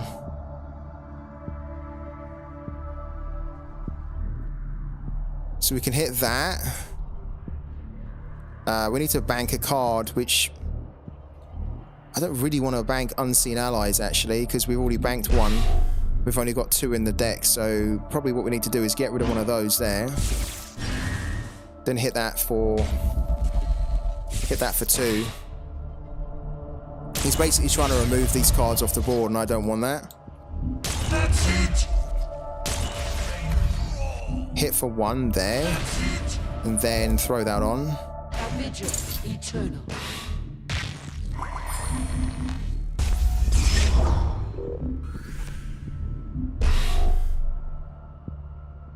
Tell you what.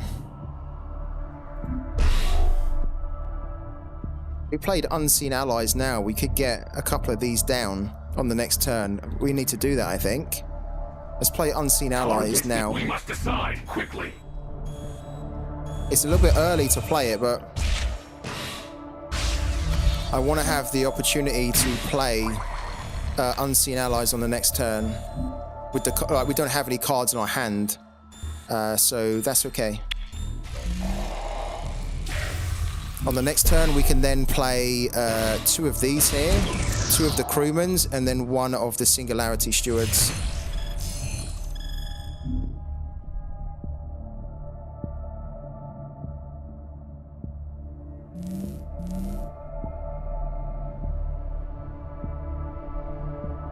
At the moment, our Singularity's too light. We need a lot more cards in there. I stand watch. That's a bit of an issue. Yeah, that is a little bit of an issue. The new dawn rises. He's taken one of the Singularity. He's taken one of the Watchmen's, the crewmen's out that ideally we were hoping to get. Tell you what though, I could banish it and then bring it back.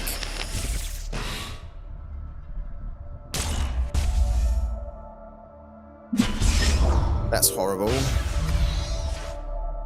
Dawn. Oh damn, he's really going for it here. Okay. That was pretty nasty. Kind of can't really leave that on the board.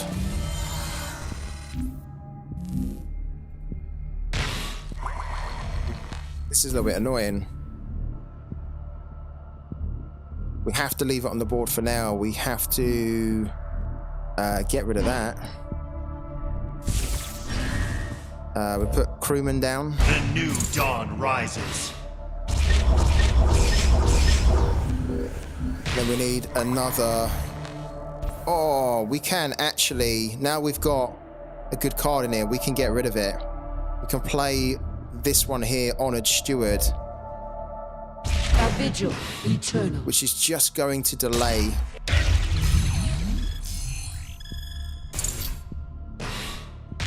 We can get rid of that now. We don't have any more cards to play. We have no more energy left. That was good though. That was okay. We've got some good stuff in there.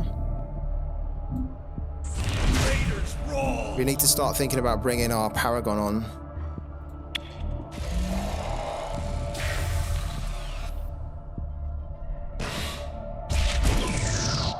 He's got loads of good stuff in there, look. Yeah, so we are up against it here.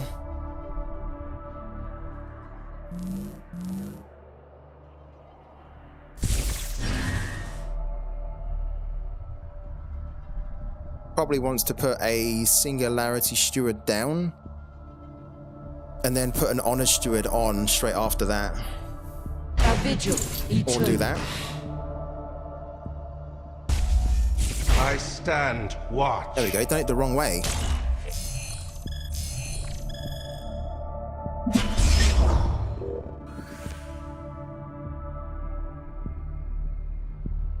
Okay. This should be good. We need a demolecularize here, really.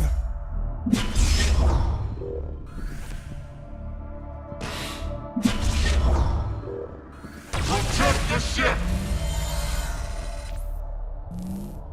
Don't get a demolecularize, but we do get a banish. Okay, that's okay. Right.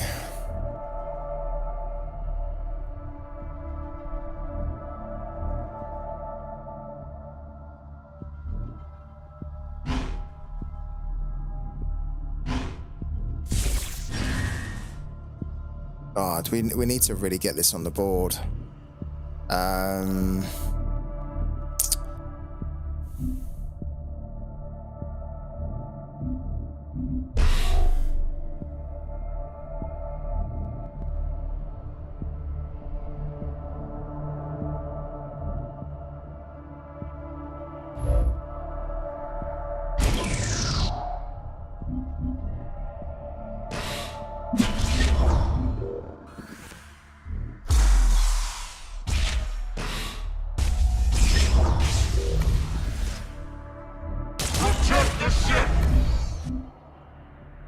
Gonna take a bit of a hit here.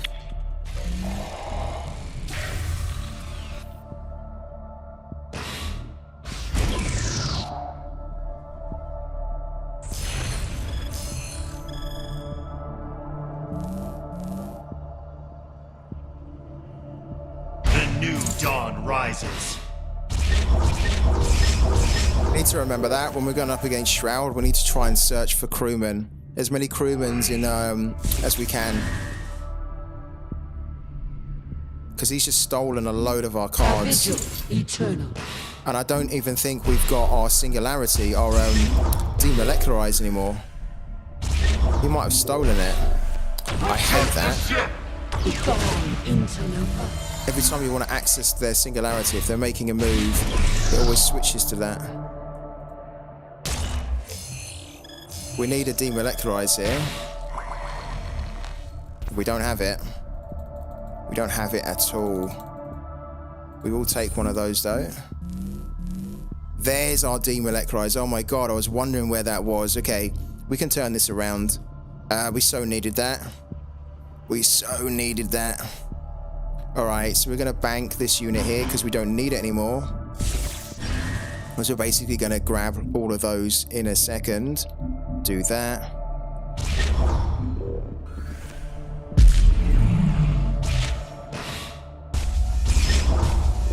The new dawn rises.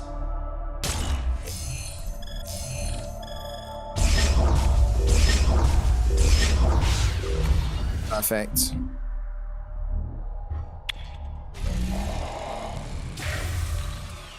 We're back in the game.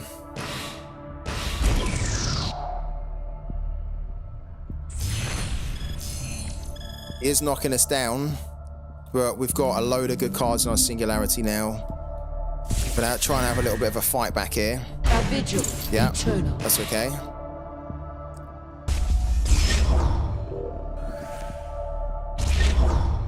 Okay.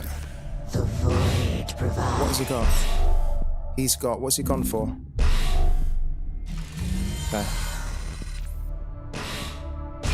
Need to be careful here because he has a Demolecularized that he hasn't used yet. We need to grab. Don't want to grab this, but I think we need to.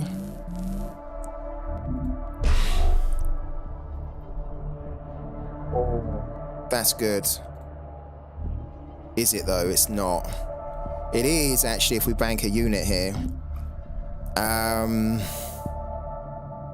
If we bank a unit, we can demolecularize again by pulling out one of these demos because it's been revealed.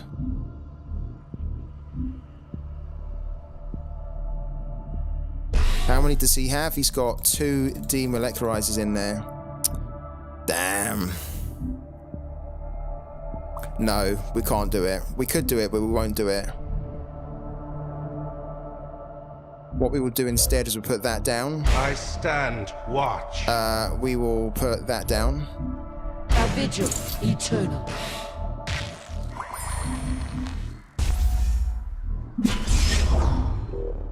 Bank that. We'll put another one down, and then what he's going to do Eternal.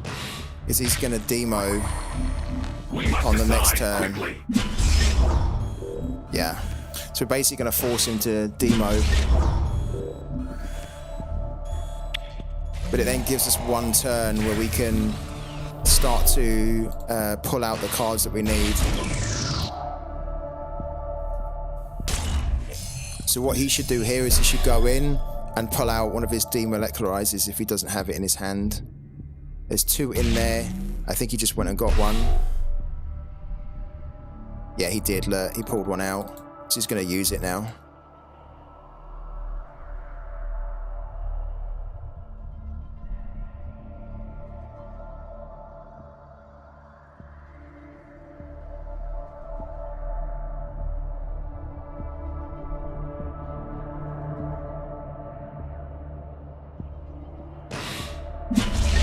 It's all about the crewmans with Shroud.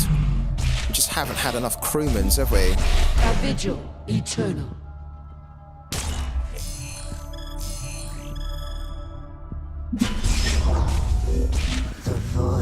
provides. That actually wasn't great, was it?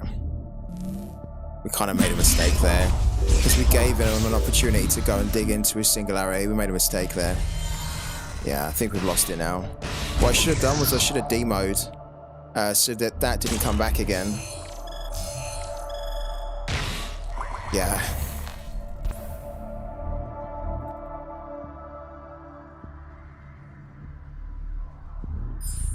What we're doing at the moment is just trying to weather the storm. Basically need to demolecularize here.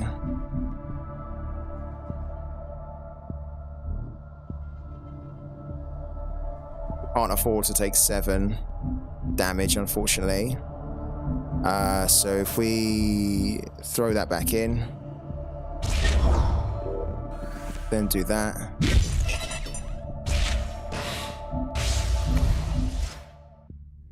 And then we demo here.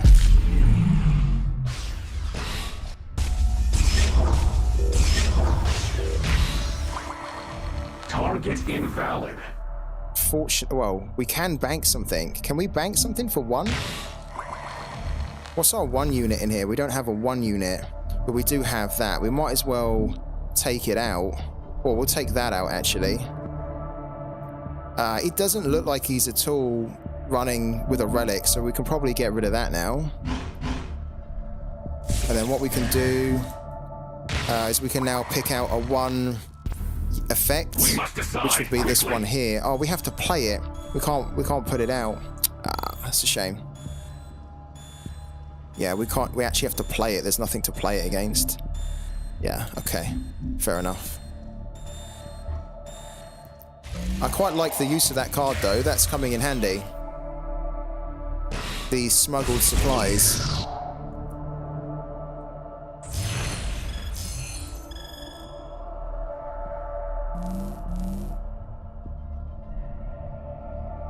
The new dawn rises.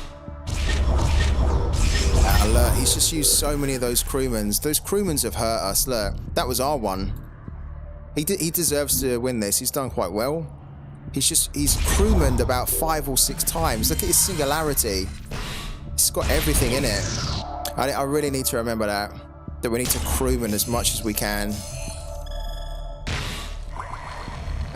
We've got crewman in here. Unfortunately, it's a little bit too little too late. Yeah, it's a little bit too little too late now. Because what we would do is we put a crewman down. The new dawn rises. We're now out of cards. We put another one down. The new dawn rises. Oh, look. Okay. And then we have to get rid of that. And because he's already got 10 more health than us, we're going to start to take damage at a quicker rate than him. And so we're going to die. He can just see this out. We should really concede here, to be honest with you. This can't be 1. If we had a card that could do damage to that directly, then we might have a chance. Because then we could maybe hit it for 16.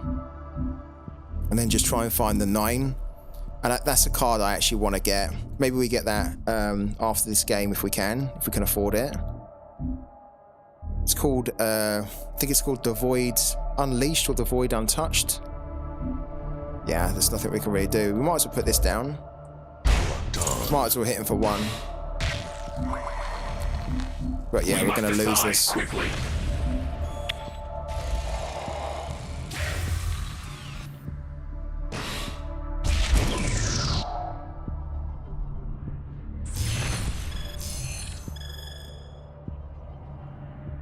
Needed to have stolen the cards from the singularity as much and as quickly as we could, and we didn't. By the time we got our crewman down, it was too late. It was like turn 6, turn 7, and I think he'd already crewmaned like 2 or 3 times. Stand watch. What do we have in our singularity though? We've got another A vigil eternal. got another demolecularize.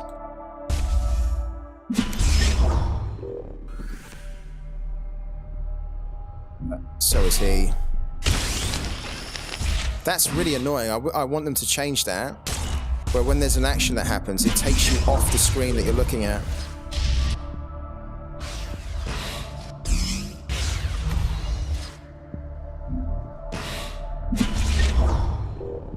Protect the ship!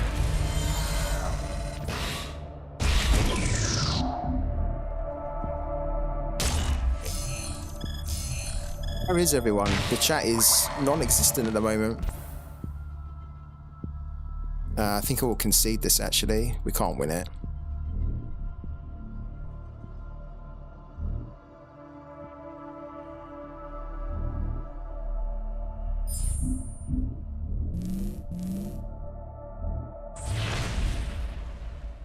No, we can't win it.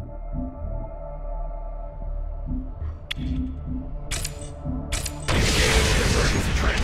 Sustained combat ill-advised.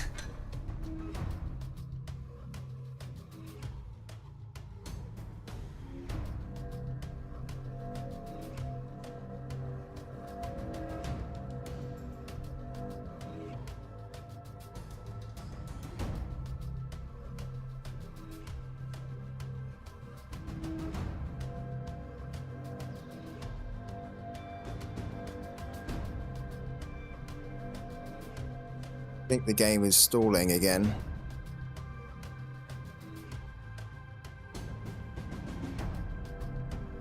Has stalled. Because what I want to do actually is I want to look at the cards that I'm interested in buying, but the game has stalled. So why don't we call that a day? Thank you so much, guys, for jumping in, and I'll be back again later in a few hours' time. Catch you then.